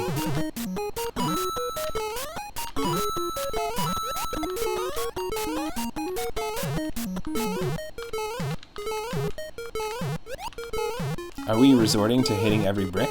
Those bastards.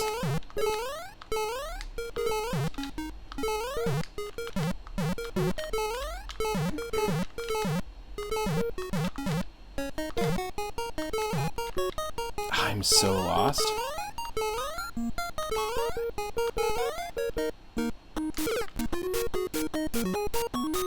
Oh, you know what? Maybe we just have to do this as Super Mario. I don't know how that happened, but I'm happy with it. Maybe we just have to get the speed as Super Mario.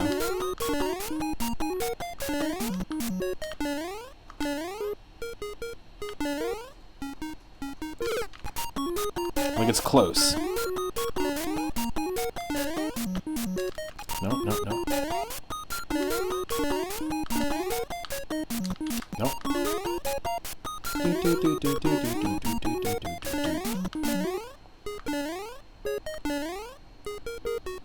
Oh. Really? This is friggin' World 1-1, folks.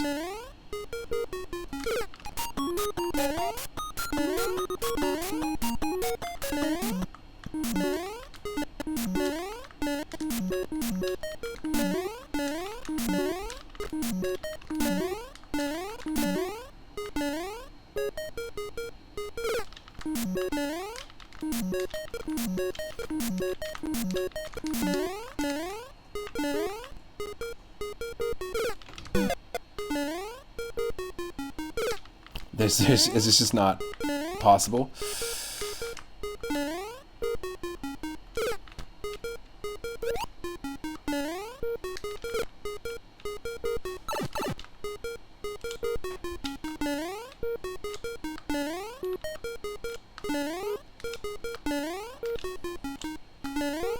Come on.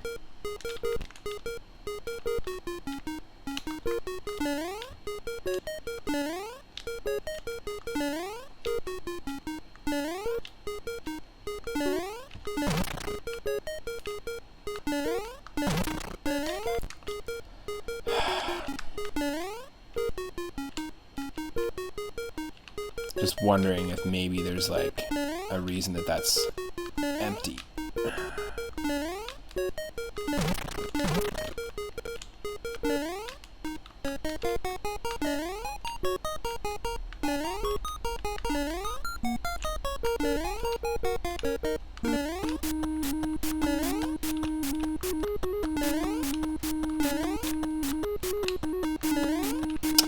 Fuck off. No.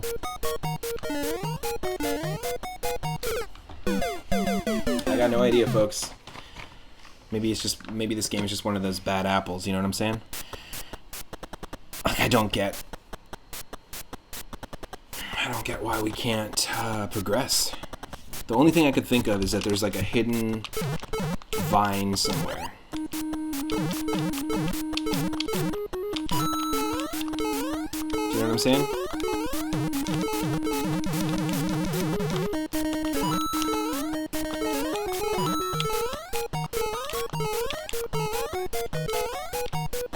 And I'm pretty sure we tried out most of these bricks to see if that were the case.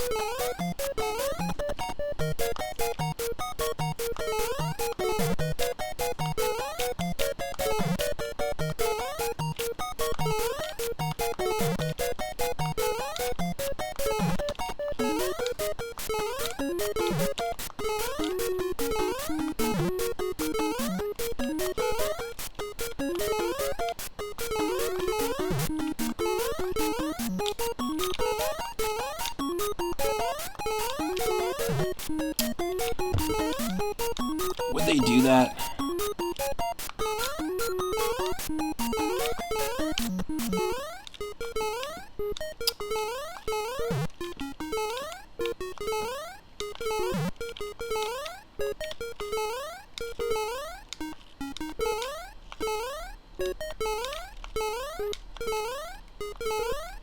Yeah, nope.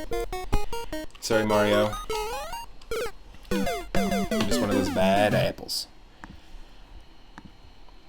I have no idea. I've never run into that situation before in a Mario Brothers ROM hack where it's just that not clear, that unclear what we have to do next. I'm gonna just let this demo thing play here. We'll play some more music from Mario Paint, and let's spin the wheel again, folks. See what game we're gonna get.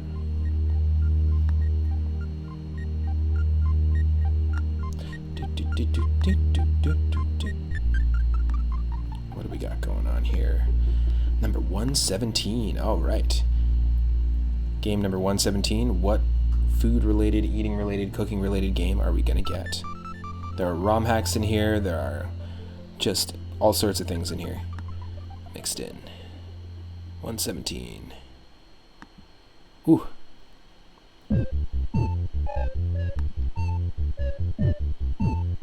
Oh my god, nice. I like that.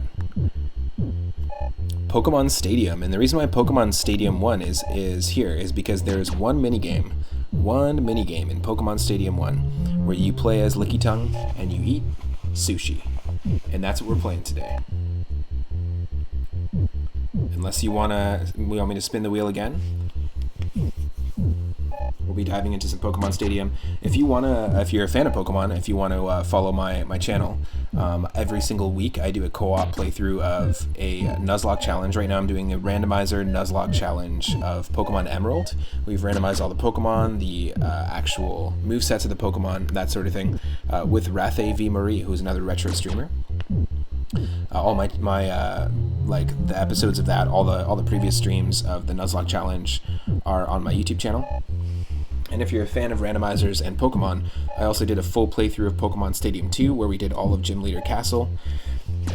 And we did every single mode in Stadium Challenge mode. So if you didn't play Pokemon Stadium 1, you played Pokemon Stadium 2. but we're going to play the Licky Tongue minigame. I haven't played these minigames in such a long time. I spent so much more time battling in Pokemon Stadium 2 as a kid, which is the reason why I chose to randomize that one.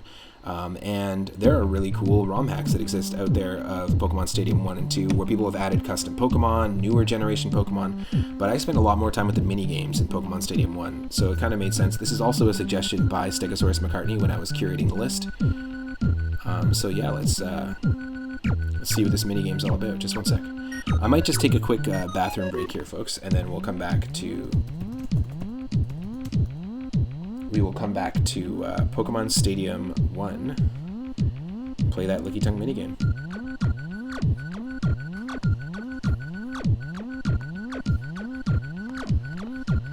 But yeah, definitely subscribe to my YouTube channel if you're curious about the Pokemon Stadium 2 series. It was very fun. We built teams as a chat as well. And we'll be doing some Pokemon Showdown streams where we'll do collaborative team building streams in the future as well. So I want to say thank you so much to Horatio_outside for the raid yesterday, and Toya for the raid the day before, and Predator Gaming HD for the raid today. I'm just going to do a quick shout out to Horatio outside. I'm trying to get that channel to 150 followers, and we're really close to 450 on our end. But Horatio is an awesome streamer, really cool place to hang out, and it's very close to hitting 150. If you like the content on my channel, there's not a lot of randomizers that go on there, but it's very similar. A lot of like really cool retro vibes. Cool. So let me just, I'll be right back. I'll take a short break, and then Pokemon Stadium Licky Tongue minigame will be the next game, unless somebody uses 1,000 Moonstones to spin the wheel. I'll be right back, folks.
Sorry, folks, it won't be too long. It'll just be a few more minutes here. Just having a coffee with my partner, but I'll be right back, and then we'll dive into the Licky Tongue minigame on Pokemon Stadium.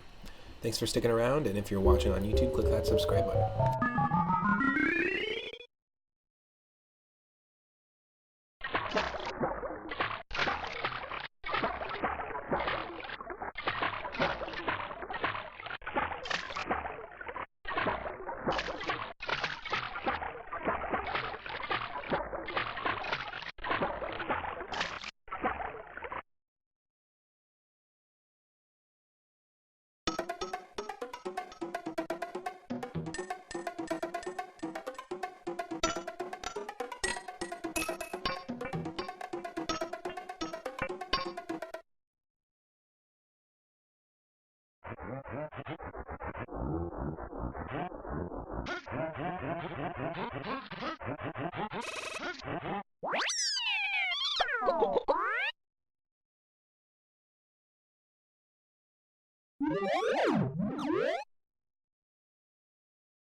Alright folks, I am back. Thank you so much for your patience. For anyone that's just joining, welcome to the stream. Hope you're having an awesome Friday. I see a few more people have joined the stream. We are spinning a wheel, and this series that we got going on every Friday is called More Games About Eating and Food. And basically, yes, it is a Talking Heads reference, by the way, and it basically is a curated list of over 500 retro games that are all about food, eating, or cooking, or have mechanics that are tied into that. And the game we just got just before the break is Pokemon Stadium. There's a Licky Tongue sushi minigame that I remember playing as a kid. So we're going to play Pokemon Stadium on N64 and play that minigame. And if we want, maybe for fun, we can create a team and then we can just do one battle and then we'll spin the wheel.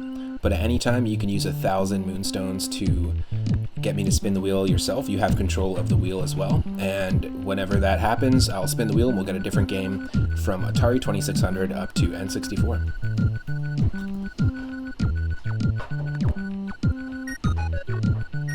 Got a nice fresh coffee.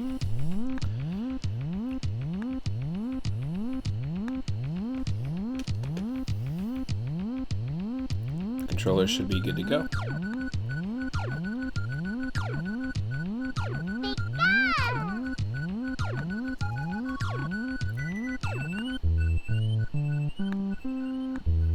You should be able to see it in just a second. I just want to make sure that you can see everything.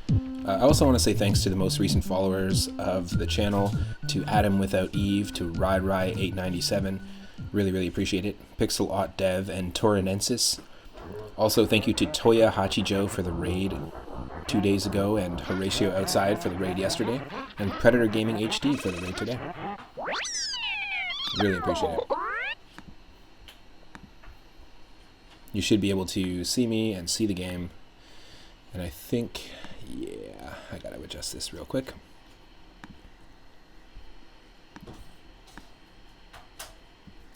Let's see. Boom. And here we go. Pokemon Stadium 1.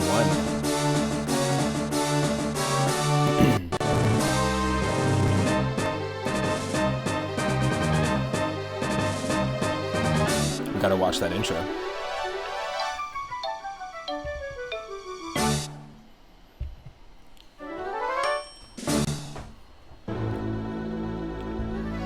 This is an excellent game.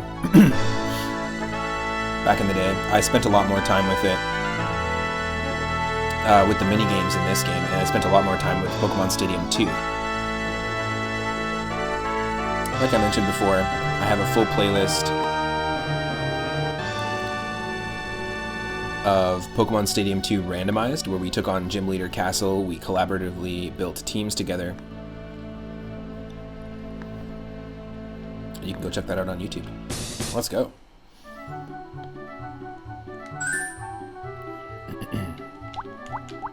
Isn't there mini games here?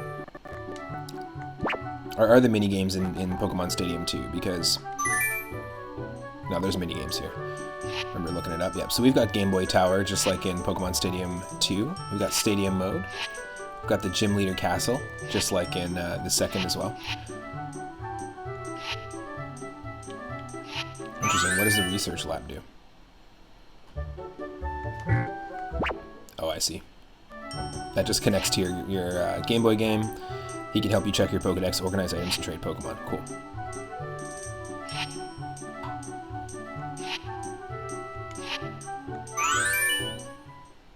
Assuming this is it. Yes, it is. Hell yeah. Pick a game.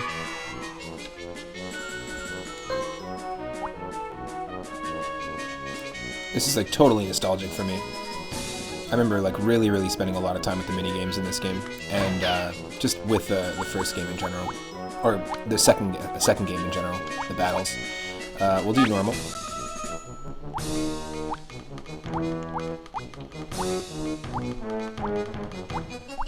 So we're just gonna play the sushi go round mini game. That's literally the game that we got in the roulette. So we have to press the A button to eat sushi. The bigger spender wins. Eat the same kind in a row to score more points. Cool. Here we go.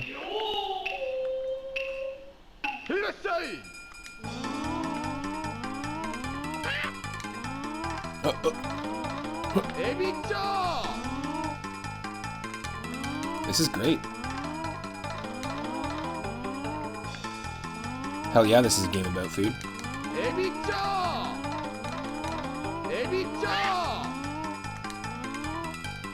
Yes.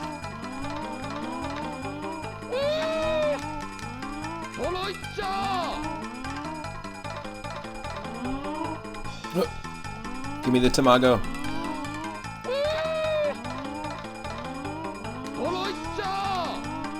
Hell yeah.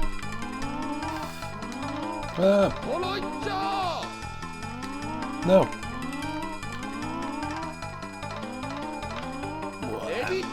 Holy crap.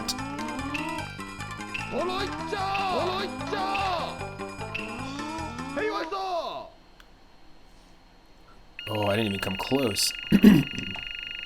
Holy shit. Okay, we were in second. Crazy. Hell yeah, we'll play again. We'll do this a handful of times, and then maybe we'll build a team. Maybe we can come up with a team that's just Generation 1 Pokemon only, because that's all this game has. But Pokemon that are related to food in some way. Maybe there's enough that we can do a food-themed team. There's definitely enough that exists in the entirety of the Pokemon universe, like up to this point.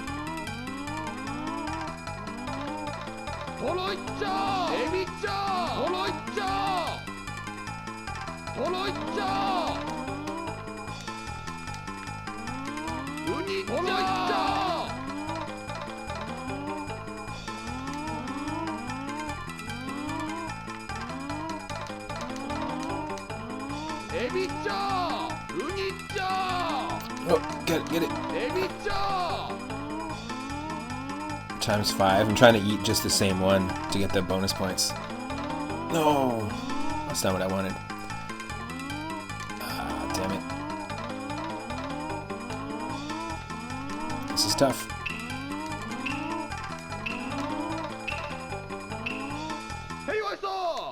Oh. Damn. Same computer player too.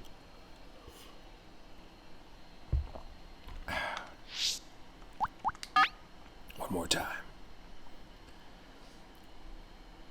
Oh, those are worth the most. Oh, that's why I lost, because I was going for the green ones. They're worth 50. Okay. I got you. We're going for the wrong ones.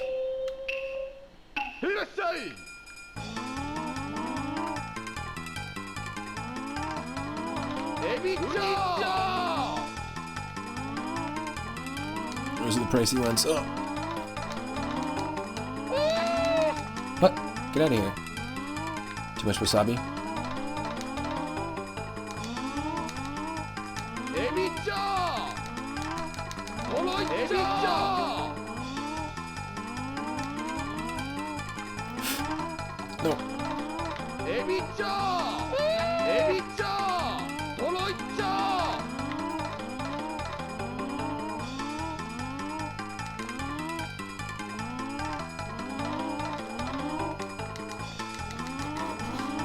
No. Oh, yes. Get out of here.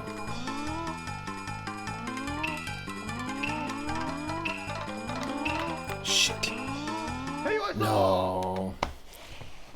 I don't know if we did too good there.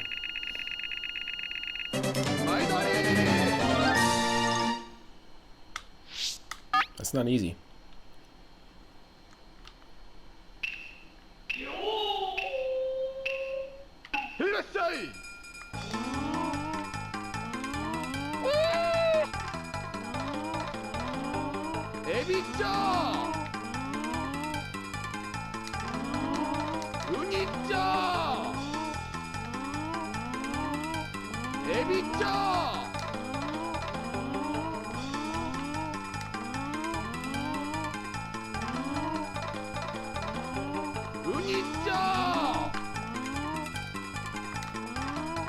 Yes.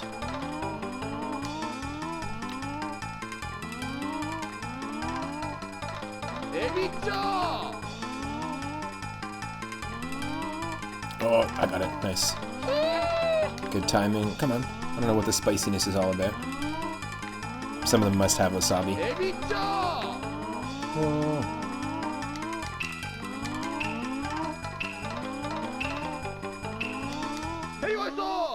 Nice. Might have a chance. Yes. There we go. Just wanted to win at least once.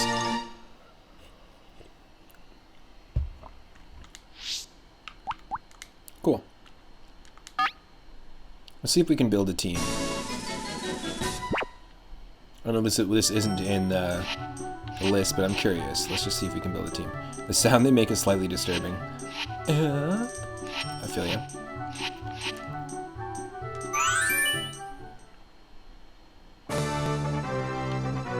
Haven't played this in years. Okay, Prime Cup, no level restrictions. Let's see if we can come up with some Pokemon, a full Pokemon team, and I'm super open to collaboration. And then we'll make our own team, maybe that's food related if we can. Rental only. Okay, anything here that could be related to food in some way.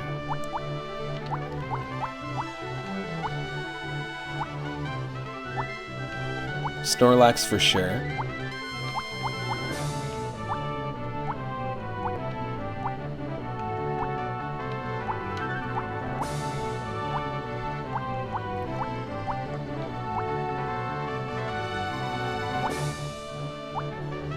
Well, okay, we gotta go with the crab. Okay, we'll go with Kingler.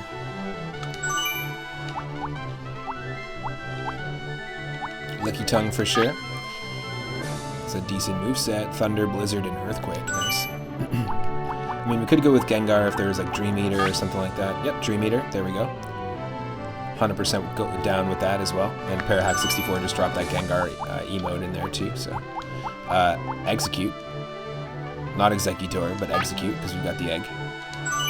The eggs. Chansey could also work as well. But let's just keep going. We could put a fish in there for some variety. Seaking. Snorlax for sure. Yeah, let's do Seaking. Fuck yeah, Seaking. Cool. There's our team of food-related Gen 1 Pokemon. Kingler level 100, Lickitung level 100, Gengar, Execute, Snorlax, and Seaking. There we go.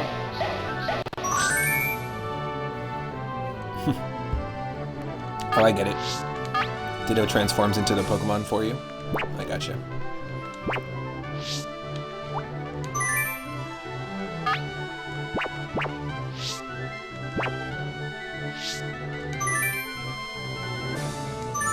There we go, folks. Let's give it a shot. It's been a very, very long time since I've done a battle in Pokemon Stadium 1.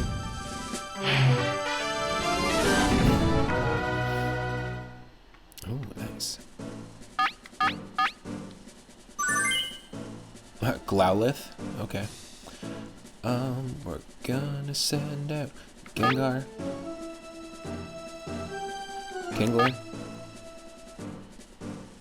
Seaking. It's finally underway. Pokemon Tournament Prime Cup Pokeball. Who will win it all in this wide open, unlimited level? Unlimited levels.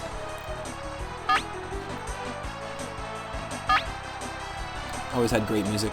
Pokemon Stadium 1.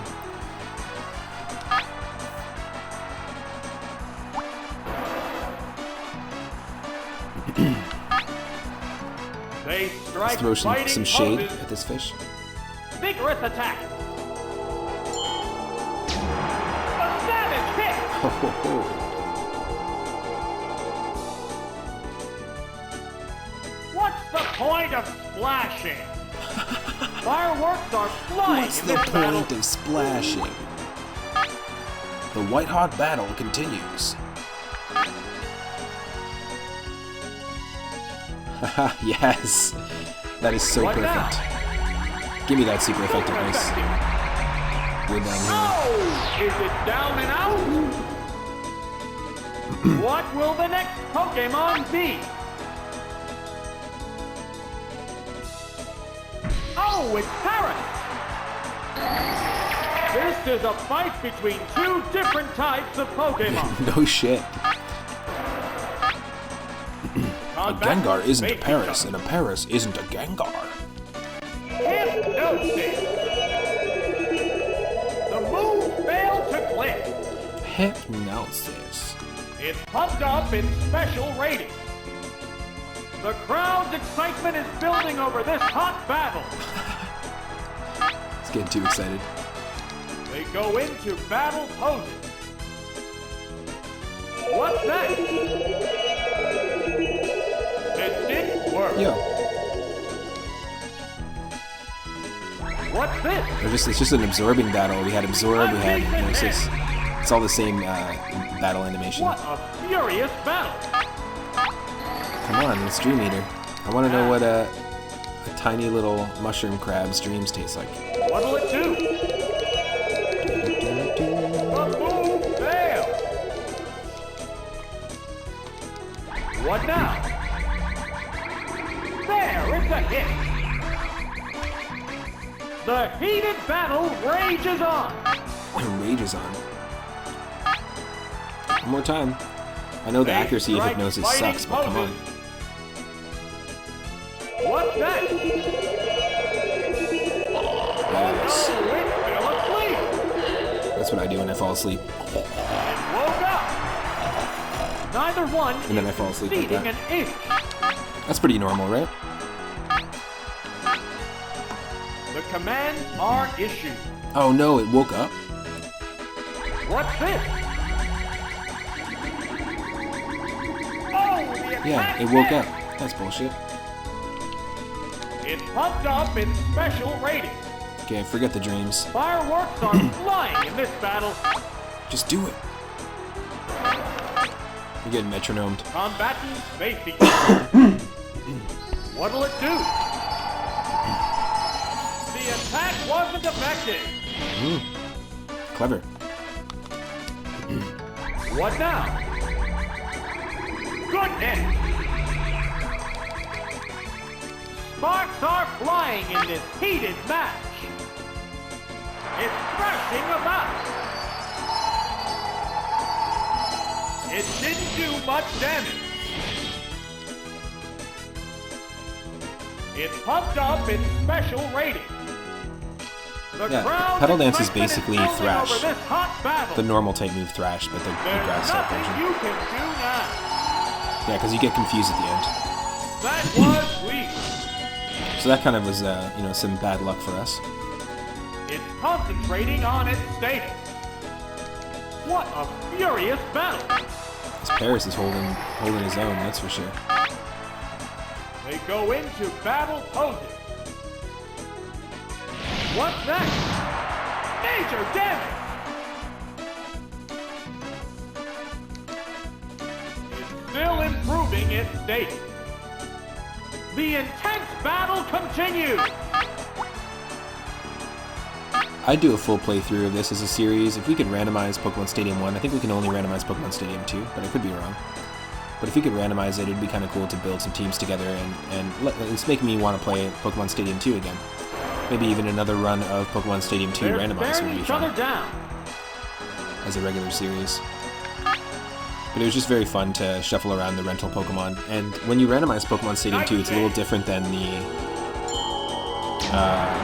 Game Boy games.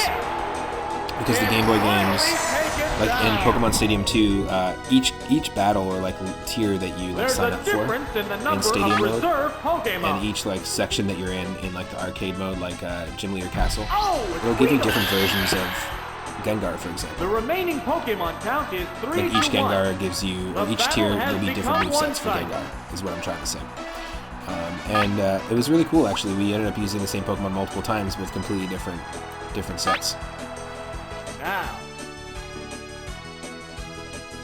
Next time on Pokemon's most one-sided fist fights. whoa! It attacked itself! This is interesting. You string And we're not fighting anyone super Its strong. It's speed just is down. Fireworks are flying in we this destroy battle. them. The combatants face each other. Ooh, oh my god. Fissure! Is that gonna count? Oh, the attack missed! What now? Yes, it's working! Neither one is conceding an inch. They strike fighting poses. What's this?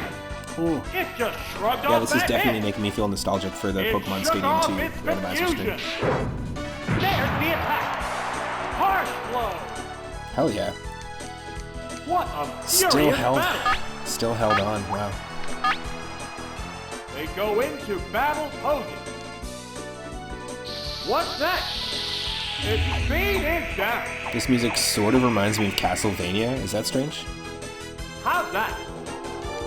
This song specifically. That's a good hit. Oh, is it down and out? And there goes the battle.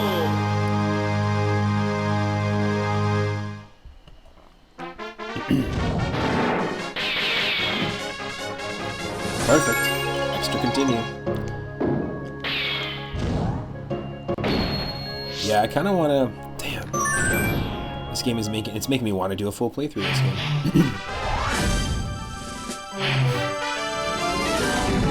Like, not just with the food-related team that we built here, but... That's definitely... You'll see that sooner than later on the stream, as well as the Wario Land 3 randomizer I'm hoping to do, and Minish Cap randomizer. As soon as we're done beating it, there is a way to randomize Minish Cap. Also, it turns out that the people that are making it are a team called Minish Maker, and they're making something like Lunar Magic. So, a utility that you can actually go in and edit Minish Cap, which is really, really interesting. It's a great visual aesthetic as well, so I'd love to see some ROM hacks of that game. You know, there's a handful of ROM hacks of Link to the Past as well, and I'd just love to see that game get a little more love. That'd be cool. Who do we choose? Who do we choose? We're gonna go with Execute. Let's go with Licky Tongue. And let's go with Kingler. Perfect. What kind of battle can we expect to see? Begin round 2. Sending out our eggs, our food-related Pokemon.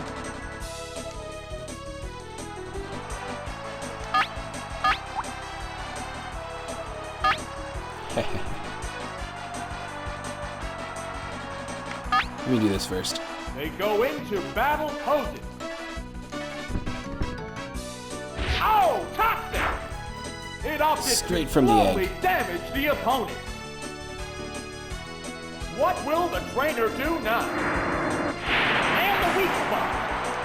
Wow, the crit still didn't do that much damage. What a furious battle!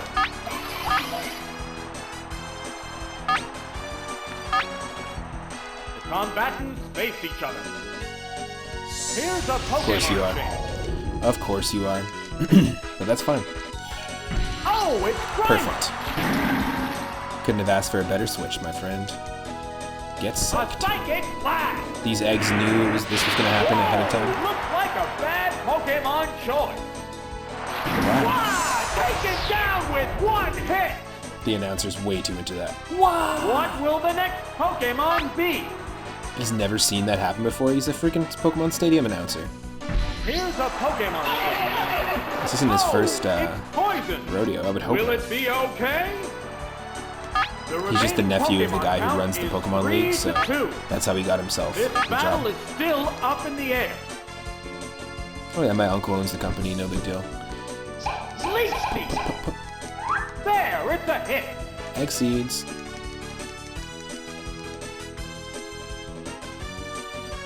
Hypnosis. The move failed to I love the clear. low poly look in this game. The Pokemon. Neither one is conceding an inch.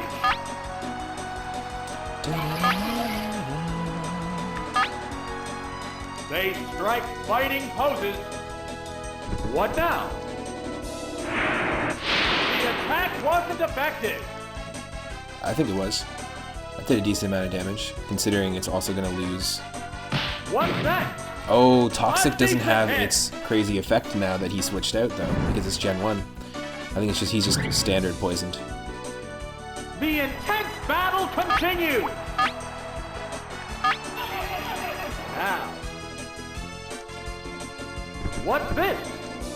The special stat is down.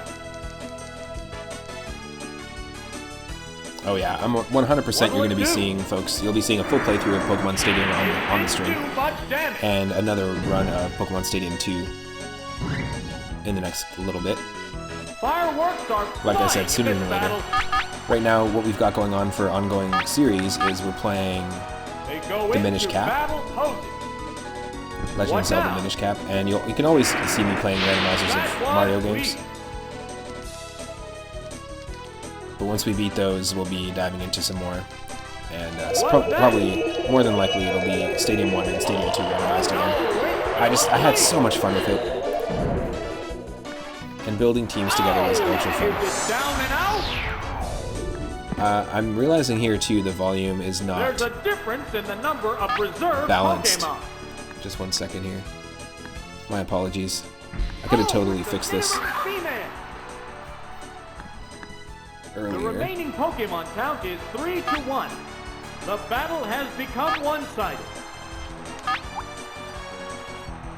That is not ideal. I don't want to be Combat fighting face each other. or competing with the audio of the game ever. It's fast asleep. Trap back tailwind. Wake me up. Its defense is down. Sparks Wake are up these eggs, flying in folks. this heated match. It's breakfast. It's The goddamn commands breakfast are time. issued. It woke up. What's this? The state of change works. What a furious Yeah, I think battle. that's much better for volume. Much, much better.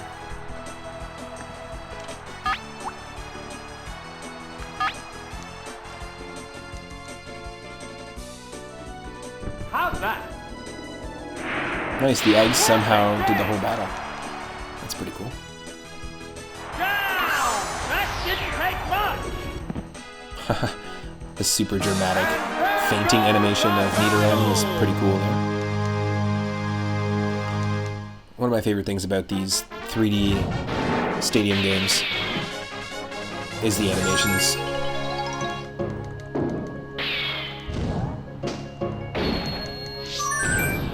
I might as well just keep going and see if we can how far we can go with this team. Until somebody uses their moonstones to do a swap, I think that's what I'll probably do.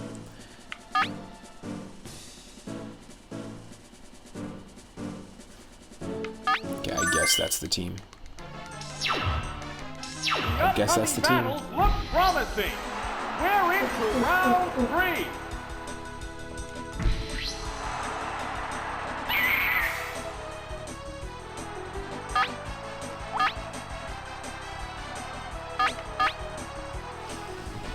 I remember Crab Hammer being an insanely powerful move in Gen 1.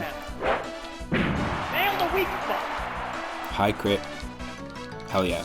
Taken down on the word go. He's so excited about the one-hit This KOs. is a wild one from the word go. You never said go, by the way. You're the announcer. Oh, You're saying it's from the word go. go. But then nobody said go. The remaining Pokemon count is 3-2. This battle is still Let's up in the toxify air. this. Ooh, ooh. I heard something. Oh, Sinja Minx. it Welcome to the opted stream. Thank you so much for the slowly follow. damage the We opponent. appreciate it. Thanks for helping us get closer to 500 followers. The attack was We just hit defective. 400, and it really means a lot. Thanks for the support. Is this a shiny Fireworks are Kabuto? flying in this battle. Or is that just what he looks like in this game? Or what Cab looks like? Let's see if we can actually land this. Probably not, but let's go. Guillotine! Yes! That was brutal! Yes! Oh! More like Is he down and Kabuto out? instead of Kabuto. There's a You're done. difference in the number of reserve Pokemon. You're done. Oh, it's Cubone! The remaining Pokemon count is 3-1. The battle has become one-sided. Yeah, I think we won. They Kingler's quite strike fast. Fighting poses. How's that? Missed the target. It's getting pumped up. Pumped What up. a furious battle.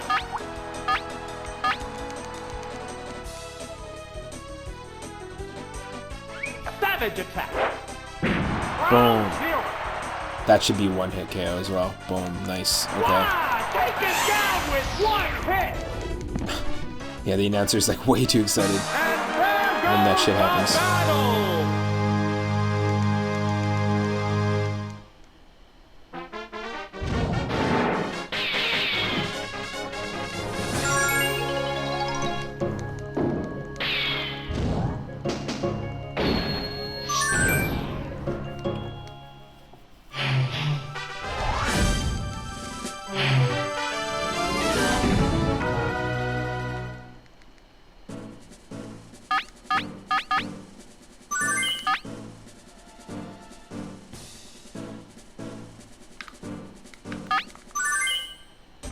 So execute The crowd's excitement is building. Licky Tongue and Kingler is who I sent out. Round 4. Got our eggs, our king crab legs. And Licky Tongue, of course, is a food-related Pokemon. Let's try this. Now. The kick drum in this music, by the way, Oh, toxic! The move failed to it's pretty metal. What will the trainer do now? His speed is down. Fireworks are flying in this battle. They strike fighting poses. Oh, screw you, dude. Whoa! Horn drill! Oh, the attack missed! Trying to OHKO me? There's the attack! Nope. Hit the weak spot! There's a big difference in HP. They go into battle poses. That's bold. Ah! Oops, that's a miss. Crab hammer. Yeah, it's a hit. It's a hit. It's a crit. Is it down and out? What will the next Pokemon be? Oh, it's Krabby! Ho ho. Learning from the younger The generation. remaining Pokemon count is 3-2. This battle is still up in the air. What now? Its speed is down. Bubble can actually be quite annoying in Gen 1 because of the speed drop. What's next? The Oh. move failed. Neither one is conceding an ace. That's weird. The combatants face each other. Oh, okay. You're going for it. Guillotine! Miss the target. What's this? It opted to slowly damage the opponent. What a furious battle! Yeah, just with that move. I'm gonna slowly damage it with this. Oh, come on. Whoa!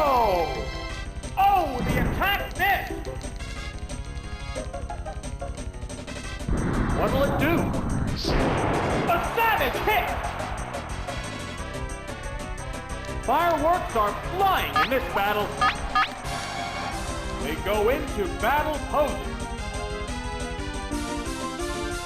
Ah! It's a crab bake, everybody. That's a miss. What now? Severe hit. This matchup has become one-sided.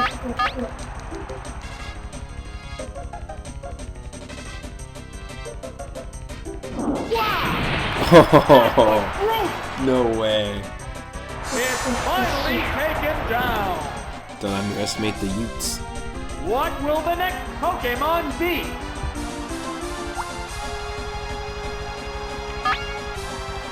They strike fighting poses. Oh, it's executed. How will the type difference affect that? I think it's faster than me. Nope, maybe not. A psychic blast! Yeah, it's a hit! Oh! Is it down and out? Bye, crab. Bye, crab. There's only one Pokemon left in reserve. Renita.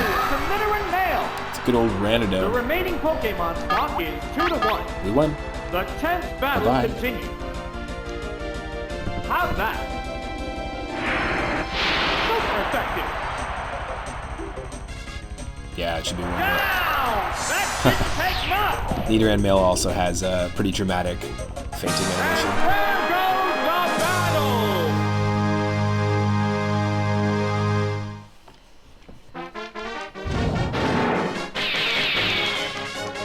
Didn't get it perfect this time. You can probably do these last 4 battles without losing all our continues, because we earned 3 continues already. Cool.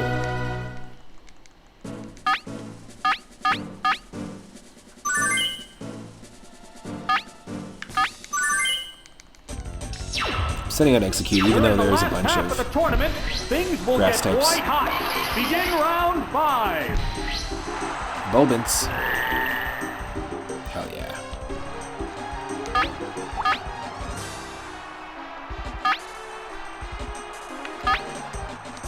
Now. It is poison type, but is it gonna work? Fantastic. Nah, it's not gonna It work. didn't work. I always thought that was something in later generations of Pokemon, by the way, not Generation 1. I didn't think that in Generation 1 poison Pokemon couldn't be poisoned. And later on, eventually, in the newer generations, grass Pokemon can't have any spore moves used on them, so like Sleep Powder doesn't work, Stun Spore doesn't work, that kind of thing. Which I think is really interesting. Poison Powder doesn't work. Fire Pokemon can't be burnt, Ice Pokemon can't be frozen. I didn't realize that wasn't... I thought that was just the way that it worked They strike fighting in the newer games, but I didn't realize that with Poison-type Pokemon, from the very get-go, they couldn't be poisoned in Gen 1. Because it kind of threw me off in Gen 2 and Pokemon Stadium 2 when we revisited it. I was like, that doesn't make any sense, logically. Fireworks are flying in this battle. I just didn't remember it being something that they did so early on in the series. There's a lot of things about Generation 1 Pokemon battling that has been drastically changed up to this point. Down and out. What will the next Pokemon be? Does anybody have any memories specifically with Pokemon Stadium that they want to share in the chat? Oh, it's Horsey! Any interesting Pokemon Stadium stories? How will the type difference affect that? Combatants face each other. Psychic should still do a decent amount. It's speeded up. Sped up? What now? Is that what you meant to say, announcer? A savage hit! The crowd's excitement is building Basically, you over this remember it. hot battle. Did you have this one, or did you have Pokemon Stadium 2, Go Joe? into battle poses. I remember playing this at my cousin's house growing up, Why not? Accuracy took a hit. but Pokemon Stadium 2 I spent so much more time with. I think I own that one. What's that? I don't think I ever owned Pokemon Stadium 1 way back in the day. Severe hit. I mean, it came out a long time ago. Oh, it's down! There's You a also difference in the number of I love reserve Pokemon. You also remember the white hot battles as well. Oh, it's Psyduck! The remaining Pokemon count is 3-1. The battle has become one-sided.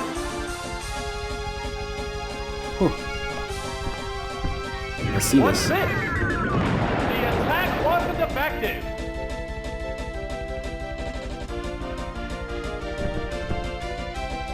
Leech Seed! Oh, the attack missed! What a furious battle! Now, what'll it do? Its speed is down. There's the attack. Watch the weak. Oh, got the crit, get the crit. Yes. Wow, taken down with one hit. Nice fainting animation. And Very Looney Tunes. battle.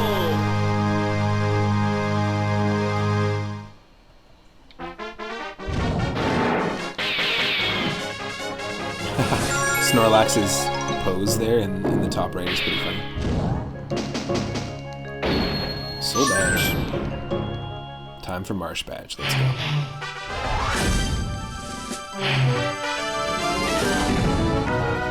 Mostly flying types. Psychic and a Ghost.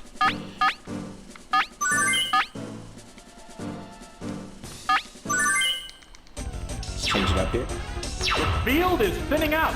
We're into round 6.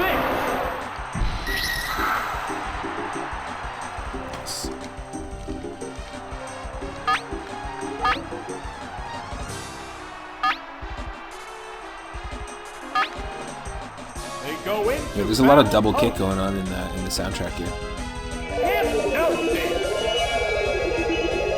It didn't work. Damn. Nobody, it's never gonna let me eat the dreams of other Into the Pokemon. sky. Are they testing each other's strength? They strike fighting poses. Doduo in the air right now is ridiculous. There's the attack. Missed the target. What now? Speaking of Looney Good Tunes, hit. yeah, they're really Fireworks are really cartoony with the flying animations in battle. this, and I really appreciate it. Combatants face each other. Oh, great. That's the one that hits. What's that? Stupid. Oh, the attack Stupid. missed. It blew up again. What a furious battle. Now. Supersonic. Oof is right, man. Oof is right. What's this? It just looks so ridiculous Savage hit. in the sky like that. Neither one is conceding an inch. The commands are issued. Fingers crossed. What'll it do? The move failed to click. Nope. Bye bye, Gengar. The airstrike continues. The intense battle Unless continues. Metronome gives us Protect. Nope. Mimic. The move failed.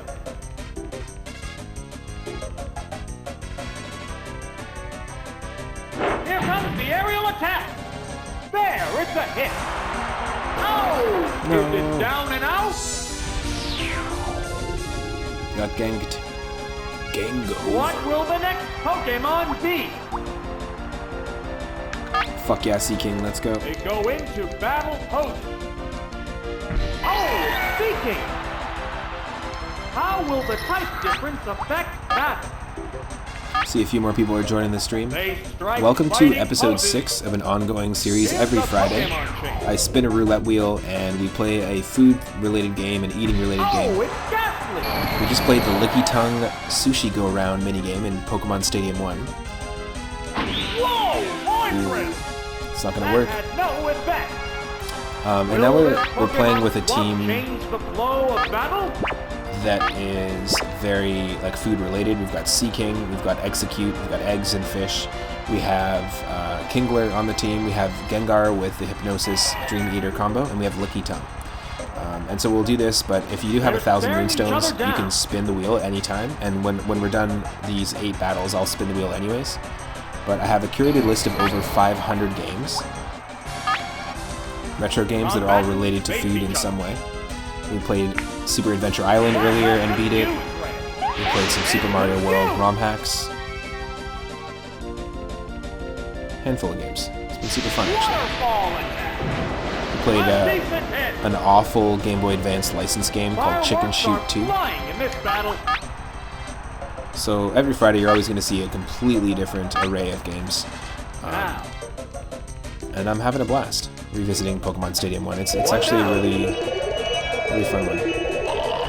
Oh, it works for him. It works for him. He's going to eat our dreams. We can't eat his.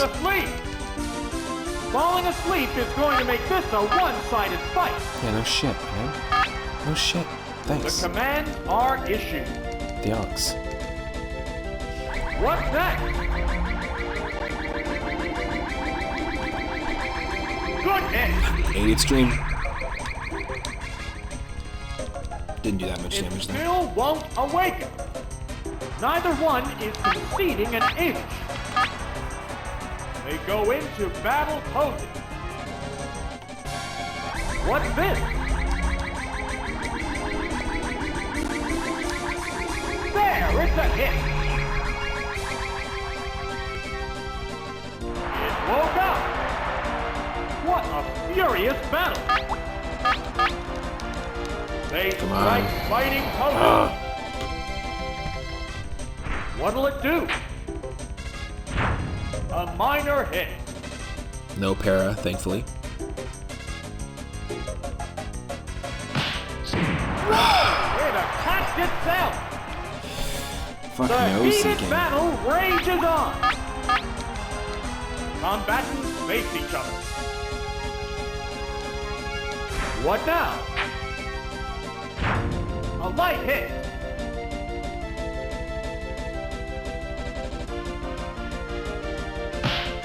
Uh-oh, it's confused. Nope. Fireworks are flying in this battle.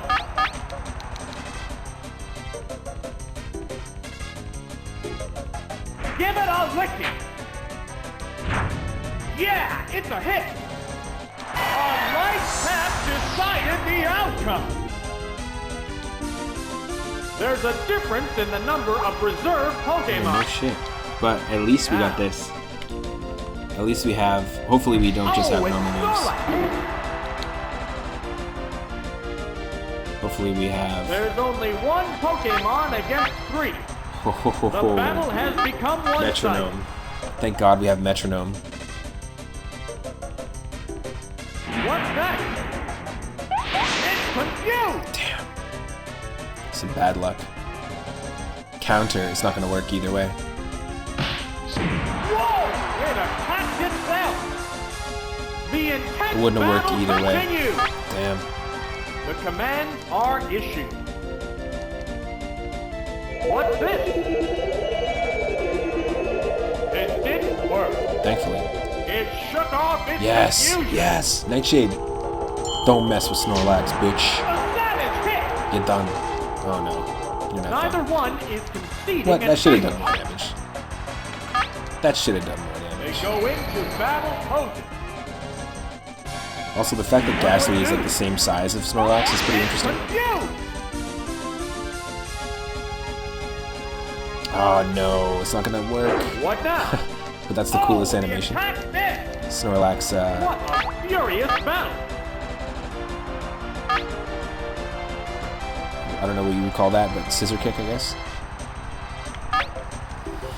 They strike fighting poses. We only have so much PP for Metronome here. It fell asleep again. It's fast asleep. Falling asleep is going to make this a one-sided fight. The combatants face each other. Won't work. What's this? This is Ghost type. What? What? What? It's ghost type. You pieces of shit. We're normal type. Fireworks are flying in this battle. I don't understand. What'll it do? It's asleep again. He's got the boogie in his body. It's Only when he fast falls asleep. How will this snooze affect the battle? The commands are issued. What now? A decent hit. It still won't awaken. The heated battle rages on. They go into battle pose. Oh, come on. What's next? This is such a slow defeat, you know? It woke up. Sparks are flying in this heated match. He's switching. Here's the Oh, thank Pokemon God. thing. Thank God.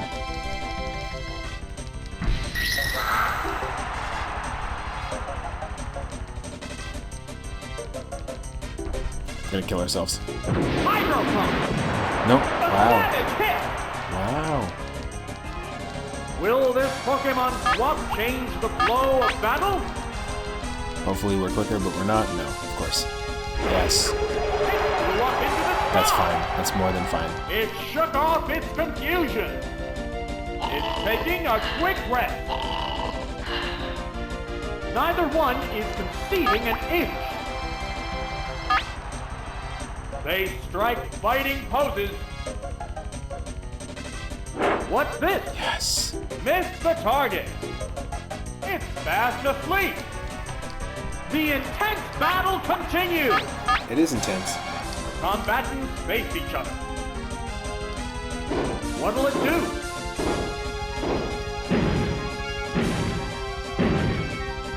Goodness! It woke up. Yes. There's a big difference in HP. Now. What now? A decent hit.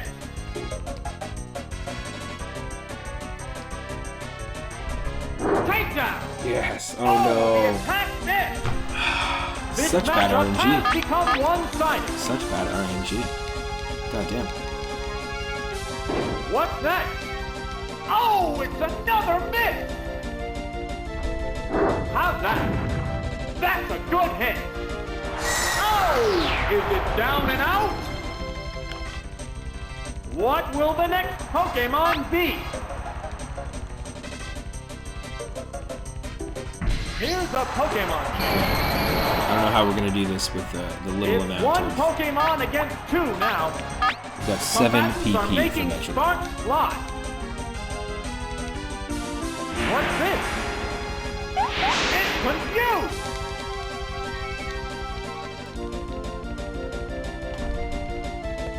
It's poison powder. It didn't work. Of course. That's literally what Fireworks are Ghastly is. flying It's in basically this battle. poison powder. They go into battle poses. What'll it do? Oh no, it fell asleep. It's fast asleep. Falling asleep is going to make this a one-sided fight. They strike fighting poses. What now? There, it's a hit. It woke up. Neither one is conceding an inch. Combatants face each other. Wow. What's next? The move failed to click. Oh, come on. That is not the move It he used. attacked itself. Fighting move is gonna do Furious nothing. battle.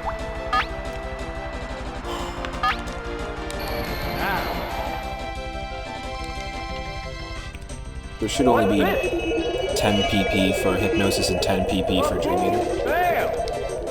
It shook off its confusion. Here, I'll help you out. I'll go to sleep for you. There Taking you a go. quick rest. Sparks are flying in this heated match. The commands are issued. What'll it do? Yes. And confused! It's fast asleep. The intense battle continues. They go into battle poses. What now? A decent hit. It woke up. The heated battle rages on. They strike fighting poses. What's next?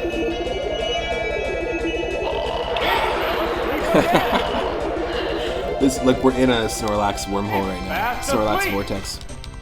How Cortex. will this snooze affect the battle? The combatants face each other. It's got to run out of What's PP this? here soon enough for these moves. Good hit.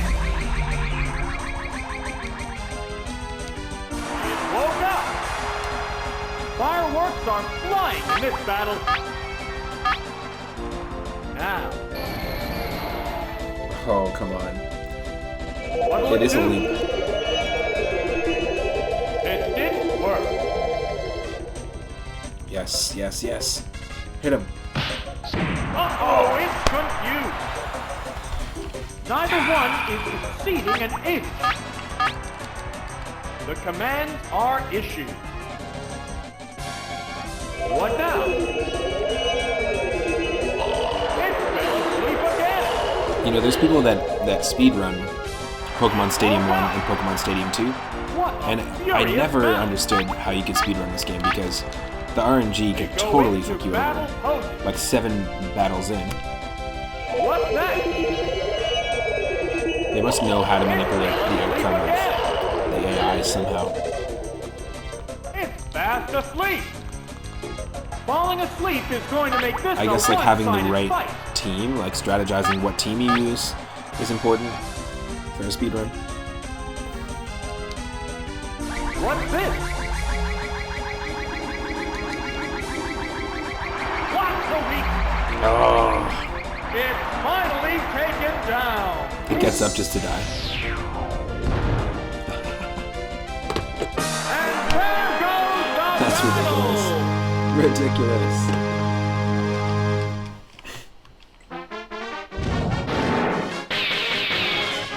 That was such a trolley match. Such a trolley match. But we do have the option to continue, so we still have continues. We'll keep going. We know we're not sending in Snorlax. Very lucky time.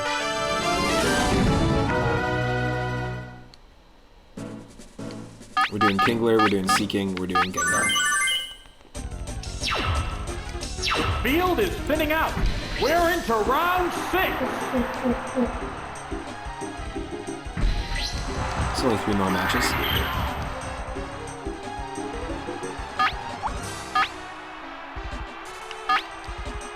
They go into battle poses. Oh, and a left Pokemon chain. Oh, it's got Perfect. Perfect. Crab Hammer. What's the weak spot? Fireworks are flying And in we're this faster. battle. They strike fighting poses. What? How are we not faster? How is Kingler not faster than Ghastly? That's bullshit. Oh no, it fell asleep. I see a few more people are joining. Welcome to the stream. Fast asleep. Hope you're having a good Falling Friday. asleep is going to make this a one-sided We're fight. playing games about eating and food and cooking, and we played the Sushi Go Round minigame in What now? Pokemon Stadium.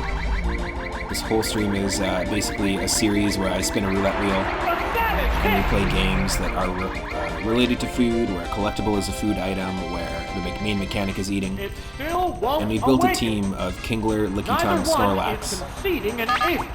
and Seeking, Execute, and something else. What's next? Gengar, who can use Dream Eater. And that's our current team that we're just taking Severe on hit. Stadium mode Oh! Is it down and out? in Pokemon Stadium 1. And that's basically just all Pokemon that we can come up with in Gen 1 that are related to eating. We'll definitely send out Gengar, because we can eat the dreams of this Ghastly and get a little bit of revenge. Oh, it's Gengar! It's 2 Pokemon against 3 now. Everyone also has control over the This battle wheel is still up in the air. for 1,000 Moonstones. You can actually redeem them to have me spin the wheel What's this? at any time, and then I'll go to the next game. Major damage! Didn't even do that much. Flash up confused ray. But I think Nightshade is like Seismic Toss. It does damage based on the level. Furious battle.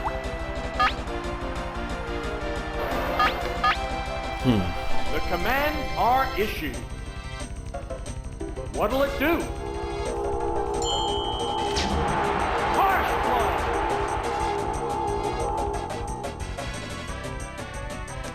What now? It fell asleep again. How will this snooze affect the battle?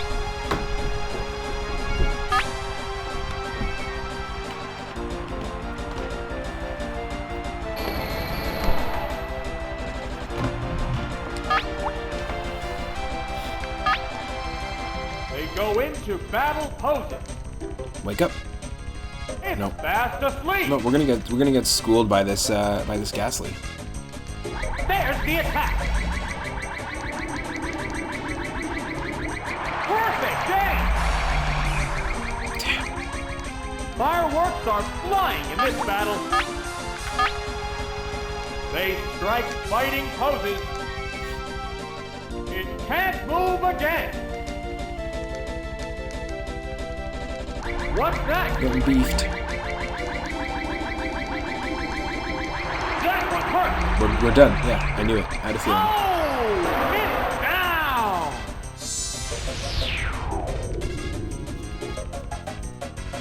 There's a difference in the number of reserve Pokemon. Well, is Seeking going to be able to beat the whole match? Who knows? Oh, Seeking! There's only 1 Pokemon against 3. The battle has become one-sided. What's this? It's confused!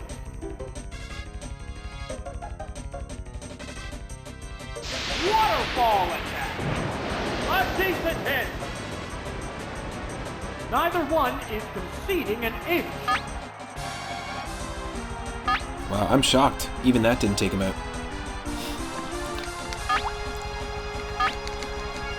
Combatants face each other. What'll it do? It fell asleep again. It woke up. Yes. Fuck yeah, Seeking. The Let's go. intense battle continues. The commands are issued. What now? It fell asleep again. Yes. What a furious battle! Hell no. They go into battle poses. What's next? The move Yes. failed to click. Fuck yeah. It And we're no shook longer off its confused. And confusion. you're done, dude. There it goes! You're done. Oh! Finally. It's finally taken down! Holy shit. The next Pokemon is being prepped. That's what I thought. Oh, it's Doduo! It's 1 Pokemon against 2 now. The combatants are making sparks fly. Ah. It flew up into the sky. course that would happen. Supersonic! The move failed! Fireworks are I flying should have in this anticipated battle. that, though.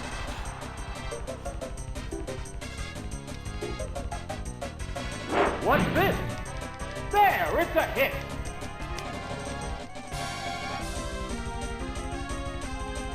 What'll it do? It didn't work. Come The on. heated battle rages on. They strike fighting This game just poses. keeps trolling us. What now? Oh, the attack missed! What's that? It's confused! No, no, no. Sparks are flying in this heated match. Now. What's this? A decent hit!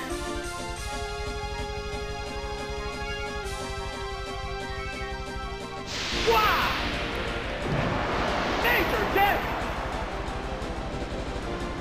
Neither one is conceding an inch. Let's go, see They can go you can do into this. battle poses.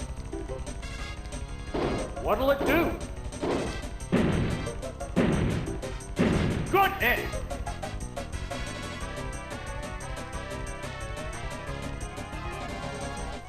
How's that? Yes. Boom! Yes. Oh! Damn. Is it down and out? That was quite the battle.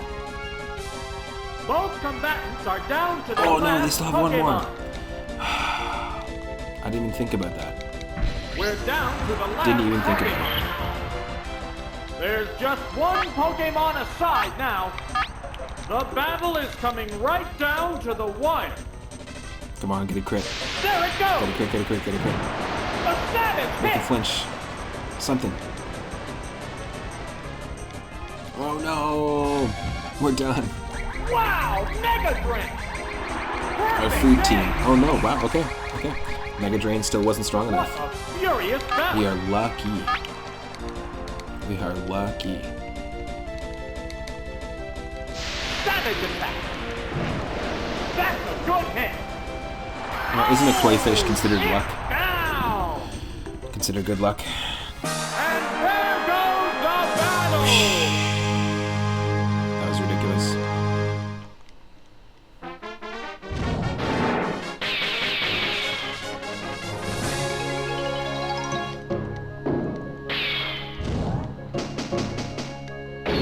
There we go. We have 3 more continues. 2 more battles to go, and then we'll spin the wheel, unless somebody wants to use their moonstones to do so. Hopefully it won't be so trolly.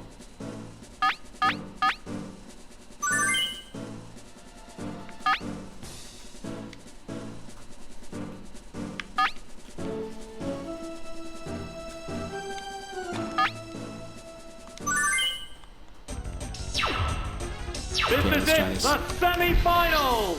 No one wants to lose having come this far. Oh, that tongue is a little close to the camera.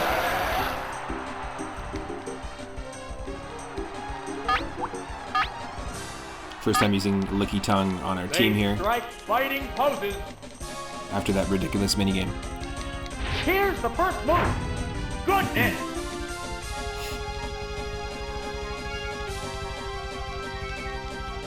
Here it comes! Thunder!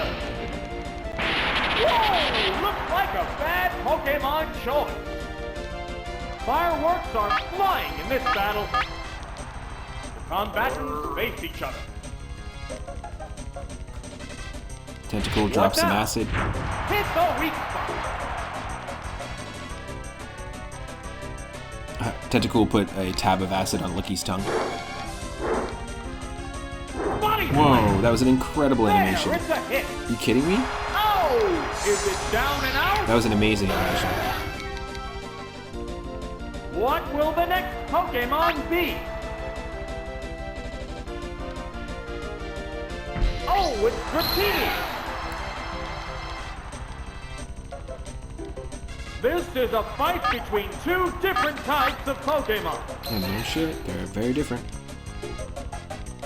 What's that? A decent hit!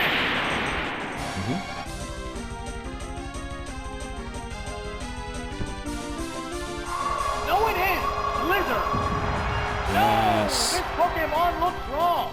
Swept. Oh, come on. What So a close. furious battle. Swept is what I meant to say. Now, At least we get to see the What's body slam this? animation again. yeah, it's a hit. Hell yeah. How's that? Boom. Boom! Oh, it's down. Okay. There's a difference in the number of reserve Pokemon. Oh, Durshell. it's Shelter. Good old Durshell. The remaining Pokemon count is 3-1. The Shelter battle has Vandershell. become one-sided. What'll it do? Good hit.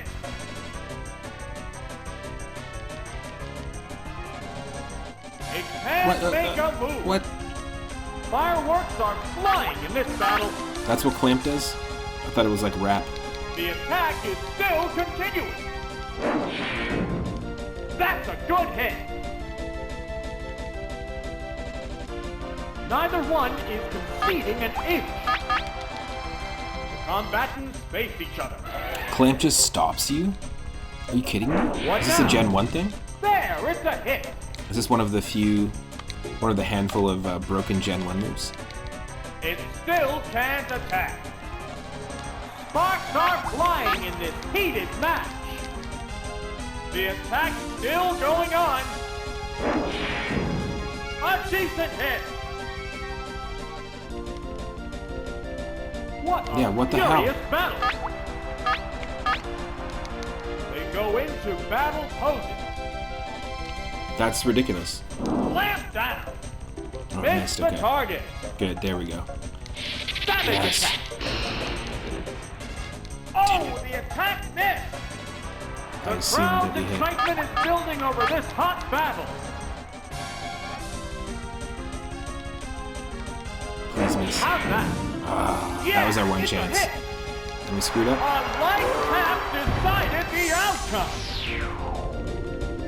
Licky Tongue's allergic to shellfish, apparently. What will the next Pokemon be? They strike fighting poses. Oh, it's Snorlax. What's up, dudes? The remaining Pokemon stock is 2-1. The combatants are making sparks fly. What's that? This is totally hit. hacks right now. It can't make a move. Fireworks are flying in this battle.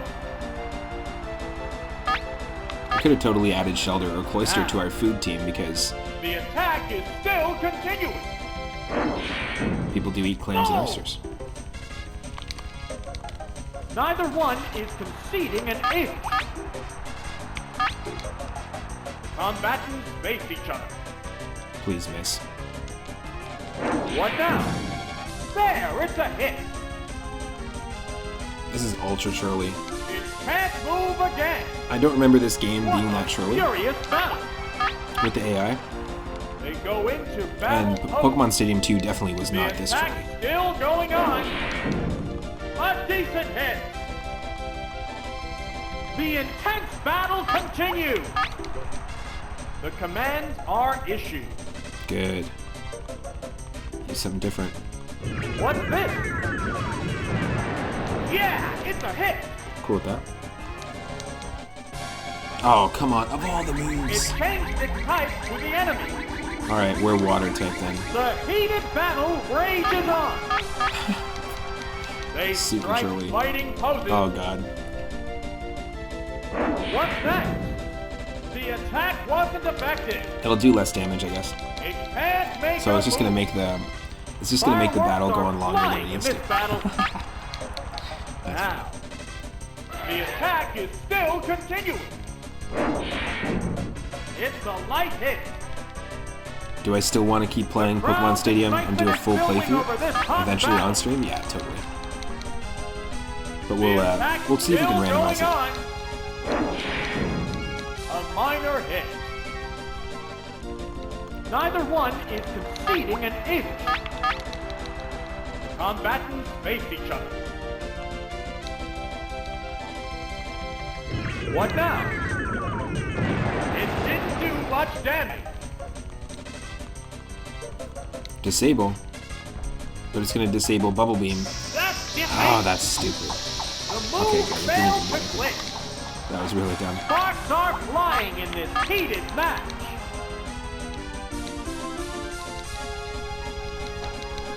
What will it do?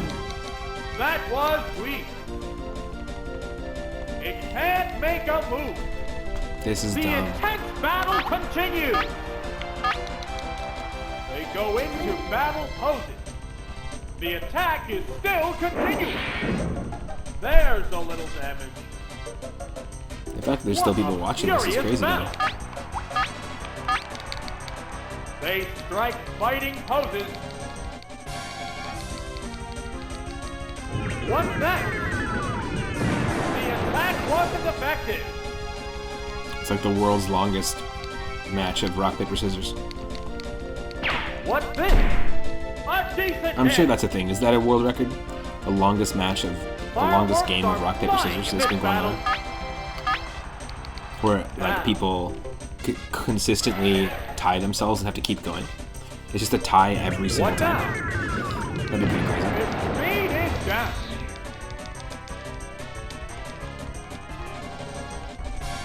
What'll it do? Oh, the attack You're missed. kidding me. The crowd's excitement is building over this hot battle.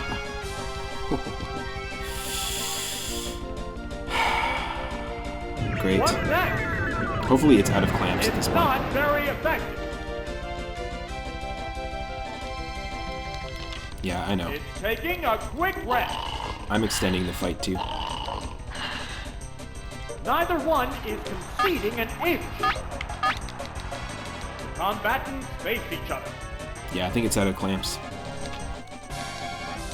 What's this? Its speed is down. It's fast asleep. The heated battle rages on. The commands are issued. What now? What the weak? It's like the game realized, oh shit, there's only a couple battles left. Let's really turn off the stupid ass AI bullshit. Oh, somebody had the stupid ass AI bullshit dialed down to 2. What the hell? We're in round 6. Let's turn that right up to 14. It didn't do much It only damage. goes to 11. That's cool. Bring it up to 14. Can't make a move. What a furious battle! They strike fighting poses. The attack is still continuing. He's just waiting to troll us. It's fucking bullshit. Fireworks are flying in this battle. Now, the attack still going on. Sure it is. It's a light hit. The crowd's excitement is building over this hot battle. The attack is still continuing. What are you doing There's in the a game? little damage. Dude, the announcer just doesn't Neither care one anymore. is conceding an inch. Oh, damage. Combatants face each other. What's next? Yeah, just do it. Its speed is down. Don't care about my speed. Go, go, go, go, go. Oh, that's a terrible move.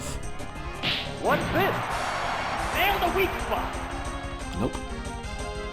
The heated battle rages on.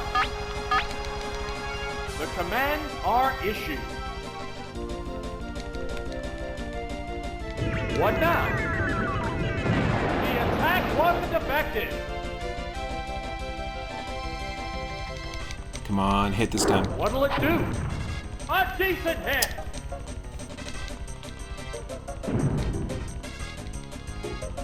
What a furious battle. They go into battle poses.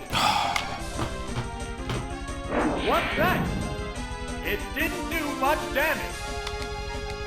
It can't make a move. You're kidding me. Fireworks are flying in this battle. They strike fighting poses. The attack Might as well just still sit back going on. and enjoy the coffee. A minor hit. The intense battle Hope everyone is enjoying continues. themselves. Everyone is watching. Now, the attack is still continuing. It's a light hit. Neither one is conceding an inch.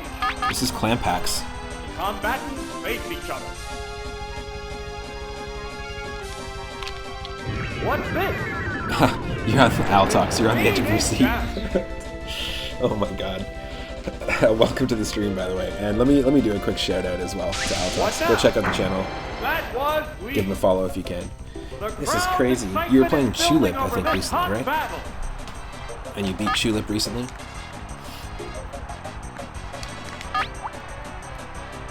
Whew. The commands are issued. God damn. I use metronome, so hopefully this metronome. The attack wasn't effective. Hopefully this move.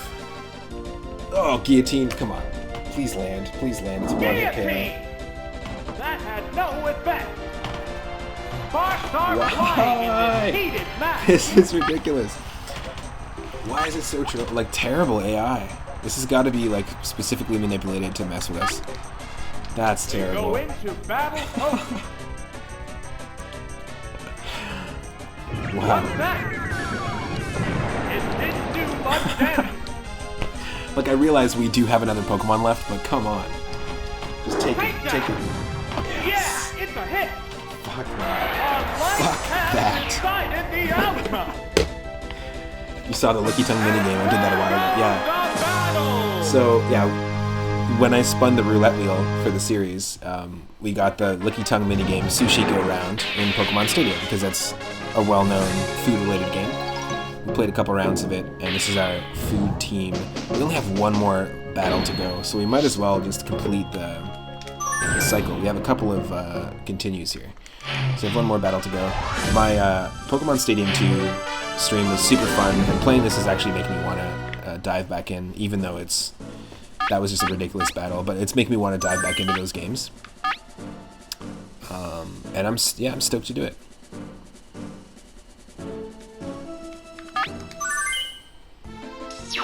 So our team is sort of like the best Gen 1 Pokemon that are related to food that I can think of. And then after this battle, when we win it, we'll spin the wheel and we'll play another game. And there are over 500 games about eating and food. We do this every single Friday. And I'm still going to be streaming for quite a while now, tonight, so feel free to stick around. Feel free to control the wheel at any time using channel point redeems. Oh, I like the music What will here. the trainer do now? The attack wasn't effective. This is episode 6 of more games about eating and food, and who knows what game we'll play. Earlier we played and beat... oh, you're gonna spin it right now? Okay, cool. Nice. Earlier we played and beat Super Adventure Island, and in the last episode we played New Adventure Island on the PC Engine and beat that in its entirety. We also played a couple of really fun Super Mario World ROM hacks and some Pac-Man. We played Pac Attack on the Game Gear, which is a really fun Tetris Dr. Mario clone. So we'll spin the wheel now. The crowd's excitement is building over this hot battle. You know what? The crowd's excitement has been building over this hot battle for a while. Altox, thank you for redeeming the spin the wheel. Let's spin it and see what we're going to get. Though, you know what? I was having a blast playing Pokemon Stadium, even though we were stuck in hell for a bit there, in Clamp Hell. But that's not our fault. That's not the game's fault. That is the Gen 1 meta's fault. So that is, I would attribute that not to Pokemon Stadium, but to Pokemon Pokemon Red and Blue and Yellow. Clamp is, as well as a whole bunch of other moves, a broken move. There's like a handful of broken mechanics that they fixed like way later, and that's part of the reason why I play a lot of Pokemon Fire Red and Leaf Green, because it's just kind of the definitive way to play, in my opinion. It's the definitive way to play those games. Okay, let's see what we got. Let's spin it. Spin it to win it. Yeah, we played New Adventure Island on PC Engine last episode. We played Super Adventure Island and beat it here. You're saying Adventure Island 3 is your favorite. Nice. It's a tough one. I found it really tough. Adventure Island 2 is very, very tough. I've never played Super Adventure Island 2, and we beat 2 and 3, the NES games, on stream already. There's a full playthrough of it. I've attempted the Adventure Island 2 randomizer, which is very difficult and sometimes unbeatable. Just a quick tool somebody made, and so it doesn't get updated, and it doesn't have logic to ensure that, you know, there's not soft locking.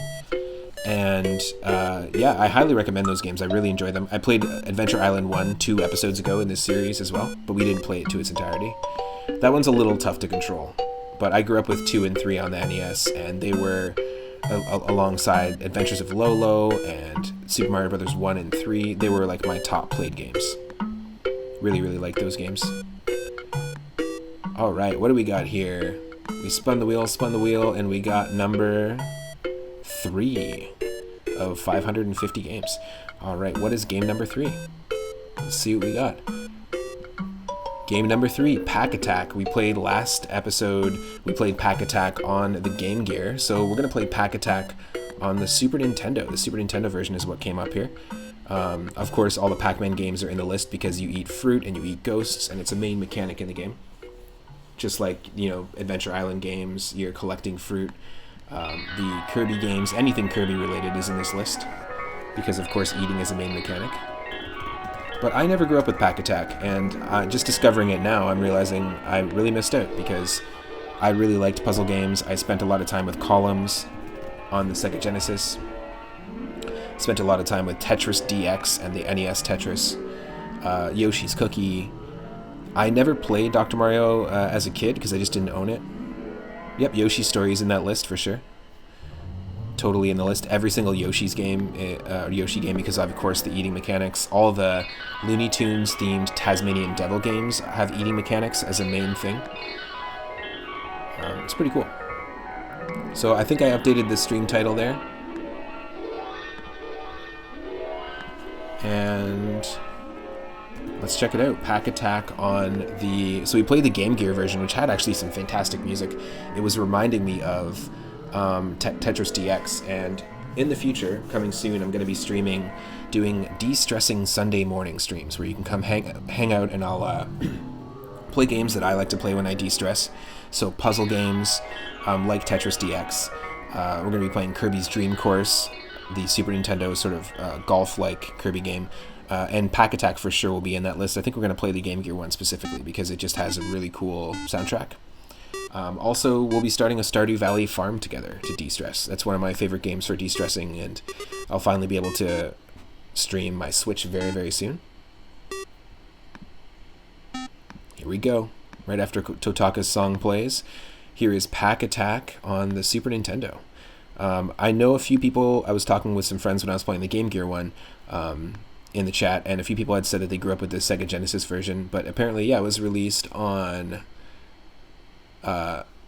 Super Nintendo, on the original Game Boy with enhanced colors, on the Genesis, on the Game Gear. Oh, just 1 second here. Yeah, feel free to suggest food-related games too. I might have them in the list, I might not, and if I don't, I'll add them to the list for sure. Nice. Cool. So, yeah, I didn't know this existed. The fact that it was on every console, too, kind of blows my mind a little bit.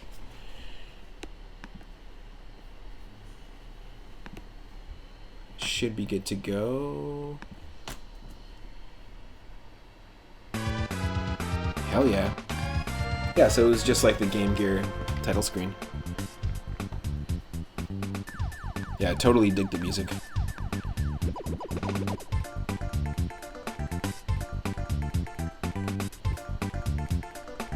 Hell yeah. I had Pac-Man on the NES back in the day, but yeah, I never played the Super Nintendo version of this. But look how cool this is.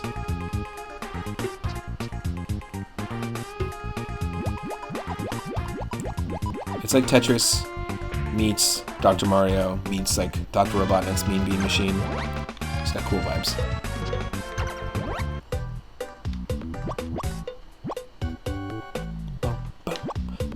Boom. And puzzle mode was pretty cool too. So we'll try normal mode. We tried both these modes in the Game Gear version. You know, I never grew up with the Game Gear or the Sega Master System. I grew up with the Sega Genesis, but the Sega Master System and the Game Gear have some really cool games. We'll try normal mode. We tried easy and Game Gear mode. Here we go, folks. I'm loving the music here. And of course, at any time, if someone wants me to try something else, we can do that using the spin the wheel redeem. You can use 1,000 moonstones and redeem it anytime. Hell yeah. Super funky bassline.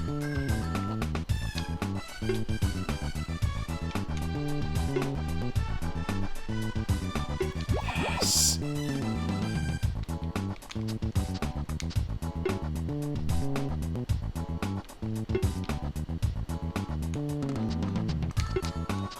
Yes, that's the way to do it. So close. Did you grow up with this game? Did anyone watching play this game back in the day? In any format, on any console?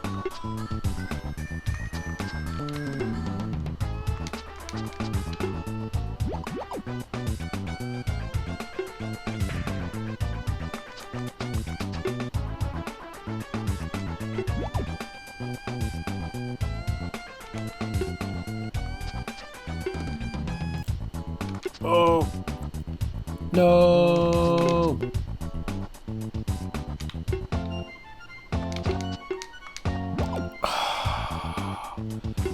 Awful.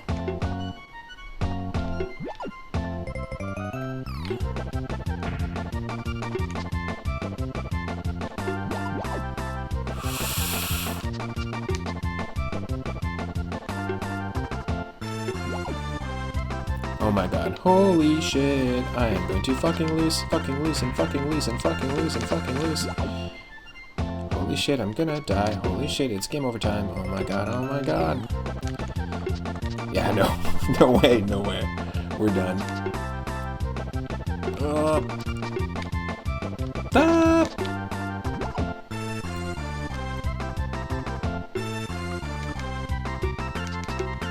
Oh my god, and holy shit, and oh my fuck. We're going to fucking lose. Doodaloo doodaloo doo.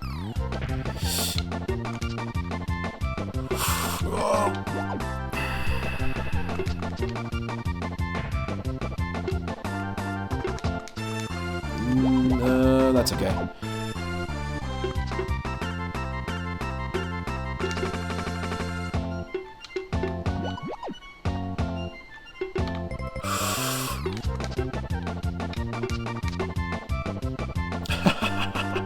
No. We're done. Yeah, you know, they did a good job interpreting this on the Game Gear. It felt very, very similar. Whoa. Fuck yeah, we got on the high scoreboard, yeah.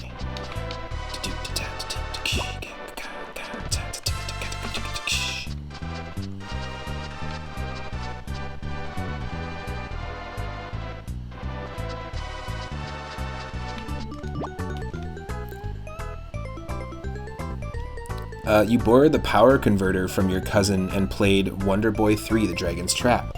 That's kind of all your experience, but you love that game and the Wonder Boy series. Yeah, so earlier, the first game you played in the stream today was Adventure Island on the PC Engine, which isn't a new Adventure Island on the PC Engine. It was a separate game.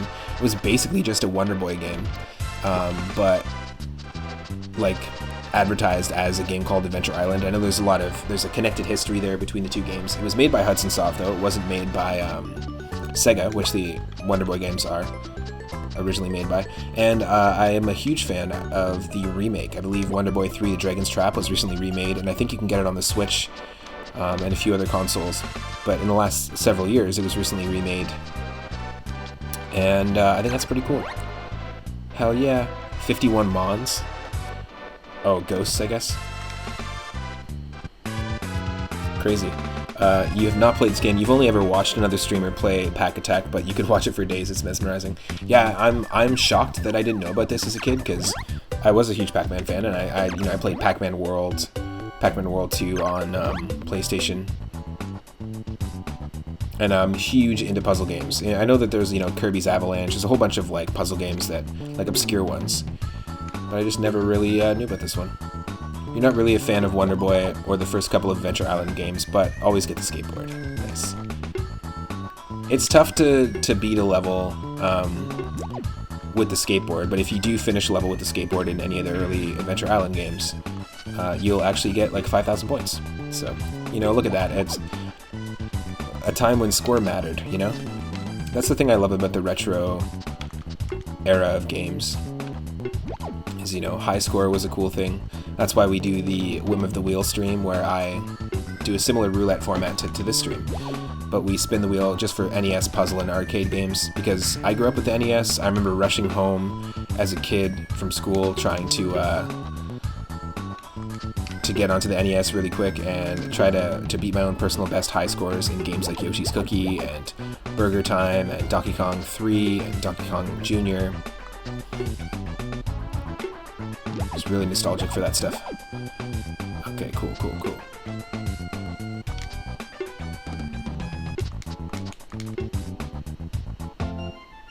That didn't help.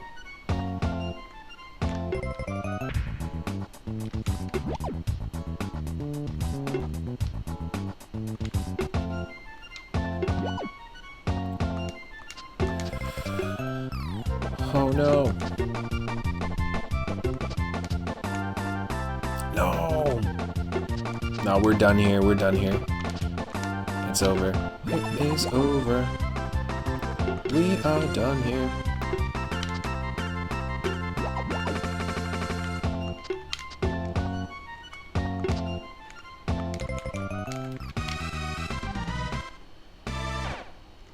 Yeah, it's hard to hold on to the skateboard. I was noting earlier, Al, that when I was playing, I like the high score music here. This is great. Nice little old school jazz vibe. Especially the drums.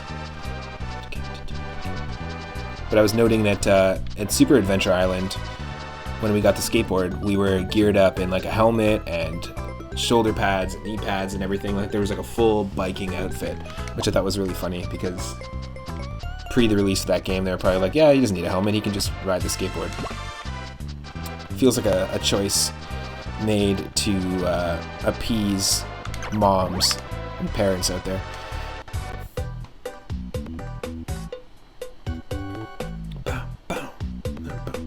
The bass lines are fantastic.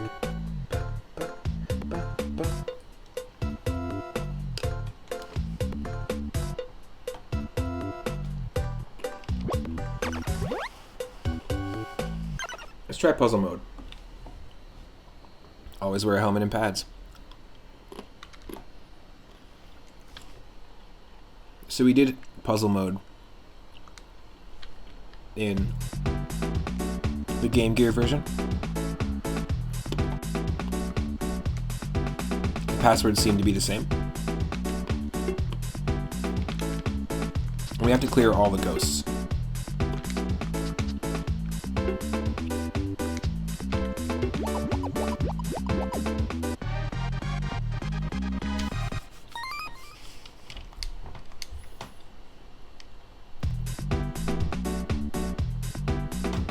This music reminds me of Streets of Rage.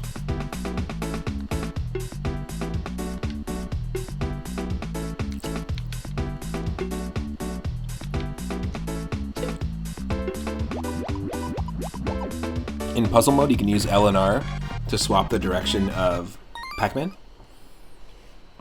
So you can kind of strategize. And you only get given 5 Pac-Man blocks, or 5 Pac-Man blocks to use per puzzle. Yeah, Al Talks is saying, the skateboard in the Adventure Island games can be divisive, but I'm all for going fast. Sonic taught me you gotta go fast.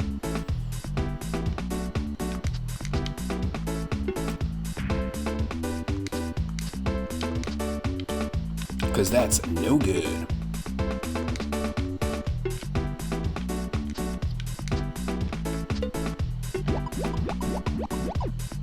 Ah, not good. That's really no good.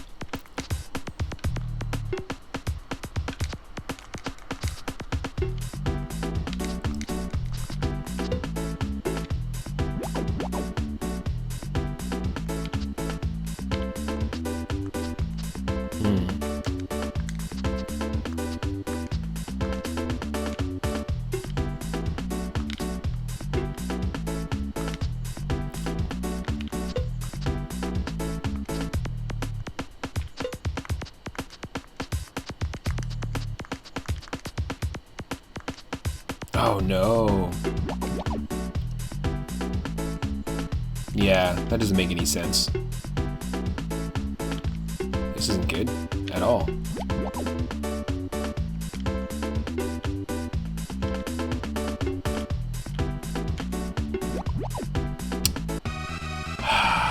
Yeah, we couldn't do it quick enough. You have to do them really quick, like really quick. You have, like I said, you only have five Pac-Man that they give you.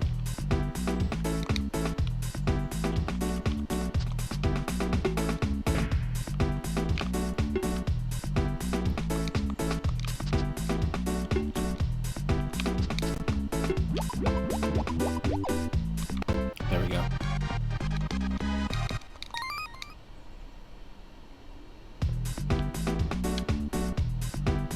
Like, there's such a drastic difference between one-player mode and I was gonna say between one-player mode and two-player and puzzle mode that there probably is a crazy amount of difference between single player and multiplayer. I'd like to play this multiplayer. I'm actually waiting on a shipment to arrive, our controller, actually.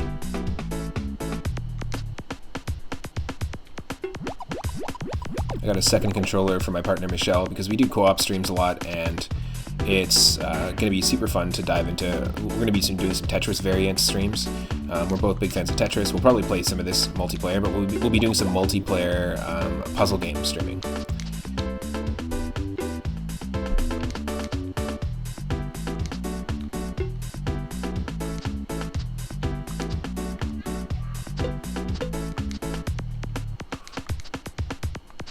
Oh no! No! That was dumb.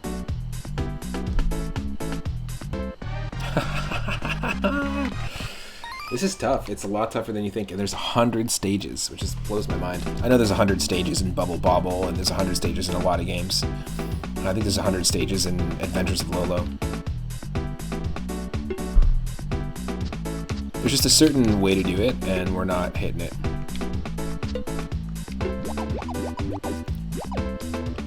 Yeah, that's gonna screw us over too.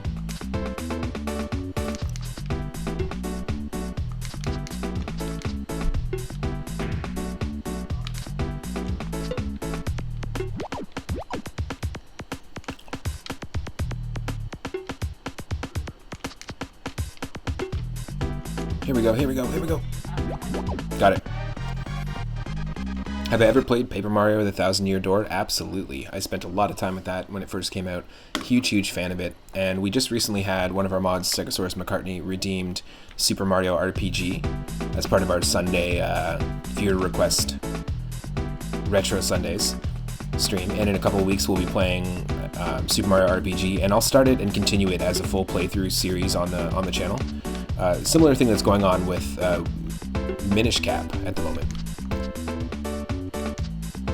And I plan on playing Super Mario RPG and then playing those games in chronological order. So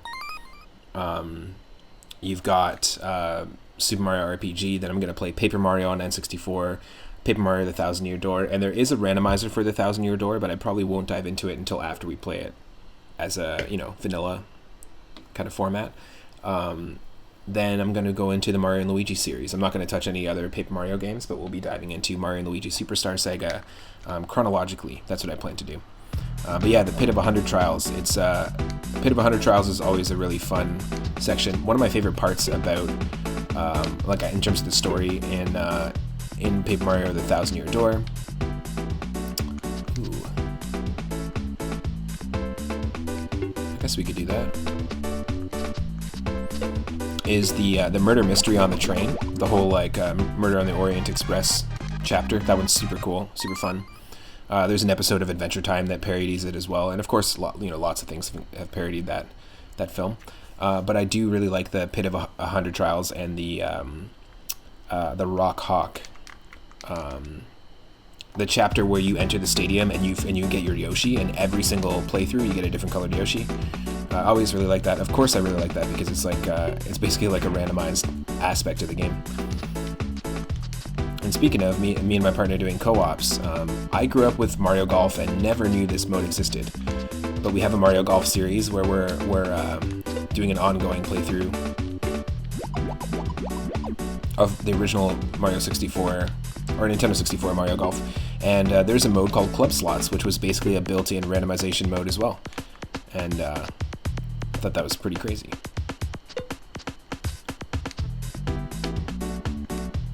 There.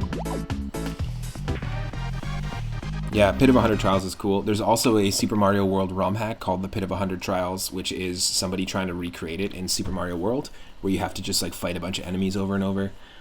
Also, 5-Up and 3-Up, I highly recommend. If anyone's interested in that type of gameplay or that type of ROM hack, it's a really cool 2012 Japanese ROM hack of Super Mario World, where it's just got a gauntlet of rooms, and it's room after room, just like the Pit of 100 Trials, and you just fight enemies. Every time you clear enemies, you collect 3-Up moons. It's pretty cool. Highly, highly recommend it. We played it on stream. I like those sort of boss rush style, arcade style modes in games. Huh. Oh, you son of a...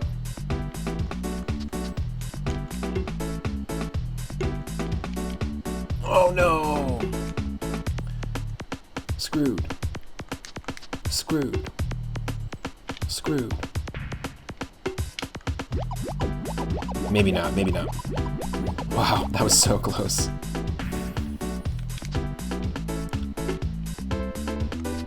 Uh-oh. Yeah, we did screw ourselves over.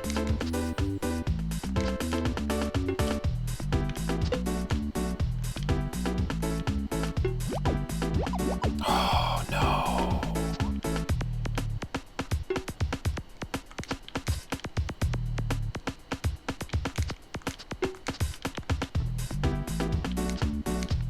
Yes, we did. Yes, we did. Damn. We got to stage 14 on Game Gear, so let's see if we can at least beat that before we switch to another game. Or if people are down to keep watching this game, then yeah, just let me know.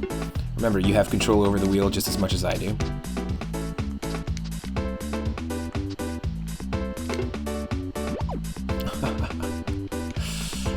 Yeah, we so screwed ourselves over again. That's awful.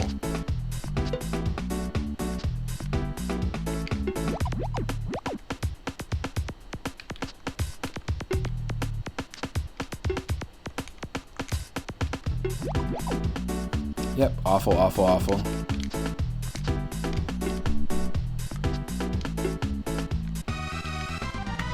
Boing.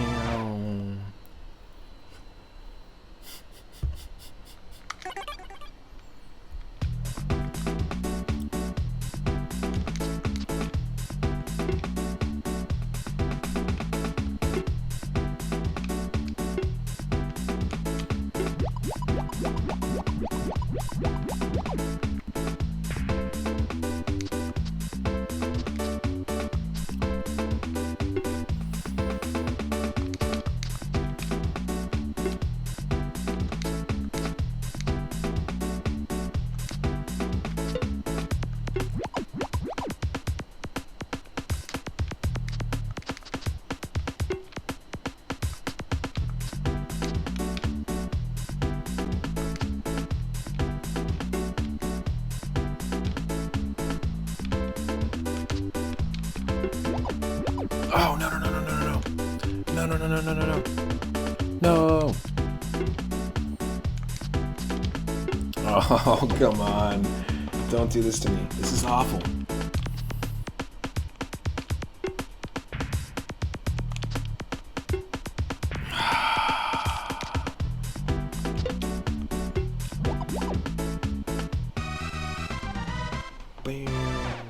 God damn. Whew.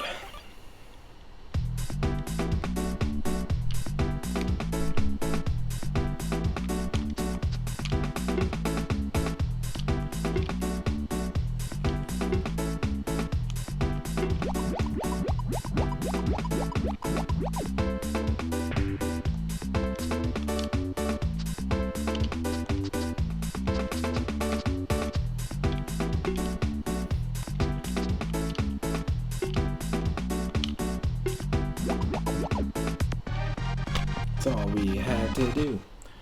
The victory fanfare music makes me think so much of Teenage Mutant Ninja Turtles, Turtles in Time.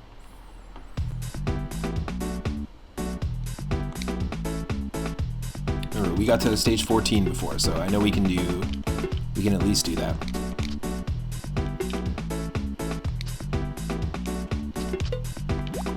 Sure. That's cool with me.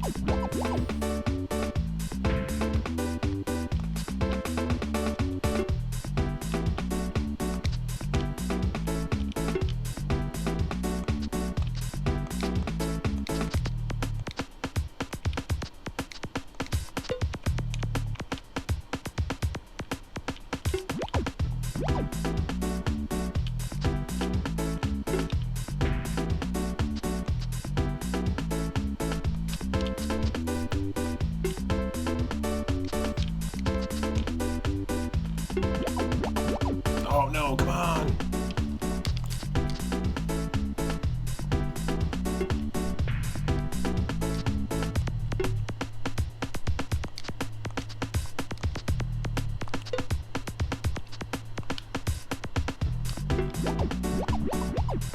It's just that one lone one that's gonna kill us. Fuck that. That sucks.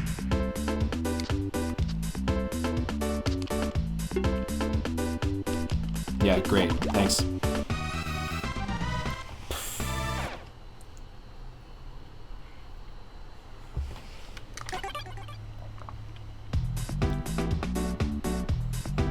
Come on, let's get to stage 14. We can do it.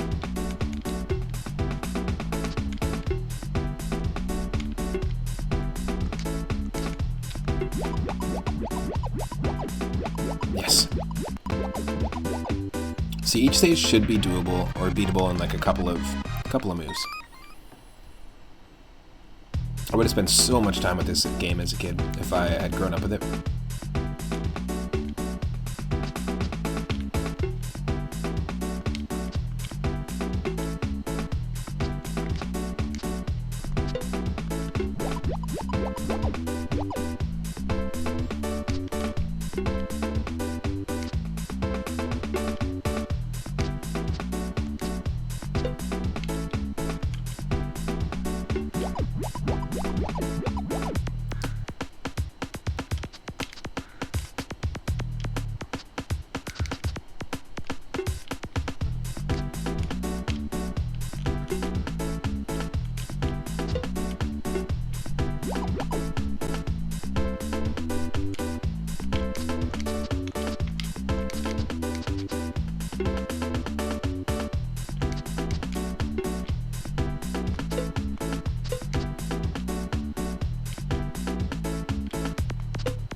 Yes! That's how it's done, exactly. Thanks for the moons. Wow.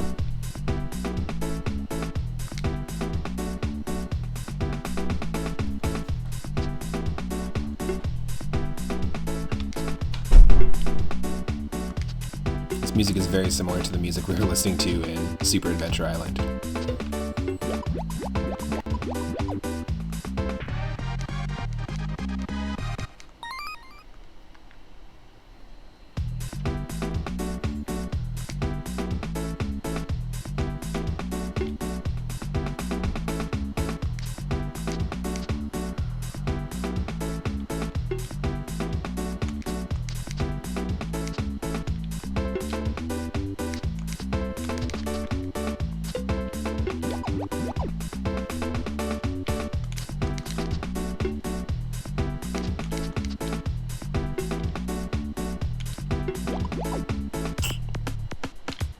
Nah, cool.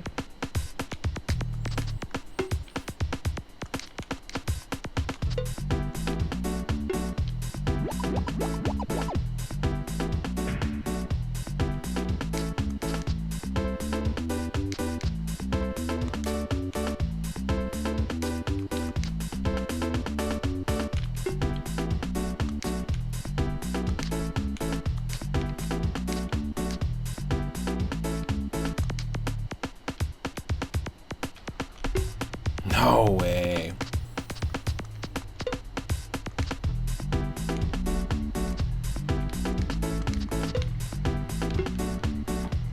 No.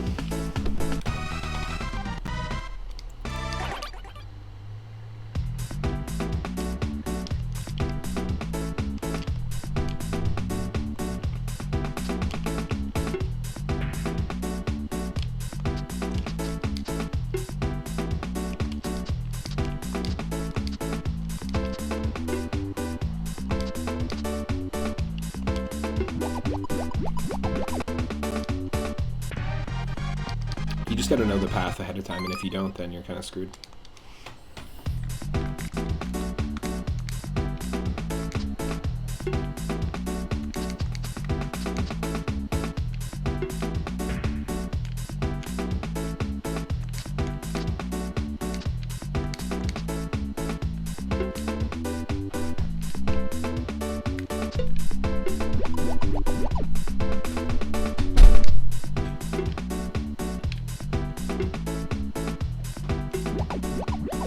Nice.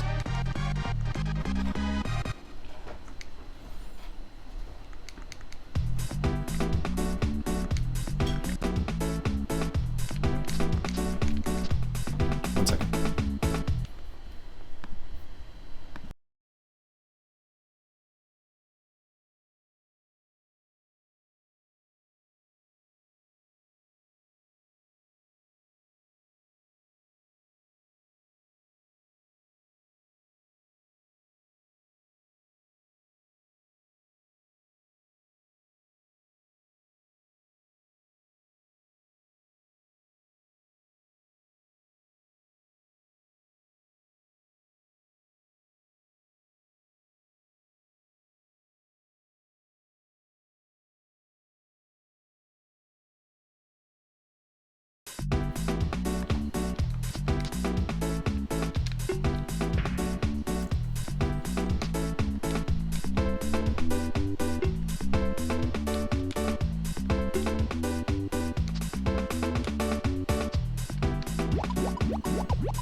Oh, that's perfect.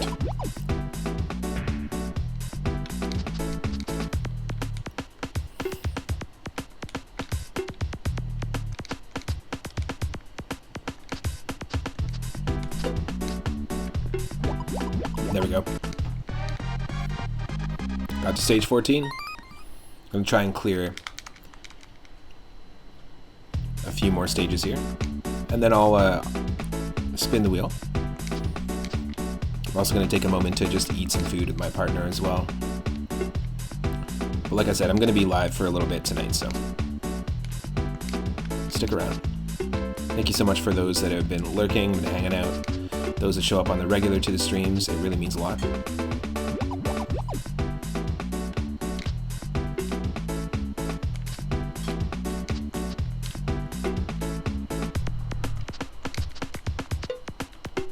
Yes. Oh no, I blocked myself off. We blocked ourselves off.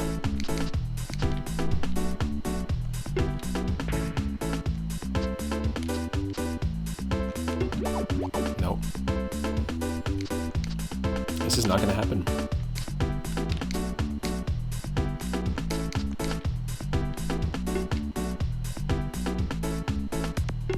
Yeah, nope. This doesn't matter what we do here.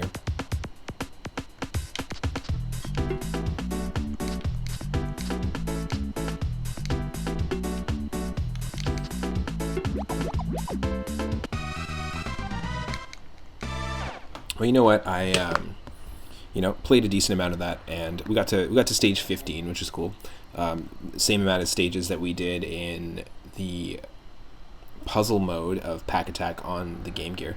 It's a great game. It's a really, really fun game. If you grew up with this, you were really lucky, because I knew about this game only well after I was deep into my Super Nintendo gameplay as a kid. Only found out about it recently, so I'm stoked. I love the music. What I'm going to do is just take a break, and I'm going to keep this music going because it's just awesome.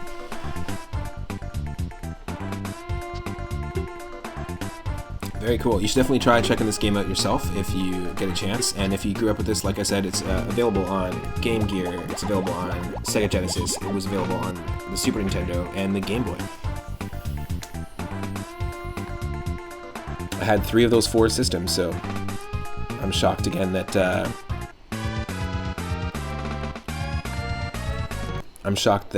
just didn't know about it. Let me just go back, actually. We'll play some Mario Paint music because the break will be a little longer than that loop is going to be able to keep people's sanity. Stick around, though. I will not be long, and we'll spin the wheel again, and we'll get another game from our list.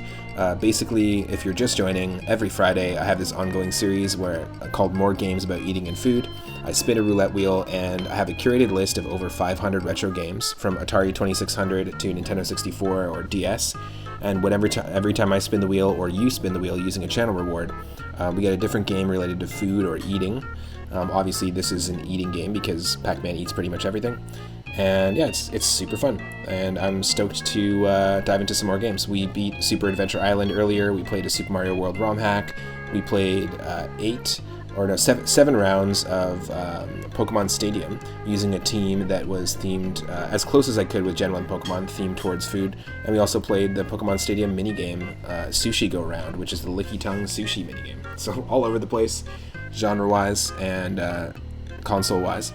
But I will not be long. I'm just going to eat some food with my partner, have some dinner, refuel, and stick around, because I'll be back.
Alright folks, I am back. Thank you so much for your patience.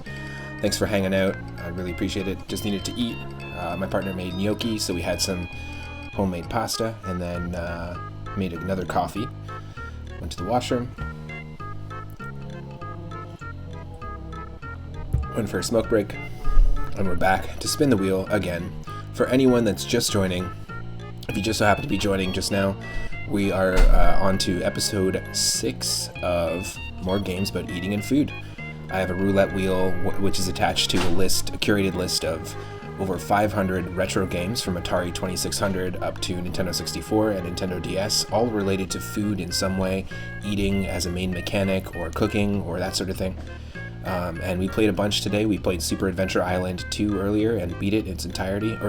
Super Adventure Island 1 earlier and beat it in its entirety. We played some Super Mario World ROM hacks, some One World demos. We played Pack Attack on the Super Nintendo just now. We also played Pokemon Stadium, the Sushi Go Round, Licky Tongue minigame, and we built a team of Gen 1 Pokemon and did 7 battles in Pokemon Stadium. And the team was as close as we could get to, food-related, eating-related Pokemon. Just from the Gen 1 Pokemon, there's not a lot to pick from there. But, as you can see, there's a huge variety of games that we could get. So let's spin that wheel and see what we're going to get here. Let me just...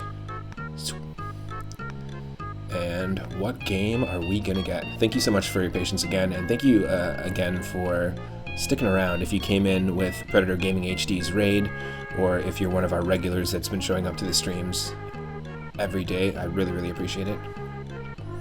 448. All right, what is game number 448? Let's see. Interesting. Okay. Mario's Candy Quest, and it is actually a Super Mario ROM hack, but as far as I know, it is a Super Mario 64 ROM hack. I do a lot of randomizers on stream, and I love playing Super Mario World, Super Mario Bros. 3, Super Mario 1 and 2 randomized, Link to the Past, Pokemon games, that sort of thing. And I do play a lot of Super Mario 64 randomizers, so I'm used to nonsensical, wacky stuff happening in 64. I've recently been diving back into it. I did spend a lot of time with 64 back in the day, but I haven't in a very long time, and it was actually Super Mario 3D All-Stars that got me back into playing 64.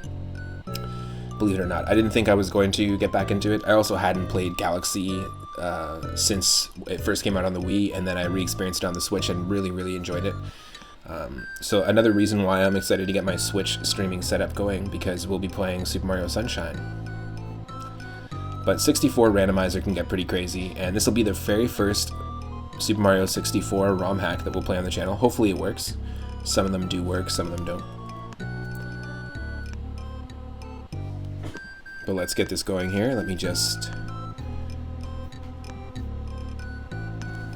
change the title as well. Mario's Candy Quest, a ROM hack of Super Mario 64 on Nintendo 64.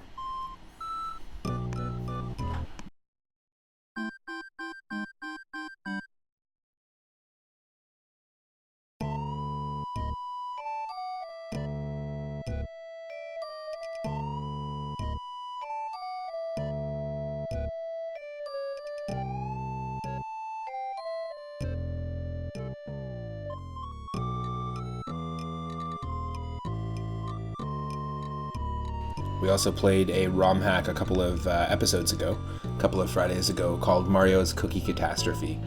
And there's a handful of games like that, like ROM hacks that have titles like that in this list. I do highly recommend that one. That one's a 1.5 or 2 world demo, but it's a really good continuation of Super Mario World, even if it's a short series of levels.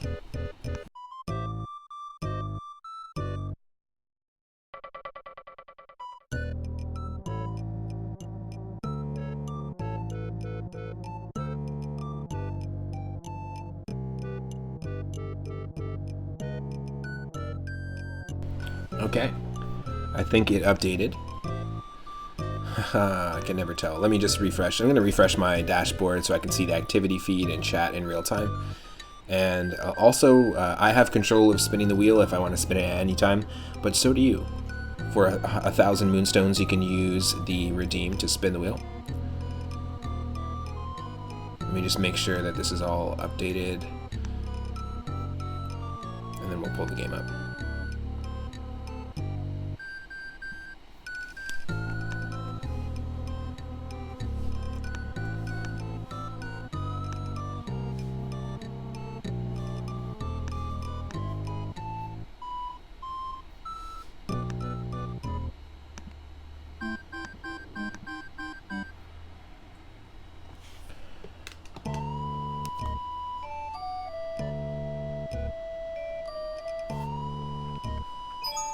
It's me, Mario.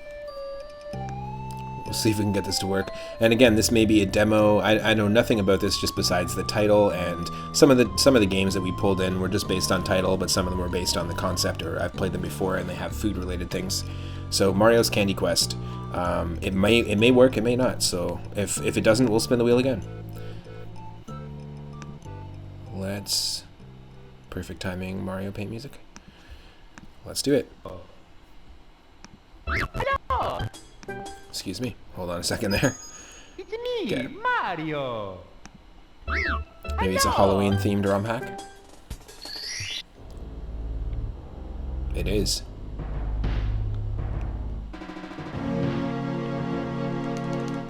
Nice. Okay, of course we're going to use the third save slot here. Oh ho!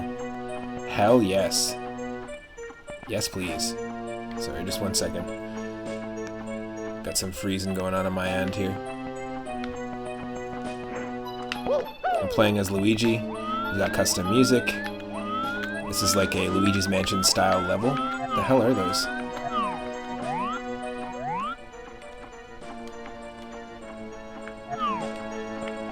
Yeah, so first time playing a 64 ROM hack. L is real apparently, folks.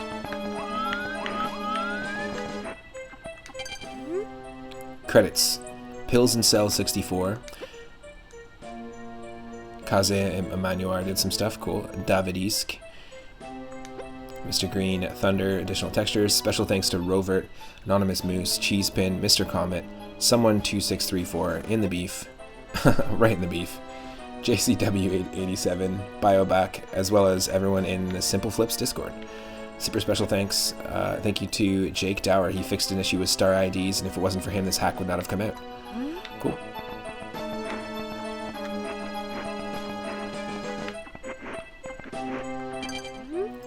I just want to say thanks for playing my hack. A lot of blood, sweat, and tears went into making this, so I really hope you like it. Please look forward to my future work as well. Cool.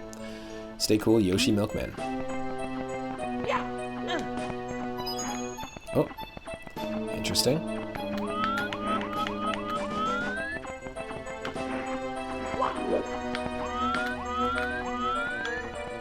I know there's a lot of really cool Super Mario 64 ROM hacks out there. This is the first one I've ever played on stream.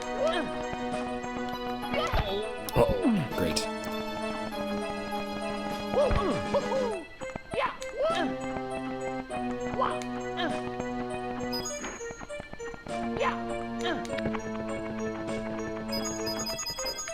Okay, they're ghost coins, I guess. Ah, they're giant pumpkins. Cool. I'm into that.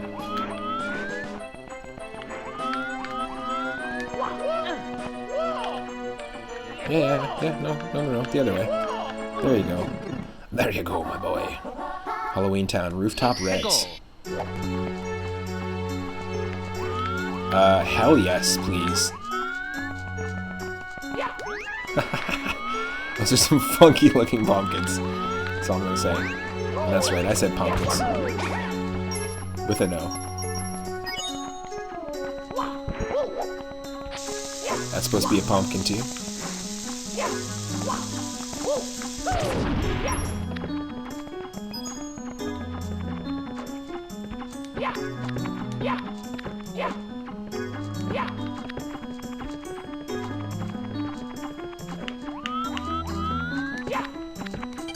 There we go. Hey Luigi, wait, you're Mario. Good costume, man. Anyway, help us rid these goons from our home. Oh, what? It's Mario dressed up like Luigi? Is that the idea? No. No, that's stupid.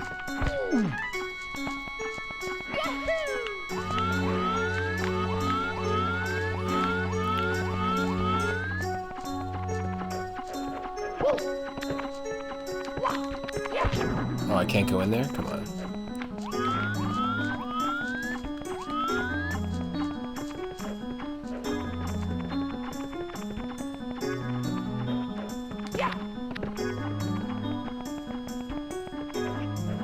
Nothing.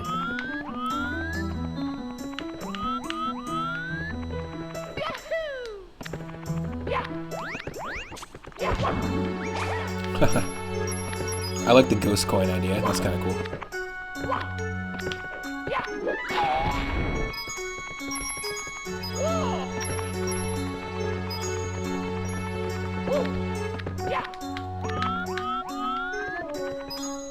Oh, don't fall off.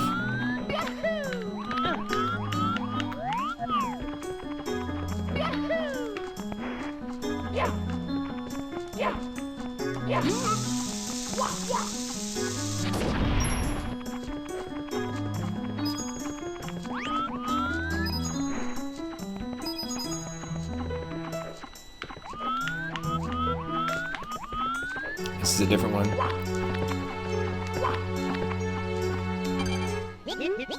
This way to the castle. Unfortunately, that dastardly King Pumpkin has defaced it and filled it with Pulsion. Oh no, we've been Pulsioned. We've been positive ioned. Be careful.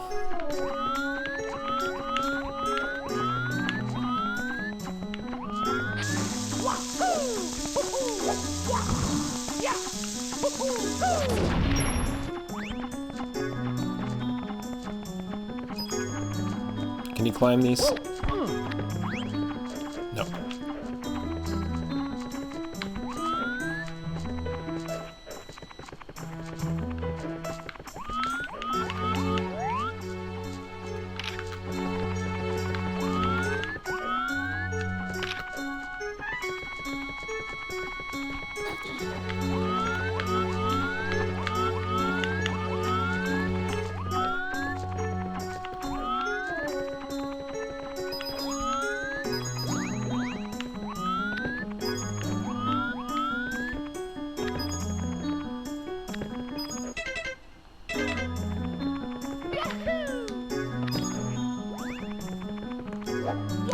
Oh no.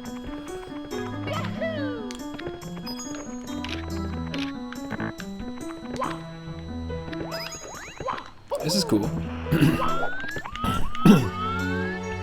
So far, I'd recommend this game. It's a pretty rad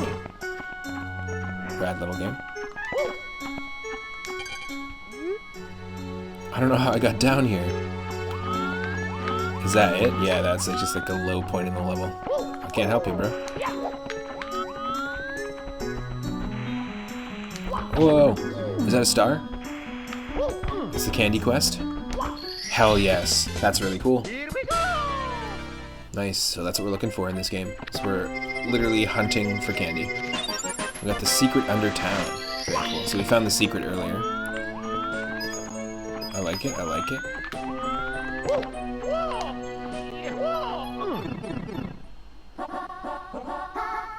Let's go. Very cool.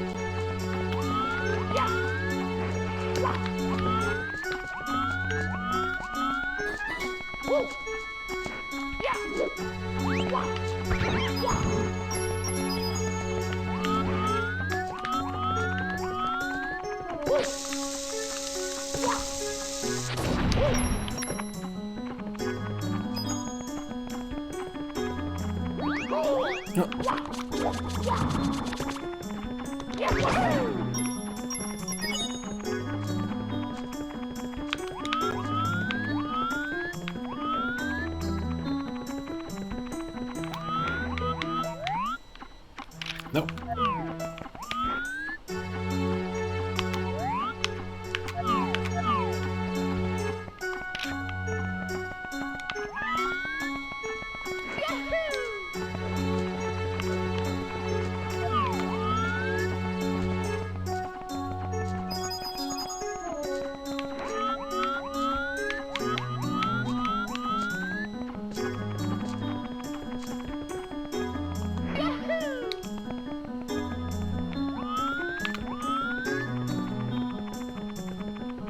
Is there anything around here? Any secrets? We're hunting for secrets.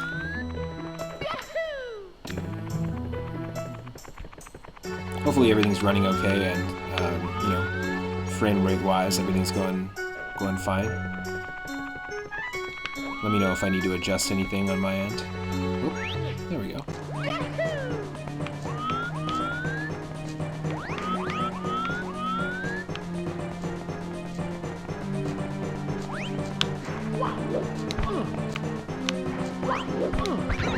Oh.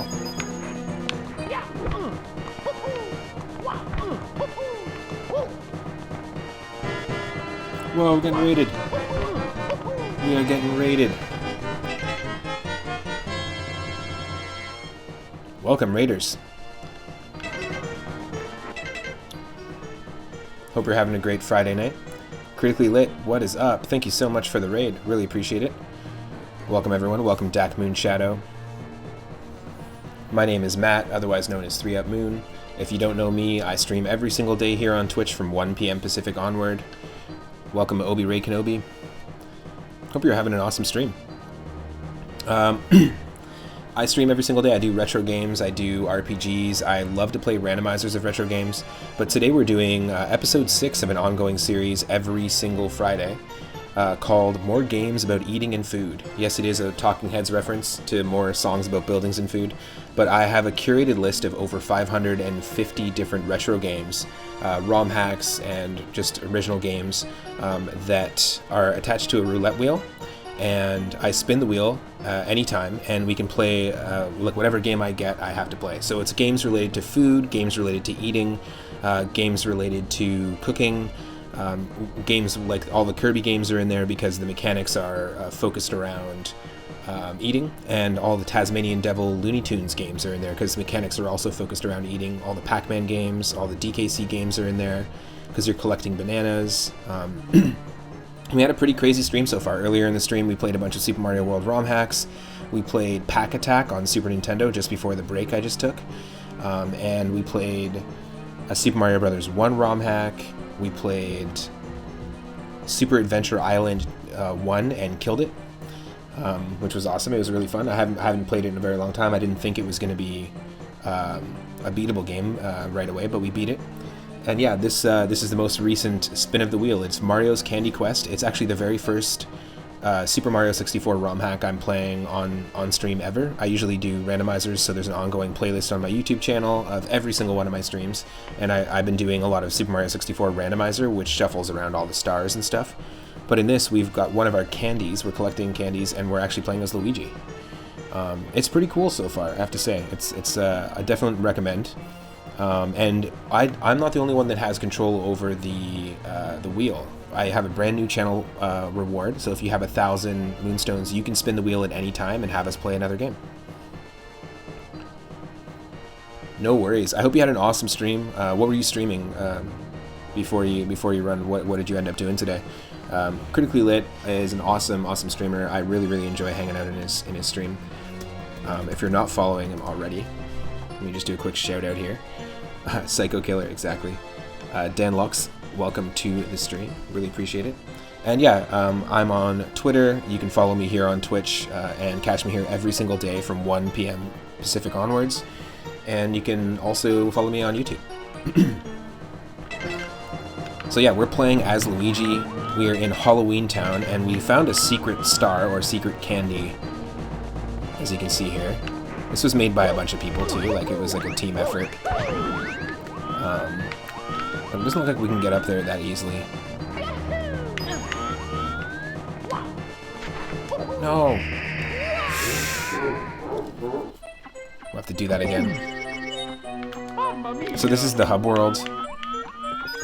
There are ghost coins, so you just see the shadows of the coins. And we just started right down there, like where that graveyard is and the 2 pumpkins. Like that was our spawn point. Like in the equivalent of Mario 64 would be that first pipe. But yeah, thank you so much for the raid. I really appreciate it. If you're joining from the raid, I hope you're having an awesome Friday. Yeah, as you can see here, we got this one by mistake because we found it.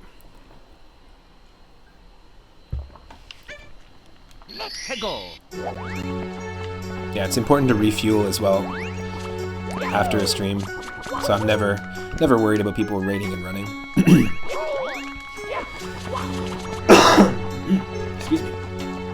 I'm also just stoked that you feel like you want to share your community with me. So, but yeah, Critically Lit's channel is one of my favorite channels on Twitch for sure, easily. So if you're not following him, go do that. Whoa! Yeah, bombs are pumpkins.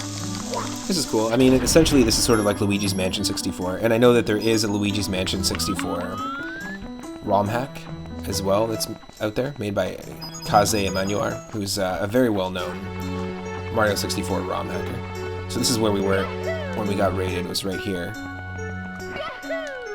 I know we have to get the red coins on the roof, but I kind of want to just explore. Like, I'm not great at the triple jump, but I think we need a triple. We need a triple jump, but we need to maybe run from the entire other side. And I was just saying before the raid that I haven't really spent a lot of time with Mario 64 as a kid, or since I played it as a kid, rather. I played it a lot as a kid, and then only recently got back into it through playing the 3D All-Stars pack of all things. I beat Galaxy just personally and started playing the 3D All-Stars port and really enjoyed it. And for those that want to stick around with the raid, if you feel like hanging out for a little bit, I'm going to be live for a while tonight, and also feel free to click through onto my 3up Moon logo, because when you are part of a raid, the view doesn't count unless you get rid of the refer raid tag in the URL or click on the logo. And it's just a good thing to remember for any time you're part of a raid. If you want to support that streamer, you have to actually click through to their page. Twitch is funny that way.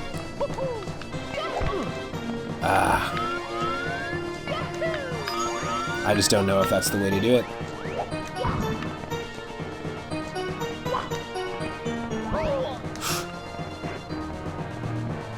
I do dig the custom music here too. Whoa.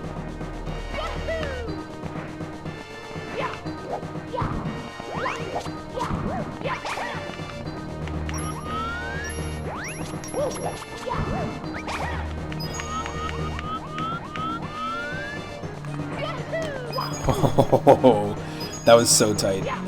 That was very close.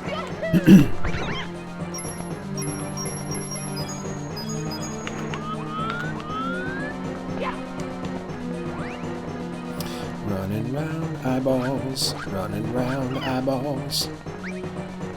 Thank you.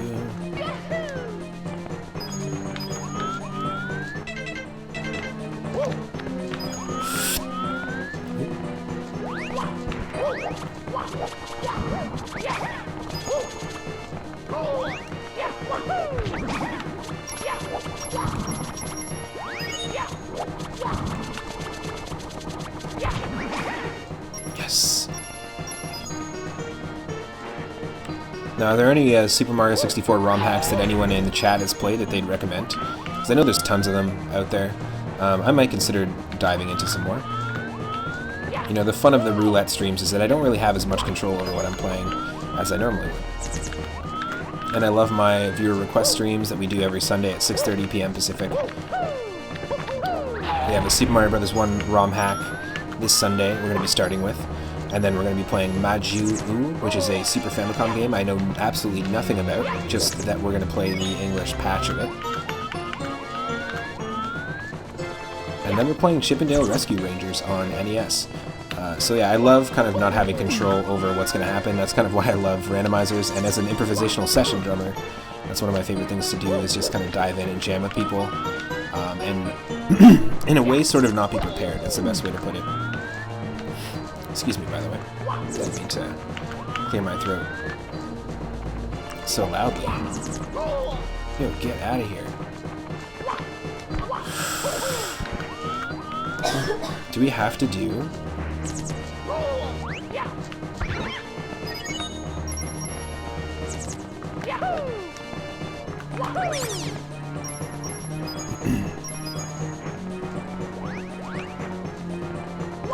I'm just wondering if we have to do like a wall kick to get up there.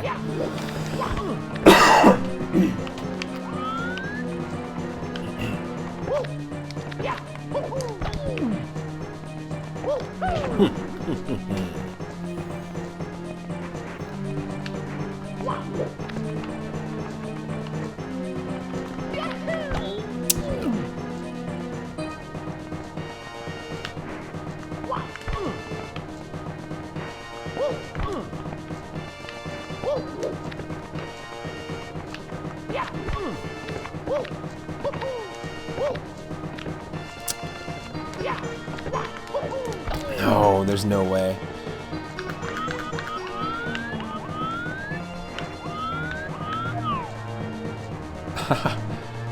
Okay, that's intimidating.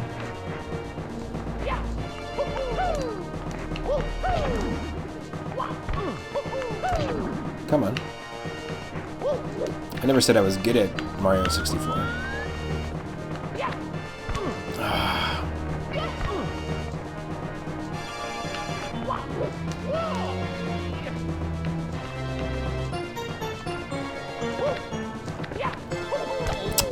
This is dumb.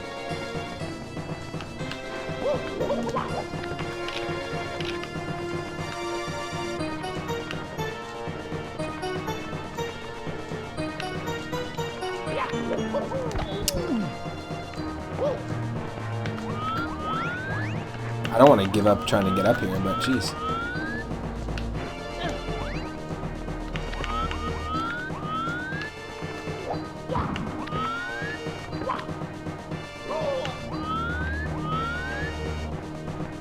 Let's go back, because we have to get the red rooftop stars anyway, so we might as well just go try and find that. Oh, that's not what I meant to do at all. I thought that was connected. I thought those were connected platforms, but they were not.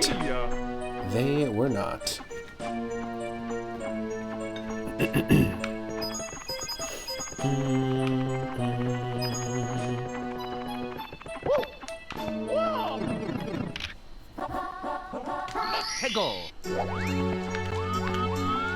Okay, so how do we get to the rooftops?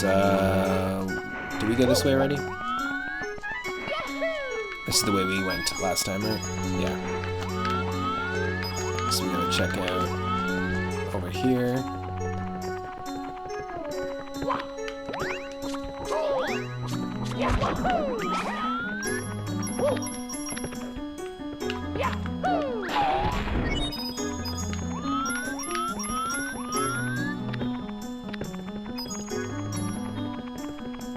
Here we go.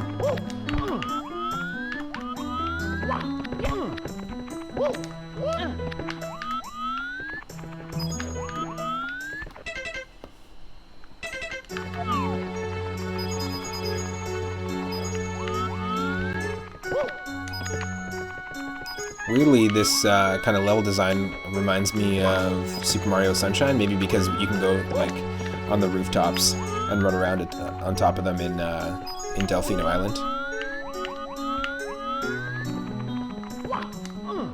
Oh, that's not what I wanted to do at all. It's not fun. You know what? Maybe we'll use the Luigi cam. Seems a little bit crazy. Ugh. Yeah, it can fuck us over too.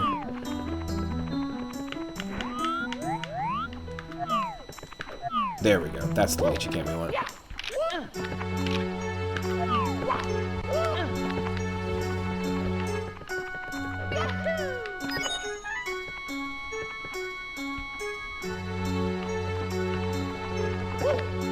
There may have been some camera improvements made in this ROM hack, I'm not sure. I know that some Super Mario 64 ROM hacks made conceited efforts to fix that. Or concerted efforts, sorry, not conceited. Nothing conceited about that. Everyone hates the camera in this game.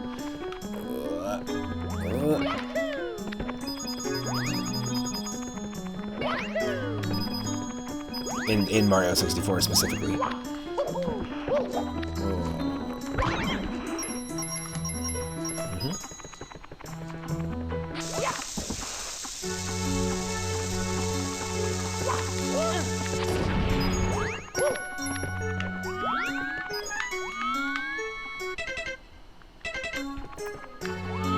Still haven't found any of the red coins on the roof.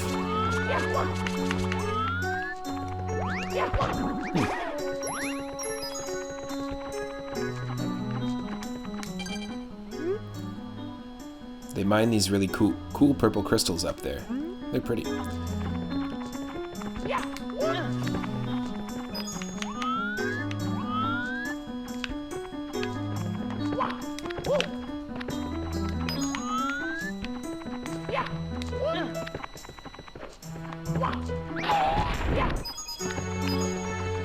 We didn't get any rooftop reds. We've got no red coins so far, unless it's just not showing it to us.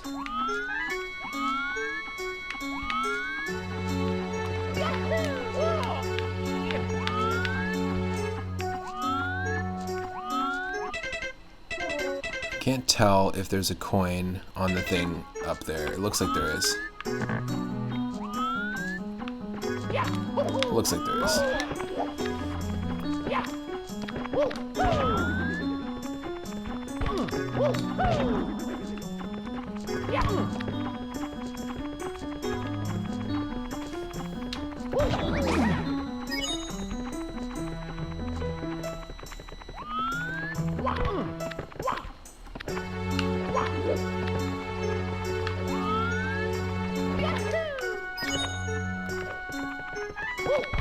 Oh, God, come on. Bullshit. Not cool. We have 64 coins, though, so that's kind of cool.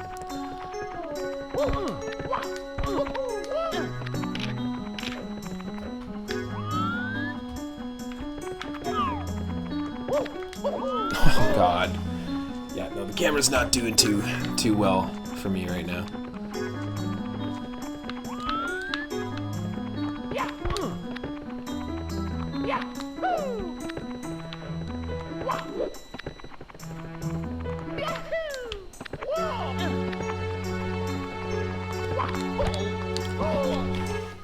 Kidding me.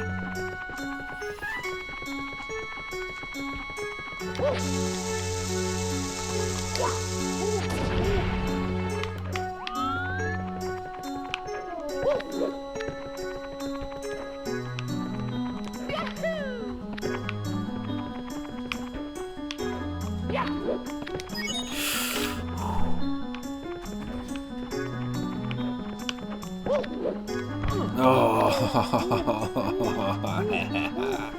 blech. Exactly, Itarama. Exactly. Derpy Mario, Derpy Fire Mario. That's how I feel right now.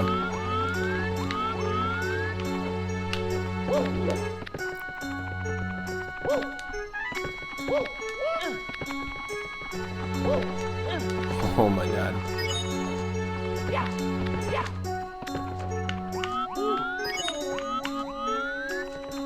It's for sure a Derpio jump right there, totally. Oh.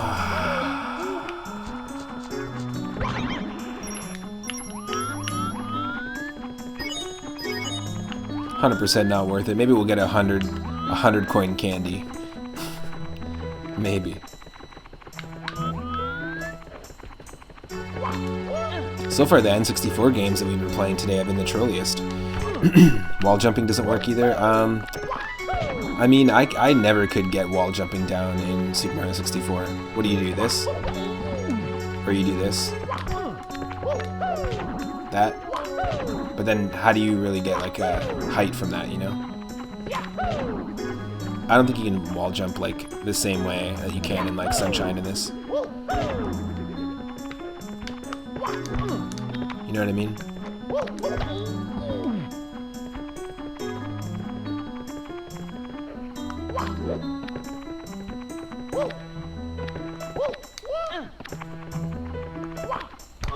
Oh, damn. I could just be missing it though, like I might just not know how to wall jump properly in this game. This also still doesn't seem like the rooftop reds.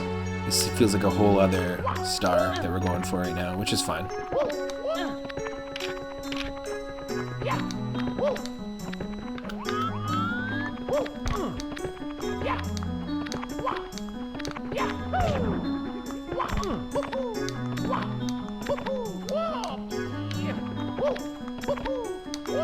Yes. Yeah, it's just me. I just don't know how to like properly do these like tight platforming sections using these physics. Ooh, we got 2 options on where to go. Don't give me options.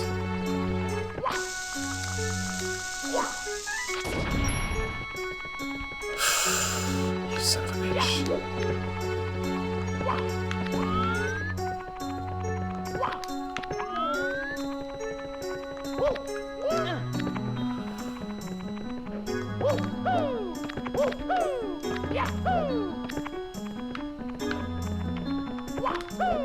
You can't play N64 platformers much anymore. Well, see, the format of this stream is all about food games.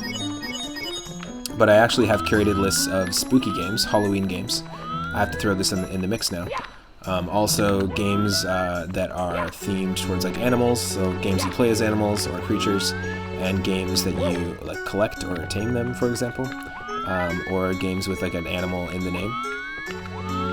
As well as color-themed games, so every type of color, all the games with like red version, blue version, that kind of thing, and also anything to do with paints or palettes or artistry is in that mix. And I know there's going to be a handful. There's a handful of N64 stuff in all of those lists. So I'm excited to do some more streams in that same style.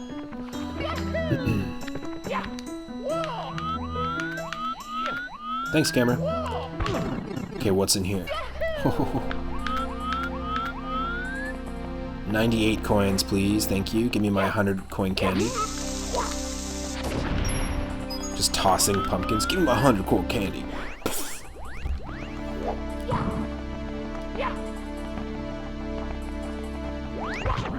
Let's go. Boom. Thank you very much. Here we go!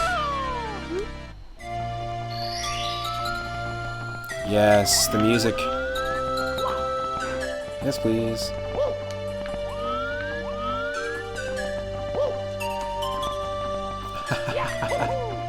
I had a feeling I could walk up that. That's nice.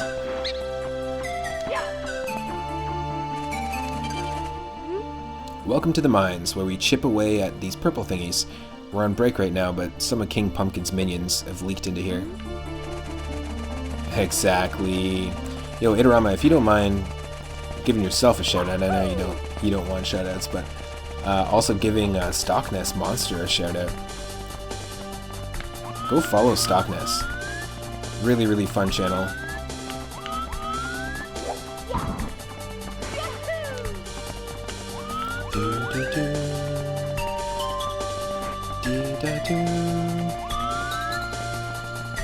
Appreciate that. Whoa. Yeah, if you're not already following Stockness Monster, go check out that channel. Oh, what is up here? Oh, it's a bat. It just looks like a Zubat. Crazy. It looked like one of the candies. Oh. I got you.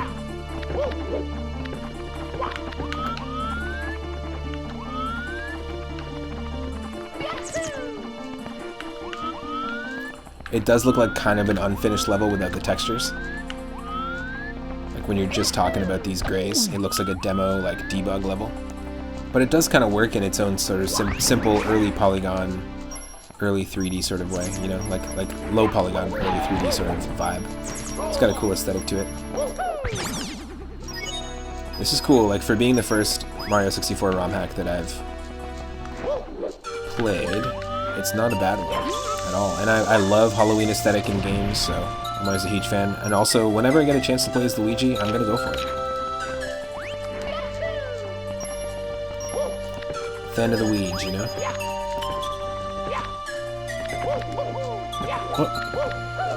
Whoa! A lot of coins available in this stage, which I appreciate. Oh, I did a wall jump. See? That's what I mean. I don't know. You can definitely wall jump in this game. But I have no fucking idea how that happened. I did that completely unintentionally, and every time I've tried to do one,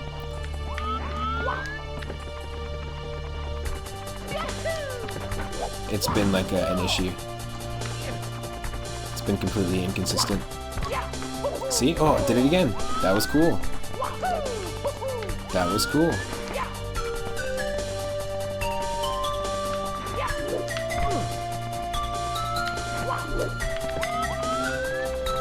Ouija.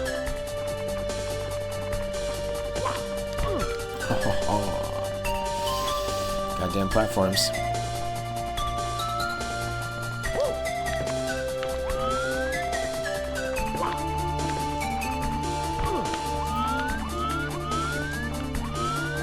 I'll try to at least get 3 stars in this, and then we'll spin the wheel and get a totally different game. See what comes up.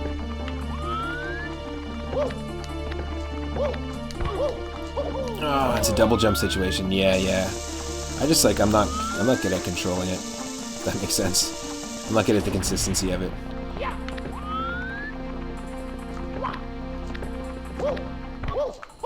Oh. No. I wall jumped. I know I wall jumped like every time there, but I wasn't trying to wall jump. That's what's so funny about it, is that it's always when I'm never trying to wall jump.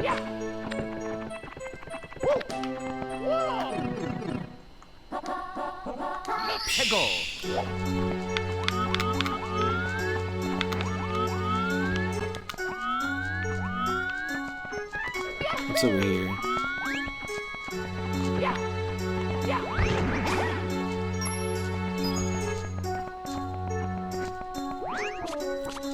You can never do it when you need to. You know that feeling in Mario 64? Yeah. I think that's like part of the charm of the game. Which is funny. It's funny that like the game not responding correctly to your inputs sometimes. But you know, first 3D game and all.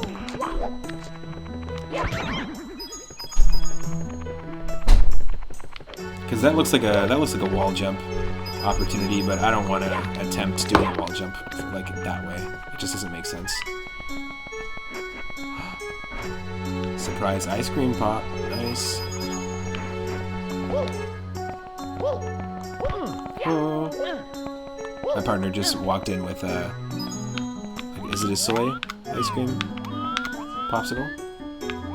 Or is it standard ice cream? Normal ice cream. It's the normies. The one for the normies. Oh, I see a star up there.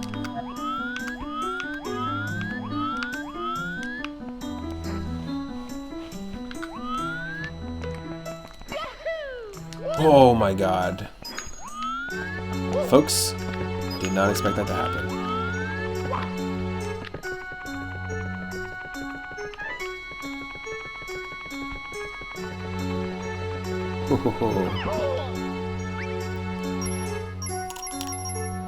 Yep.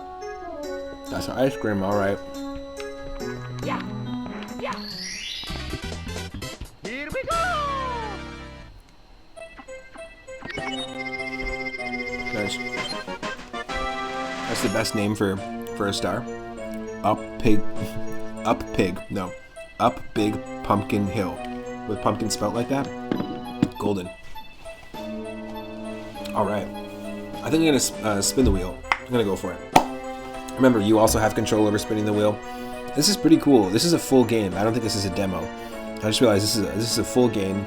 I might dive into this maybe sometime around Halloween or October. I was thinking about playing a whole bunch of different spooky games and maybe doing a gauntlet of spooky levels, spooky boss fights for the month of October, or just for like once a week in October, that kind of thing, for like spooky streams.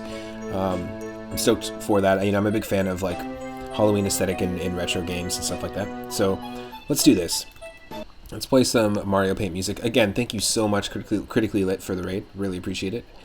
For those that are hanging out. And let's shuffle up a little bit of this.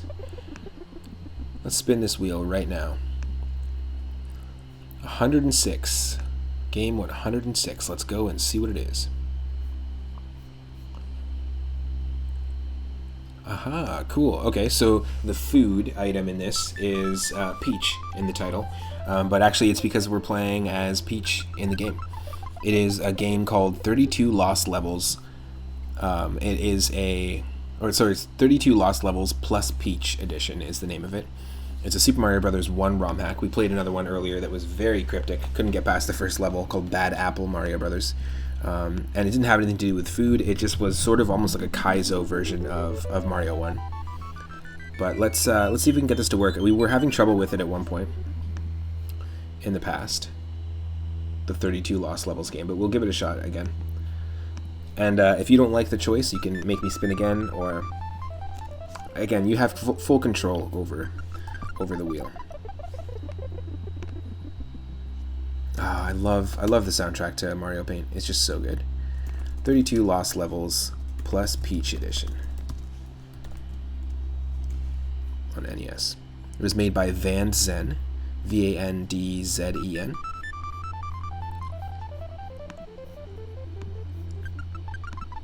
Very cool. I'm a huge fan of Mario's Candy Quest. We've played a bunch of games through this random shuffler. New Super Mario Brothers 3, Mario's Candy Quest, which is a Mario 64 ROM hack, obviously, and then Mario and Luigi Cola Kingdom Quest. Cola with a K is a fantastic Super Mario World randomizer as well, or Super Mario World ROM hack. We played a bunch of really cool ROM hacks that I'd recommend. Getting rated again, Elijah Torella, thank you so much. Welcome to the stream. Hope you're doing well. Thank you for the raid. We just got rated half an hour ago. Thanks for making that 2 raids. I really appreciate the support. We just spun the wheel for our more games about eating and food, and we're just about to play 32 Lost Levels plus Peach Edition on the NES. The reason why it's in the list again is because Peach is in the title, and we've got everything from Super Princess Peach in this list. It's pretty cool. This is one of my favorite little hidden gems of the Mario Paint soundtrack, by the way. It's a medley. It mixes a whole bunch of different Mario Paint music into one, but it rarely ever plays. But there's just a random chance that you can get this variation of the music.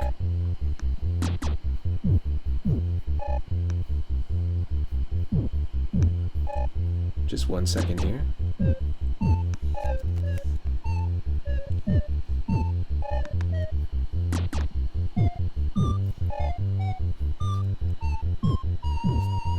That little variation, you just never hear it.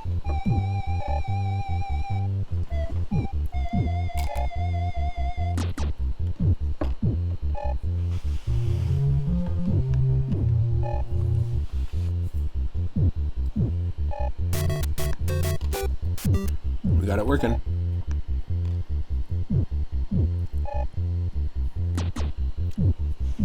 So, I'm just going to finish this ice cream before we dive in. More games about eating and food, and I'm also eating food. This is a game where you play as Peach, and it was made in 2015 by Vandzen.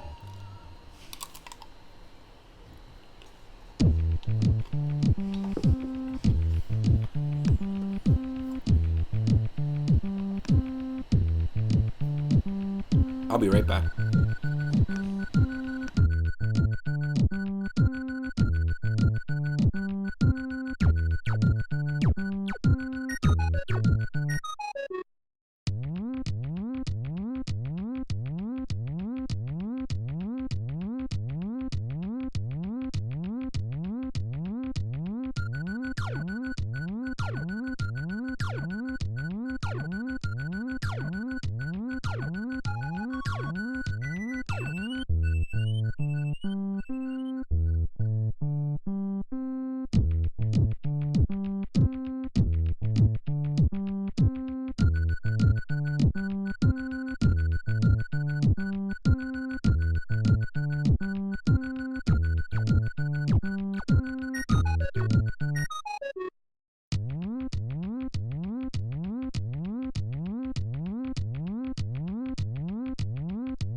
Perfect timing. Alright, let's do this. 32 Lost Levels plus Peach Edition. Super Mario Bros. 1 ROM hack from 2015 by Van Zen.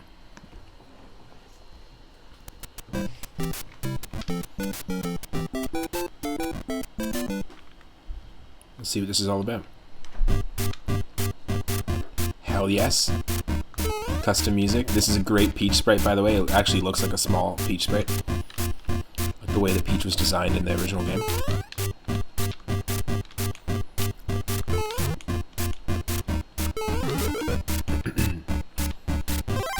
That's one way to start off the game. Very cool.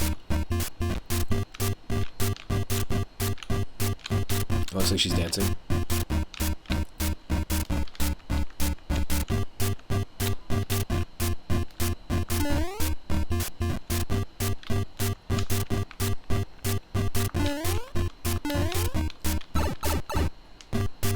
Uh-oh. That's not funny. What the hell's that all about? What the hell?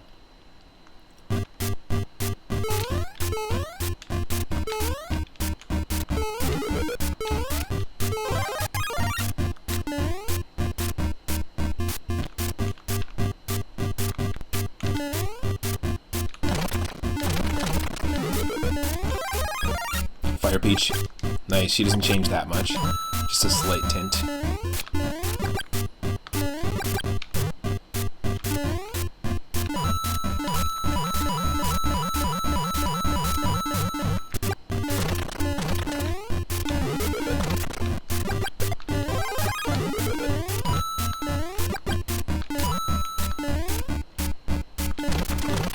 Oh, I don't like that there's not Starman music.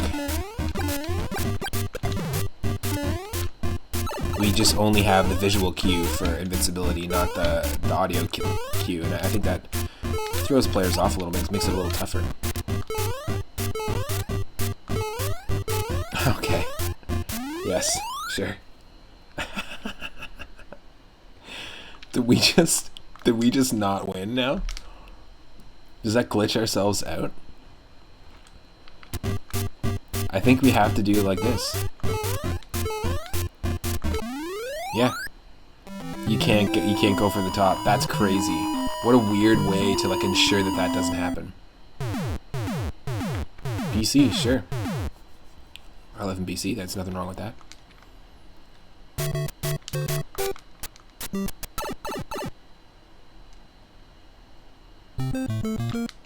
That was an interesting level.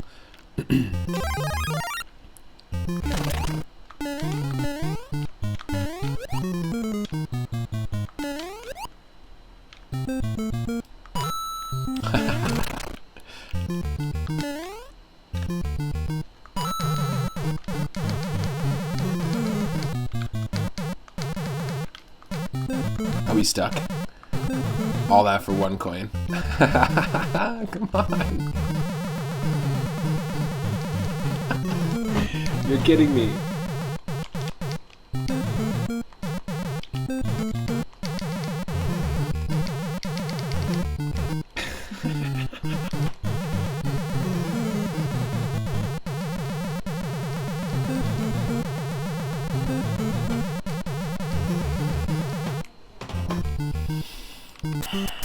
That's ridiculous.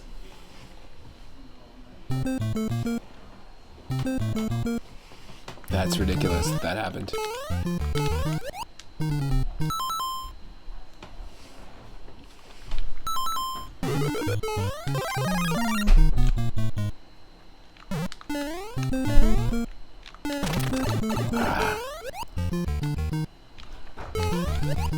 Well, I wanted the dang coin so bad. At least I can get him.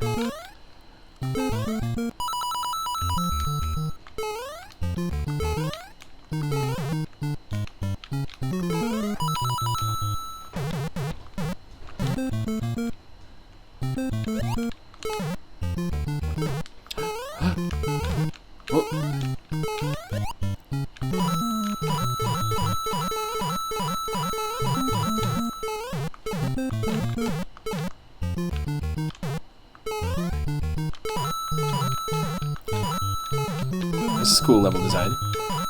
Definitely a fan.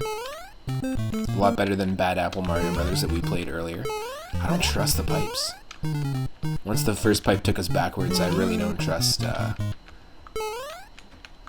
trying them out, you know?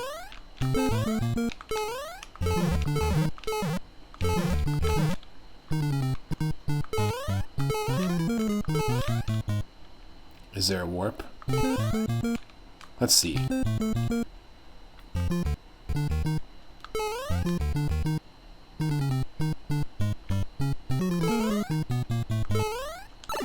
I'm just curious. We don't have to actually go to World 4. Because I'm down to try more of the levels earlier on.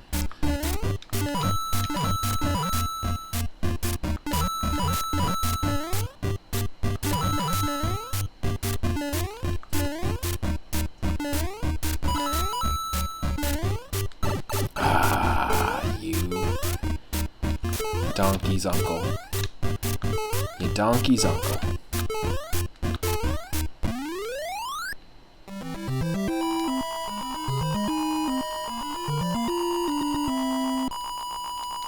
Interesting.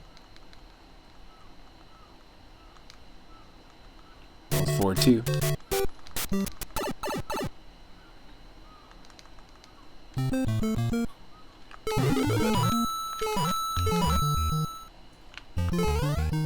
I just want to say thanks again to the 2 raiders, as well as those that have been showing up on the regular to support the channel. Like, we last month hit 300 followers. We hit 400 last week, pretty much, and we're already almost at 450. So I just really appreciate those that are following the channel. It lets you know when and what I'm streaming next, and helps the channel to grow. And we've only been streaming since January. I've only been streaming since January 18th, but we do stream every single day on the channel. You can sometimes catch me with my partner, Michelle Butterfield, as well on stream. We do co-op Tetris games. Also, we have an ongoing playthrough of Mario Golf 64.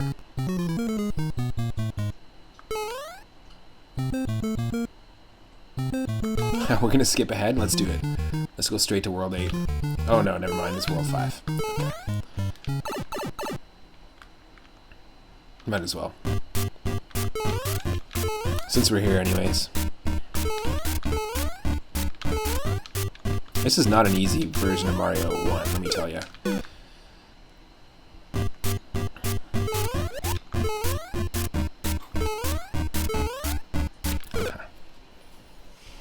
It's designed to kind of like... It's for designed for people that like to run through levels.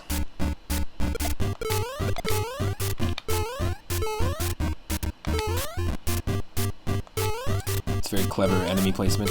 Clearly, this is obviously just based off of the actual World 5. There's a lot of similarities, but I think the really good game design kind of plays on what you anticipate, on like what a player might remember from another game too. Like, there's some really good hacks where they kind of troll you into feeling like you're playing the layout of a classic level, and they just subvert your expectations around the corner, and I think that's pretty cool.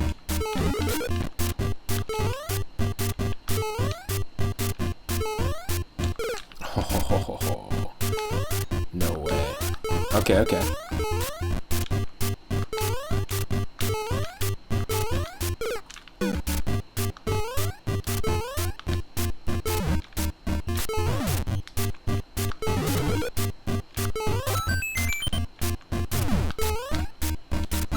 Okay.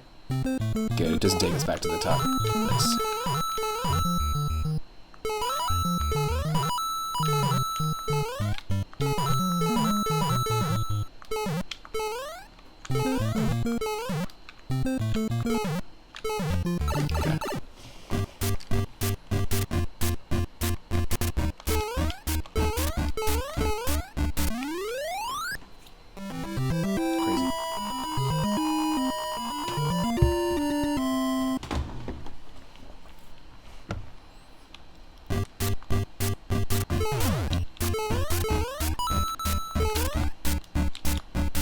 Oh, look at that. It's a hammer sister, folks. Look. For the first time. got a hammer sister. That's a pretty funny sprite.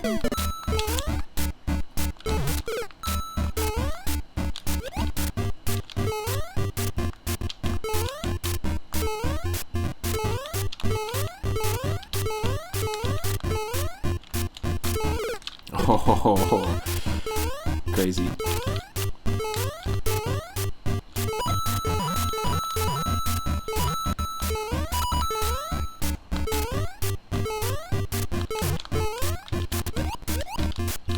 Yeah, this is very similar. Like, there's a lot of similarities.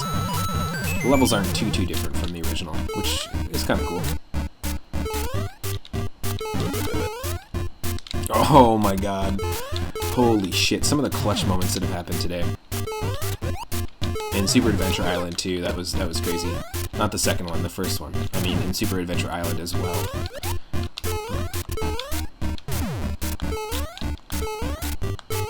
Holy shit.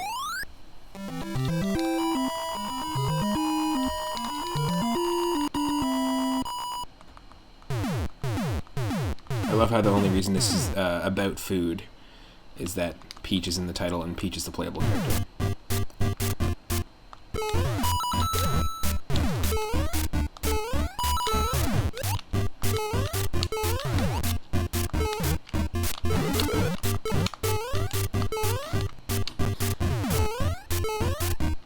Oh,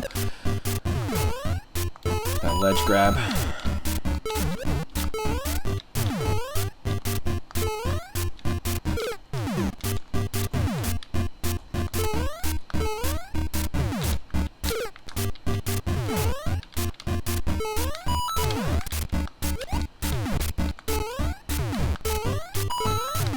Oh, wow.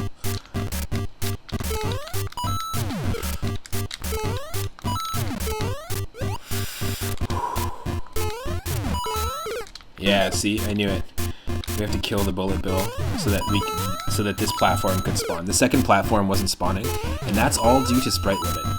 There are sprite limitations within Super Mario Bros. 1, 2, and 3, and World, and you can actually manipulate them. I've learned through playing a lot of randomizers of those games. You can manipulate them by killing an item ahead of time, or an enemy ahead of time, or grabbing a coin ahead of time to ensure that there's room for the next sprite to load, basically. But you can also do the same thing by, you know, if there's a Lakitu that's spawning a bunch of Spinies, let it keep spawning Spinies. It adds to the sprite count, and then as you run, if you run fast enough and you've spawned enough things on the left side, i.e. if you're shooting fireballs, because each one is a sprite, it'll hit the sprite limit, and then it'll just bypass the next thing it's loading. So you can manipulate it very meticulously to make sure like a charging chuck doesn't show up in a Super Mario World level. If it's giving you trouble, and you have the right power-up or the ability to create those sprites, then there's a way to, there's always a way behind it. Or around it, sorry, not behind it. I think it is pretty cool that you can manipulate that stuff.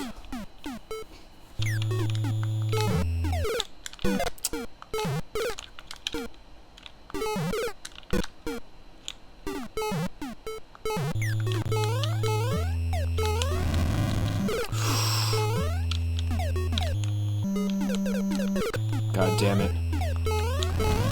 Ah.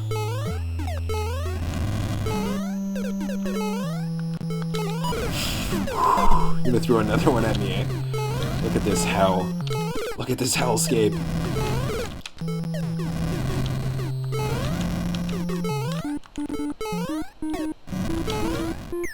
Oh. Sorry, Peach, but Mario's in another fucking castle. No, he's right there. Thanks, Peach. What? Then who's that? It's a cardboard cutout from Super Mario 64 promotional tour.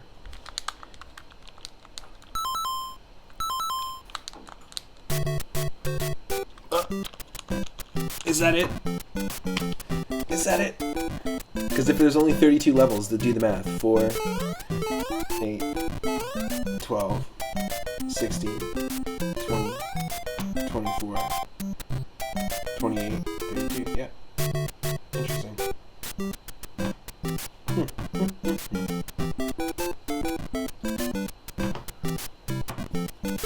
That must be it. That was pretty cool. I mean, there was more levels we could have played. It was very much like the original. I like the color palette though. I like that everything's kind of dark and at night. I like the sprites. I'd recommend it. Definitely recommend it over Bad Apple Brothers that we played earlier. And you know, there's a handful. We played a brand new one from 2021 called Super Mario Unlimited Deluxe. It was awful. There was so much clashing. Like, it was pulling in things from all sorts of different Mario games, like Mario 3 Mix. But it was it just wasn't implemented that well. So I'm glad to discover another Super Mario Brothers ROM hack that I really like. I'm a huge fan of the new Strange Mario Brothers, which is going to be a hack I'm going to be playing this Sunday at 6:30 p.m. Pacific. It's the next game in our retro request queue, and we'll be playing that one. It was actually made by ACMLM way back in the day, and ACMLM actually was one of the first people. They fostered a forum for like ROM hackers, people that wanted to make their own versions of Mario games, and they developed tools back in the day called the Super Mario Brothers 2 and 3 discombobulators, and they were just utilities that let you go in and edit sprites and all sorts of different things related to the game, like edit levels. Now, you know, there's Lunar Magic to make Super Mario World ROM hacks. There's Super Mario Brothers 3 Foundry, which is a totally different program, kind of like the Lunar Magic of Mario 3 ROM hacking. But in the early days, like, we wouldn't have gotten Mario Adventure, which is a very well-known Mario 3 ROM hack, if it wasn't for ACMLM. So I'm stoked to dive into that one. That one's really well-known, and there's a series of them. There's Strange Mario Brothers 2, which is a SMB2 ROM hack, and Strange Mario Brothers 3. But we have that in our retro request list.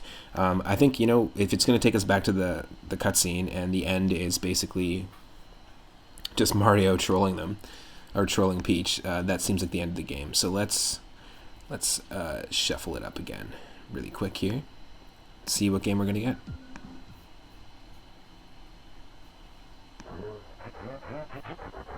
Oh, what are we gonna get? Game number 495.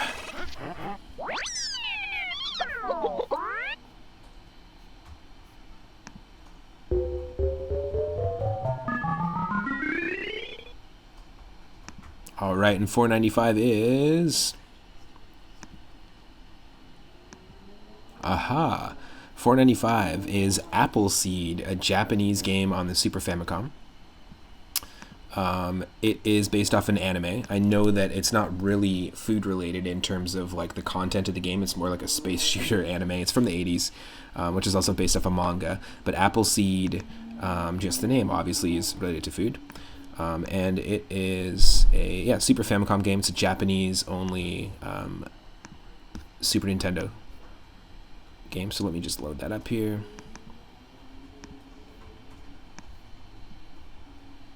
I remember watching it back in the early days, like when I used to watch Toonami a lot. Let me just get this going here.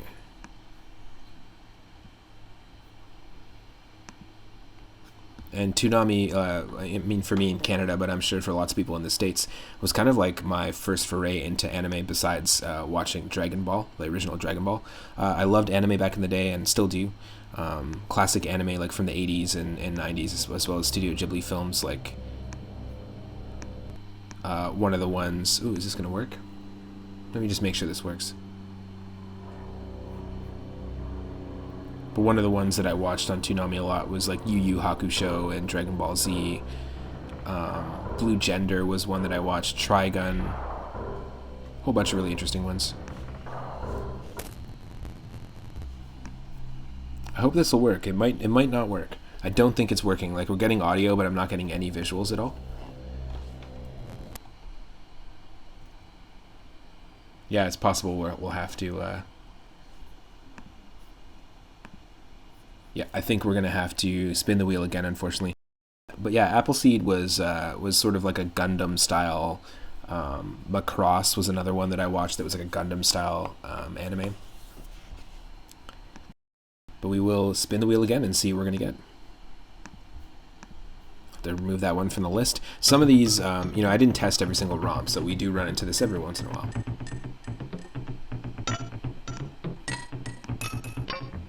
Alright, what are we gonna get? What are we gonna get? Oh, game number 420, folks. Time to celebrate. Hahaha, okay. Cool. We're going to play Harvest Moon, Friends of Mineral Town on Game Boy Advance. Now, I haven't played this one before. I played of the Harvest Moon games. Like, I'm a huge fan of Stardew Valley, which is clearly inspired by that. But of the Harvest Moon games, I have only really played the Super Nintendo one, and I think I rented the N64 one with my cousin a long time ago. Might have been like a classmate that we rented it one time, like for a weekend. But never, you can't really rent that game for like a short period of time. And I didn't really dive into more of the Harvest Moon games after that. I know there's Game Boy Advance, there's DS, there's Wii games. But I have all the Harvest Moon games here. Of course, they're related to food because you do farm food. And yeah, I'm excited to dive into it. I'm just going to switch to my other layout, and I'm going to change and update my stream title. But thanks again to Critically Lit, and thanks again to Elijah Torella for the rates. I really appreciate it. Stick around.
There are also 3 Harvest Moon games on the Game Boy Color and 1 on the original Game Boy as well, so there's lots of them, and I never actually played those ones growing up either, so this is obviously going to be a continuation of the handheld ones.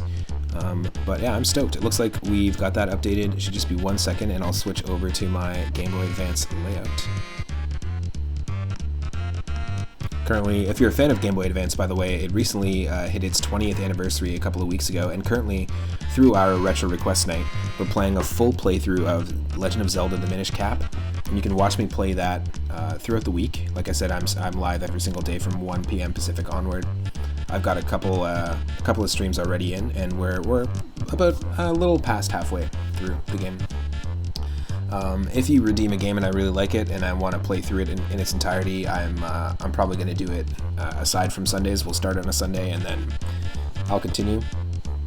Also, I'm really enjoying the Minish Cap soundtrack, and I'm feeling a lot more nostalgic recently about the sound chip for the Game Boy Advance and games on the Game Boy Advance. We've played Super Mario Advance 1 about 3 or 4 times just to revisit it, because that's kind of my definitive way of playing Mario 2. And then we beat the vanilla levels of Super Mario World for the very first time on screen. Normally I randomize Super Mario World, but we played the advanced port. WarioWare, we played Wario Land 4 to celebrate 400 followers. So I've been spending a lot of time with the Game Boy Advance and really enjoying it. Let's switch over. You should be able to see me and see the game in just a second here. There's me. Hello. And you should be able to see the game. Here we go, folks. Harvest Moon, Friends of Mineral Town on the Game Boy Advance. My only context is Super Nintendo Harvest Moon. And it's reminded me of that already, so... 2003, nice. So the Game Boy Advance is already around for a couple of years at this point.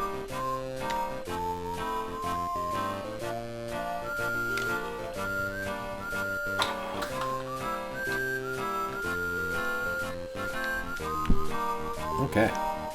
Sorry, it's just getting a little dark in here. I don't have any light whatsoever. It's just this kind of light, this kind of evening light. So I'm just going to change a few things.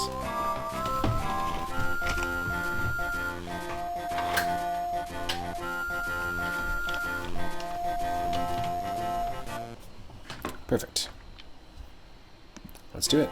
And this is just getting me stoked to play Stardew Valley. I have a few things just being shipped to me right now at the moment to ensure that I can, like I have a Switch capture card, but I need a few things like a HDMI cable and an HDMI splitter to ensure that I can start streaming off the Switch. And once we do, every Sunday morning we're going to be doing de-stressing streams where I start a farm on Stardew Valley and I'll be playing puzzle games, and it's just sort of a place you can come to hang out and de-stress before the week.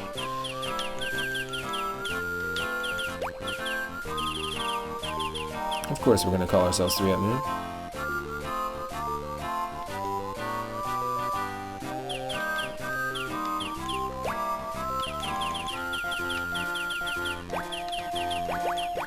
Unless anyone wants to redeem 420 moonstones and name our character.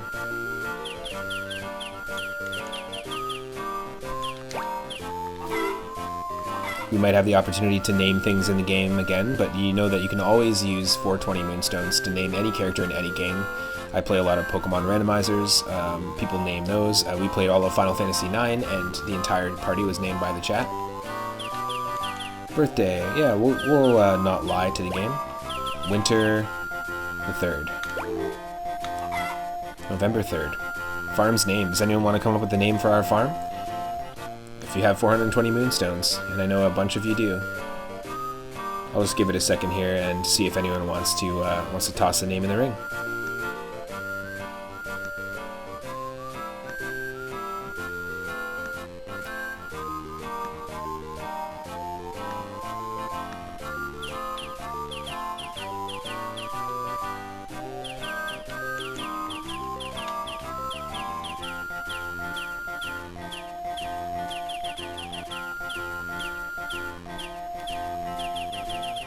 Nope.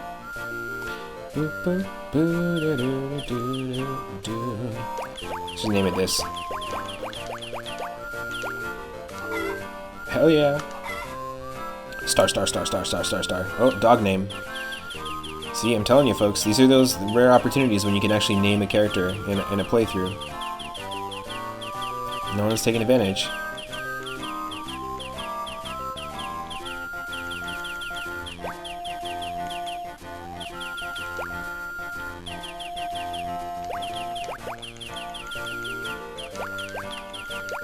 Floofer.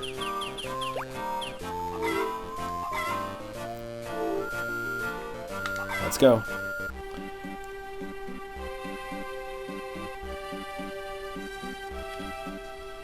Kind of has a little bit of a Minish Cappy vibe to the character sprites. Ooh, that is god awful. That I don't know why that's pulsating. Hey, the owner of this farm died a while back. You can't just come waltzing in here.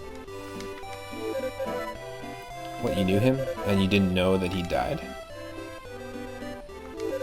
He died about 6 months ago, I reckon. When I was cleaning out his place, I found his will. In it, he said, "I'm leaving my farm to 3 Up Moon. So until whoever that is shows up, I'm taking care of the farm." What, you say you're 3 Up Moon? Will you tell me how you met the old man?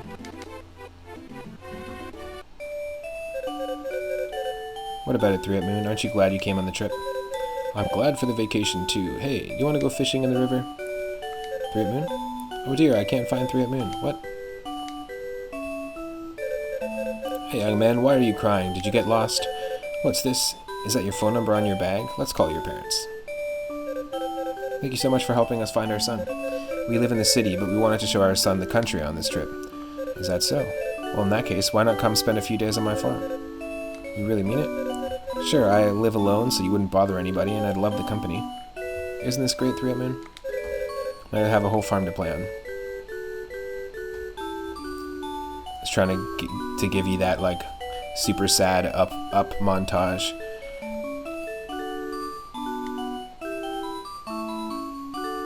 Very different than how you get your farm in Stardew Valley, that's for sure.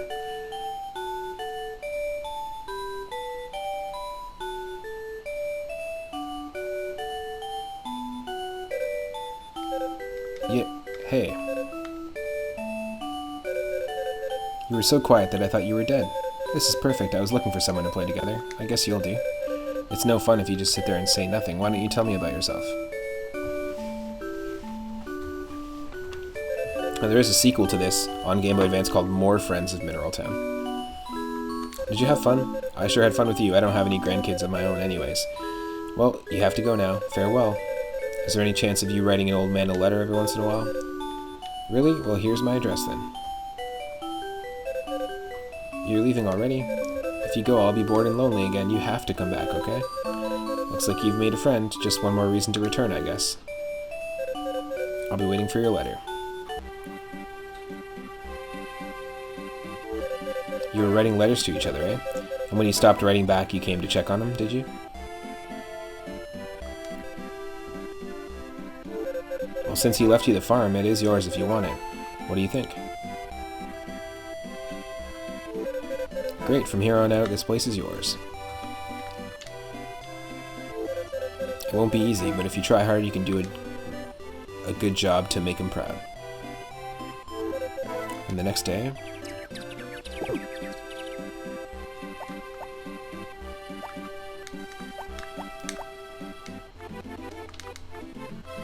Oh, okay. That's interesting. If you hold... Okay, so you can just walk around with the D-pad. If you press A or B, it kind of stops you. Which is odd. It stops you from moving. And if you hold R... I'm not holding the D-pad. You just have to face a direction, then hold R, then you auto-run. I've never seen controls like this. This is very, very strange. And then pressing A or B will stop you in your tracks. It's very strange. It's kind of like R is like accelerating in a racing game, and then A and B is the brakes. We've got the sickle, good for cutting grass or weeds. Hell yeah, cutting those weeds. This is, you know, game number 420 on the list, so. Also cuts crops. Axe chops branches into lumber, can't break apart stumps. A hoe, till the earth, sow the fields or grass right after mown. Hammer, smash stones or fences, prepare fields for tilling. Watering can, and a pedometer. Cool.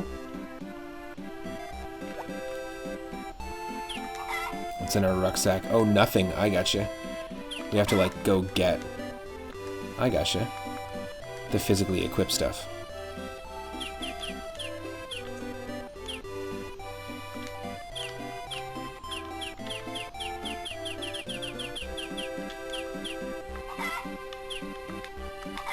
Ah, okay. Only one at a time.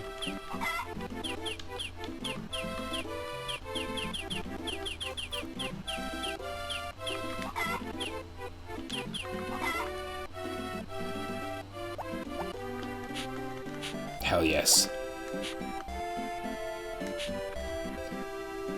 Okay, what else is going on here? We've got our floofer. We have no animals. Harvest sprites. It's just, I guess, a relationship with each harvest sprite. Earnings report. Tool level list. Oh, because I've hit it 3 times. That's funny. So watch if we do this. 1, 2, 3, 4, 5. Let's see what happens. Does that become 8%? 7. Okay, cool. So it's really close. That's funny. Good morning, 3-Up Moon. I hear you need a farm life, so let me explain some basics.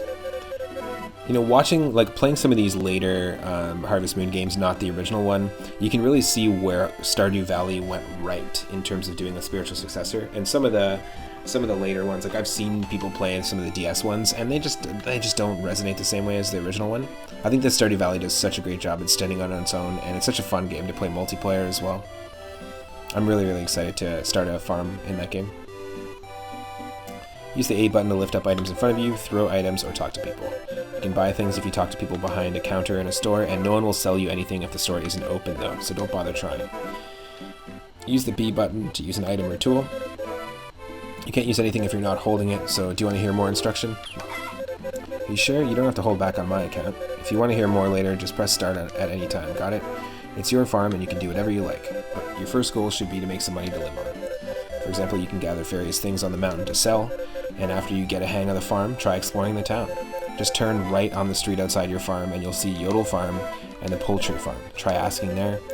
Oh yes, I left you my old pedometer in the toolbox at your farm. It's always useful to know how far you've walked, don't you think? See you later.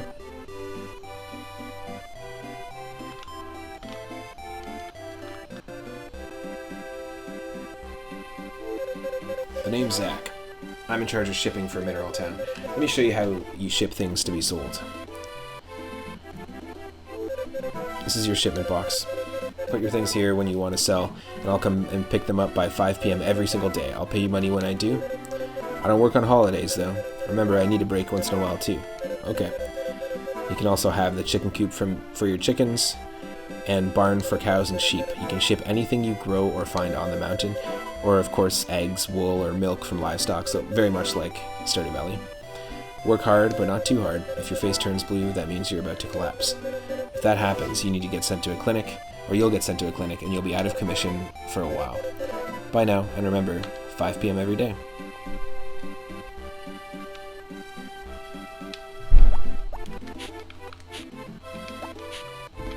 Yeah, so it's just like Stardew Valley in that way.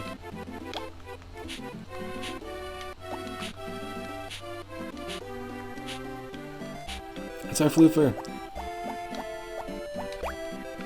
Oh my god. We can pick him up.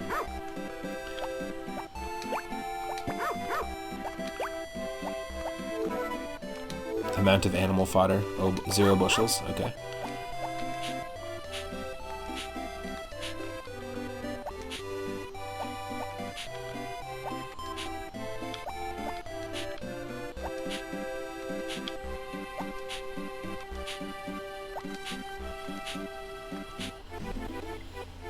What? Getting tired already? Come on.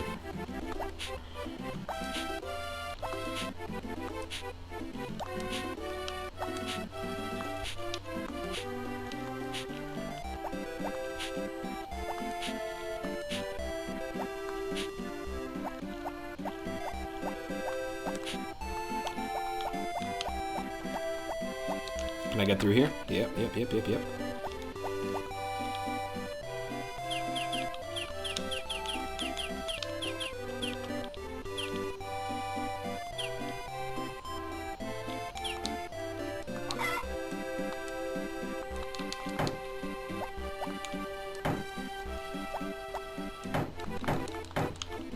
Chop up my own furniture.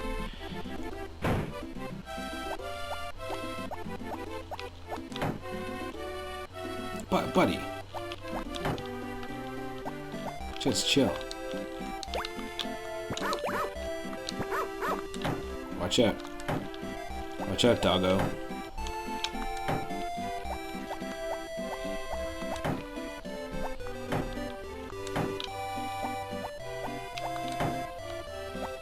Definitely more versatility in Stardew Valley's items as well. They're the same items, but each item can do multiple things.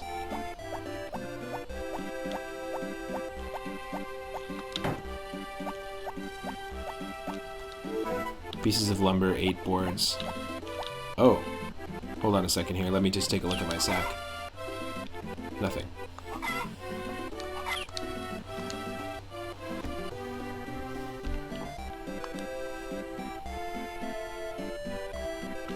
Just 1 sec.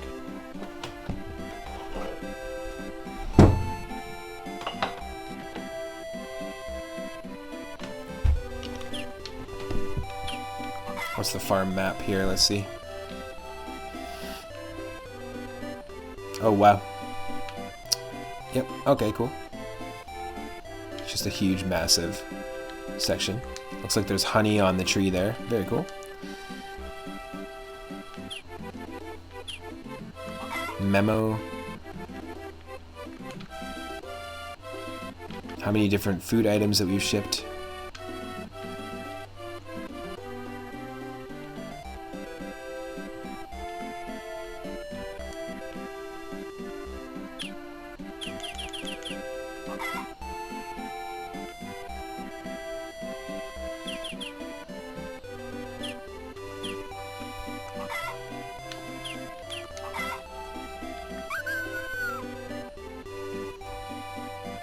I'm just making sure that actually did save. Yeah, it did. Cool. I'm definitely down to continue this down the line. It'd be a fun game to just dive into, maybe just for fun off stream. But yeah, like I said, I haven't really spent much time with the Harvest Moon series besides the first game. Aha, cool. Let's sell it.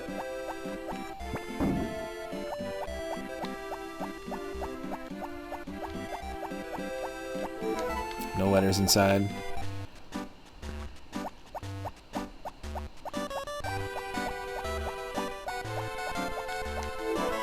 North side of Mineral Town, south side of Mineral Town. Blacksmith open 10 a.m. to 4 p.m. But is it not open? Oh, it is. What would you like today? I always like to talk as long as I'm not working.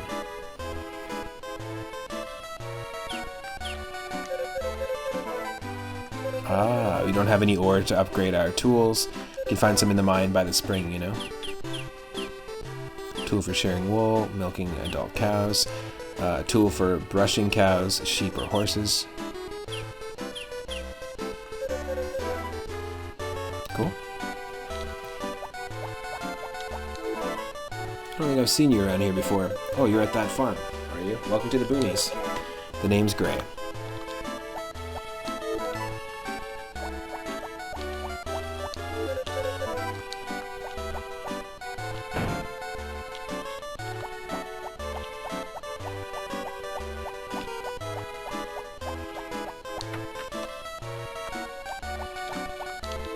Oh, hello. Is there something I can be helping you with? A chicken is 1,500? Come on.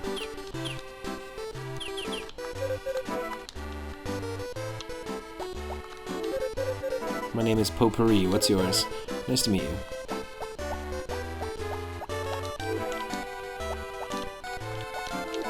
So you're the new guy at the farm, eh? Pre-up Moon's not a bad name, I suppose. My name's Rick. I live here with my mom and sister Potpourri. Cool.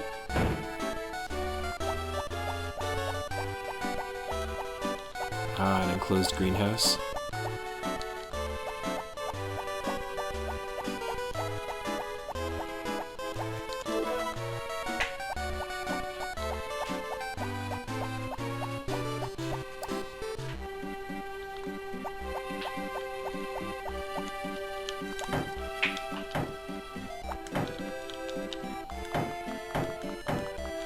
Haha, can't chop that stuff.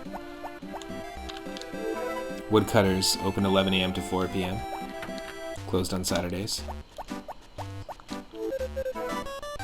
Okay, what would you like?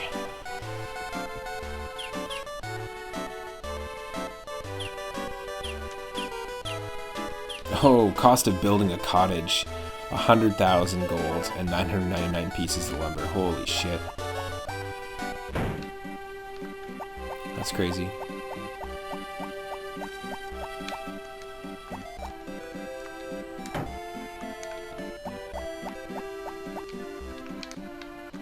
What is that? What?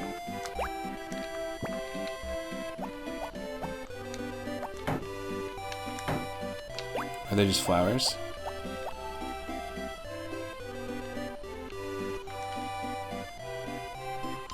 But you can't keep these, right? Yeah, there's no point. Okay. It's very weird.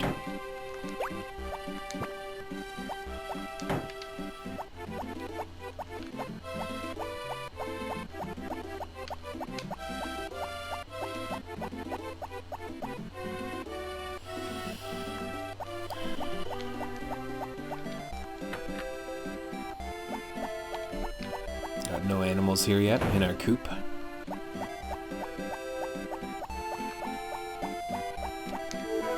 Bee nest check every day to find honey.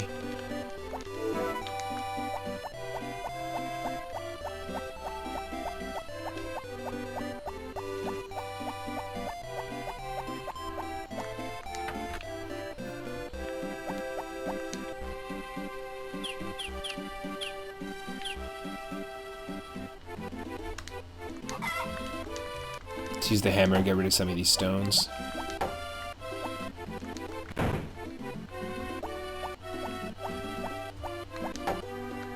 Can't get rid of those.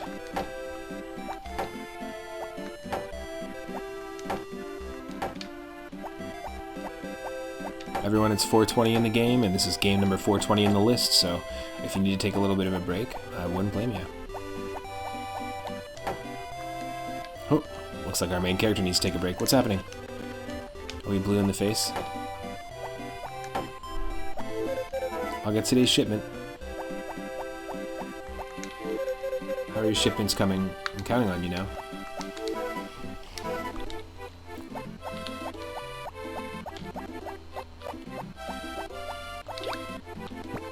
Oh, we can pick them up. That's weird. You can move them around, too. That's kind of strange. Oh, we can just do it that way. That's kind of easy.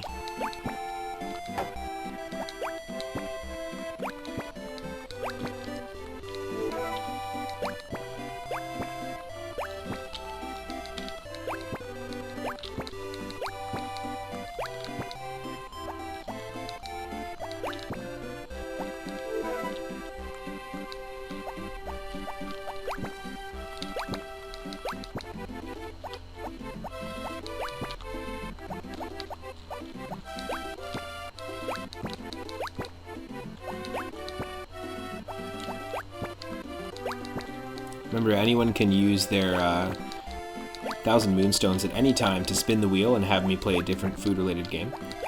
But I'm probably going to end the stream in, I don't know, like 10, 15, maybe half an hour or so. And I do not mind playing this for the last little bit of the stream.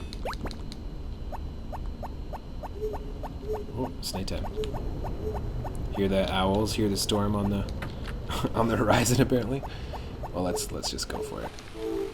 Turn in for the day.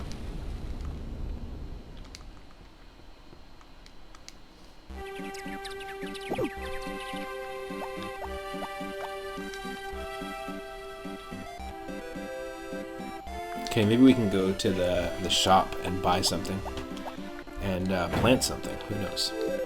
What the? Juan, good day. I'm Juan by name, and wandering salesman from the east. How do you do? I have lots of rare seeds. You'd be very glad to buy them. I stay at Zach's place, so you can come anytime to take a look. Cool. Just like Stardew Valley, day by day you have more people stopping by and introducing themselves to you.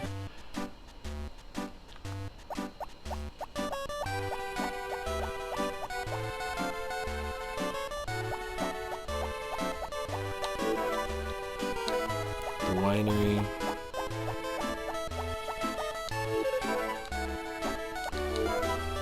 Doug's place. 8 to 12.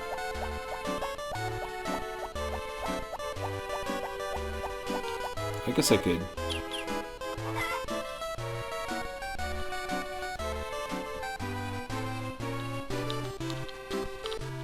Ah, cool. Okay, this is our farm. Mother's Hill, the harvest goddess is said to live in the spring.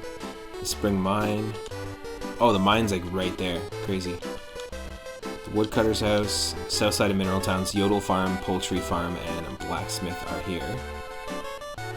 Shops and homes. Okay, that's what we're going the right direction.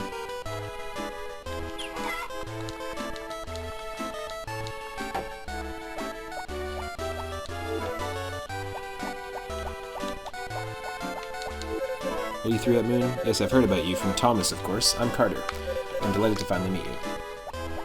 Okay, see ya. Who are you? Oh, I know, the new lad at the farm Thomas was mentioning. My name is Sasha, and I run the supermarket.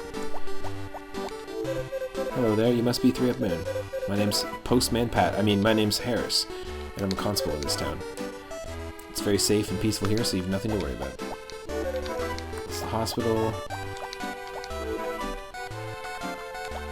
Open at 9 a.m. Supermarket.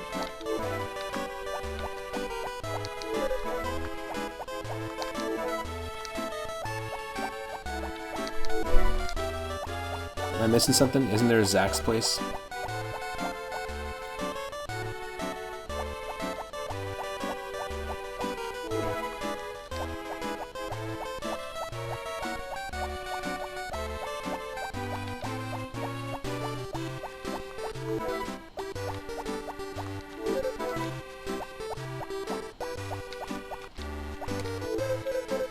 cows at this farm are always doing well.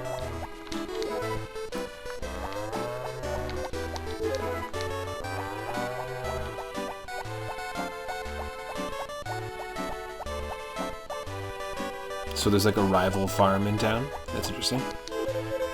Good weather today, isn't it?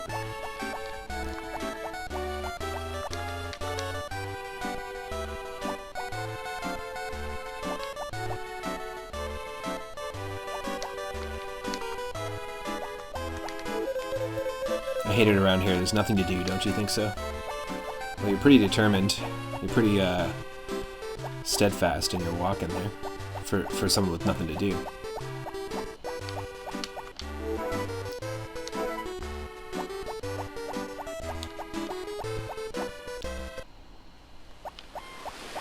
Ah, nice.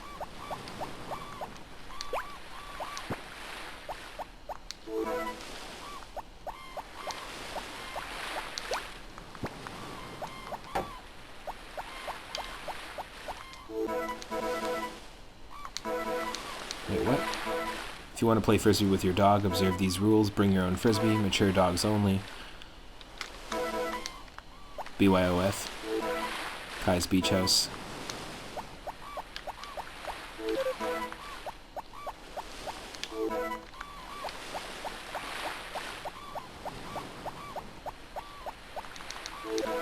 Hey, 3 Moon. Don't work too hard now. What should I do with this?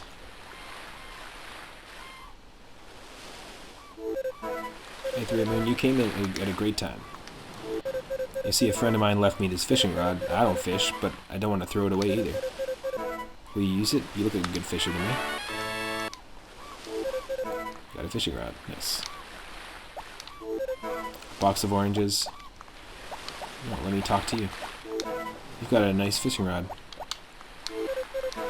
Okay, I guess that's all we can do here.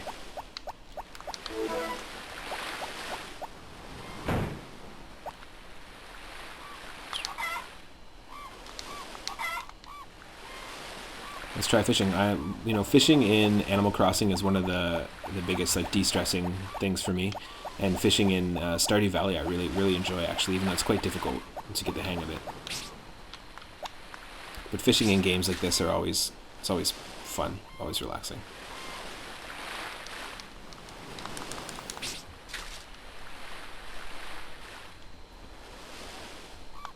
You fish a sardine, nice. What? Do we just not have it now? Hold on a second. What? Did we just like miss out on that?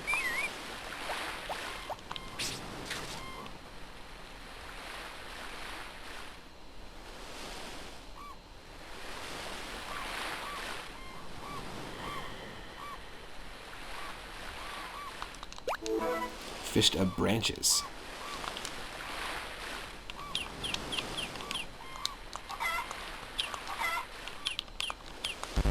Ah, okay. That's weird. That's a very strange mechanic. So tell me, now if I go in here, it's in the... No, that's just dumb. Okay, that's just dumb.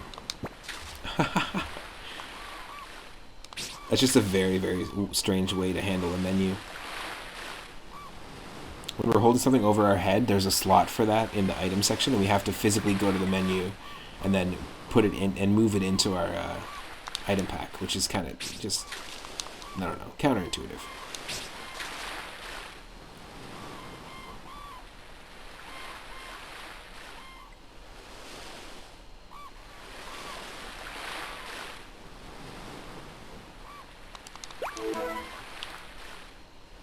Okay, so we have something. So now I have to press... No, I have to press start. Go to the rucksack. This is so counterintuitive. I have to go up here and take the small fish and bring it over here. So now I'm not holding it anymore, and then now I can fish again. That's very counterintuitive. There's a lot of things about Stardew Valley that like quality of life improvements that of course the creator put a lot of time, Concerned Ape, put a lot of time into refining. I know that they've had a very long like personal battle with like whether to add things into the game or not, whether to release it at a certain time or not. And looking into the history of Stardew Valley is really interesting. You can tell that I'm actually very stoked that they were so hesitant to release it right away because of all the content that and all the things you can do in Stardew Valley. Really take for granted that you can't do and that aren't as refined in the games that inspired it, the Harvest Moon games. 420. It's 420 again, and we caught ourselves a herring. Nice. So now I have to go here. This is such a weird, like I said, convoluted there. So that's all we can hold. So we can sell those, I guess.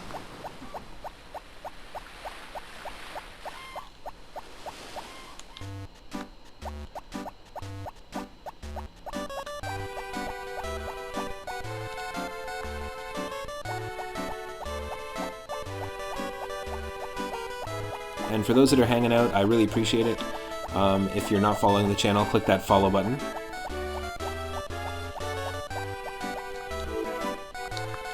By clicking the follow button, it'll help the channel to grow, it'll help us get to 500 followers, which we're very close to, and it'll also, which is crazy because we just hit 400, and then just even more recently hit 300. So I'm stoked at the support the channel's been getting, and if you click that follow button, it'll let you know when and what I'm streaming next.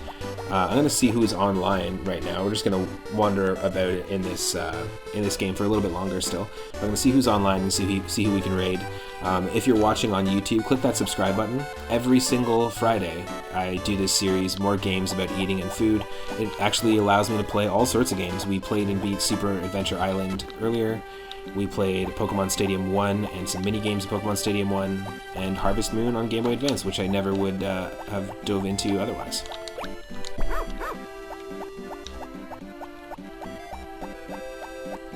It's pretty cool. It's one of my favorite series to do. Like, I really like this roulette format where you have control of the wheel and I have control of the wheel, and we can spin a wheel and see what we can get.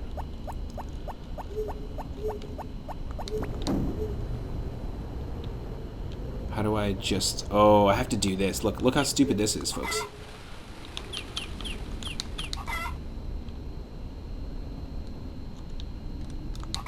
No. Press B. Then press B again. And then press A. And then press start. Go to rucksack. Go to the herring. Bring it to here. Escape.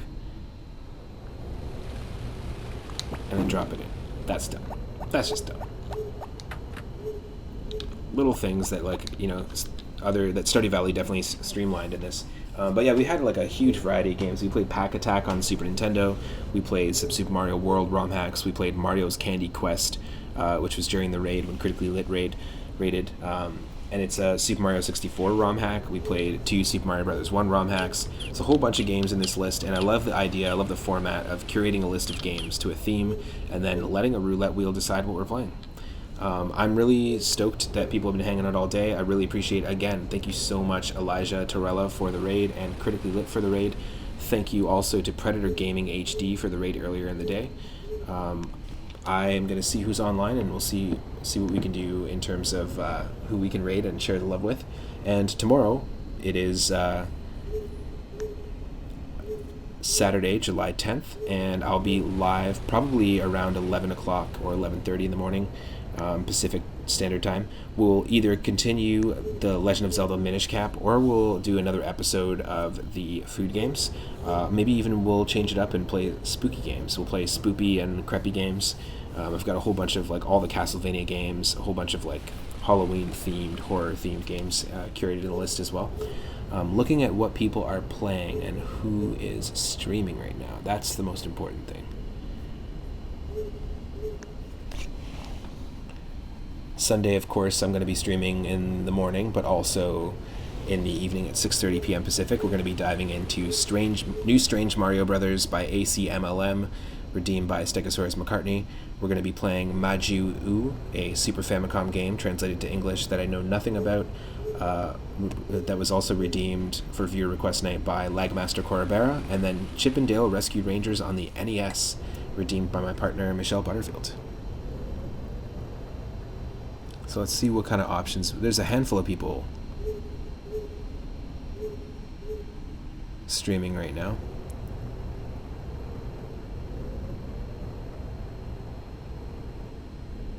And a whole bunch of different things, so let's see.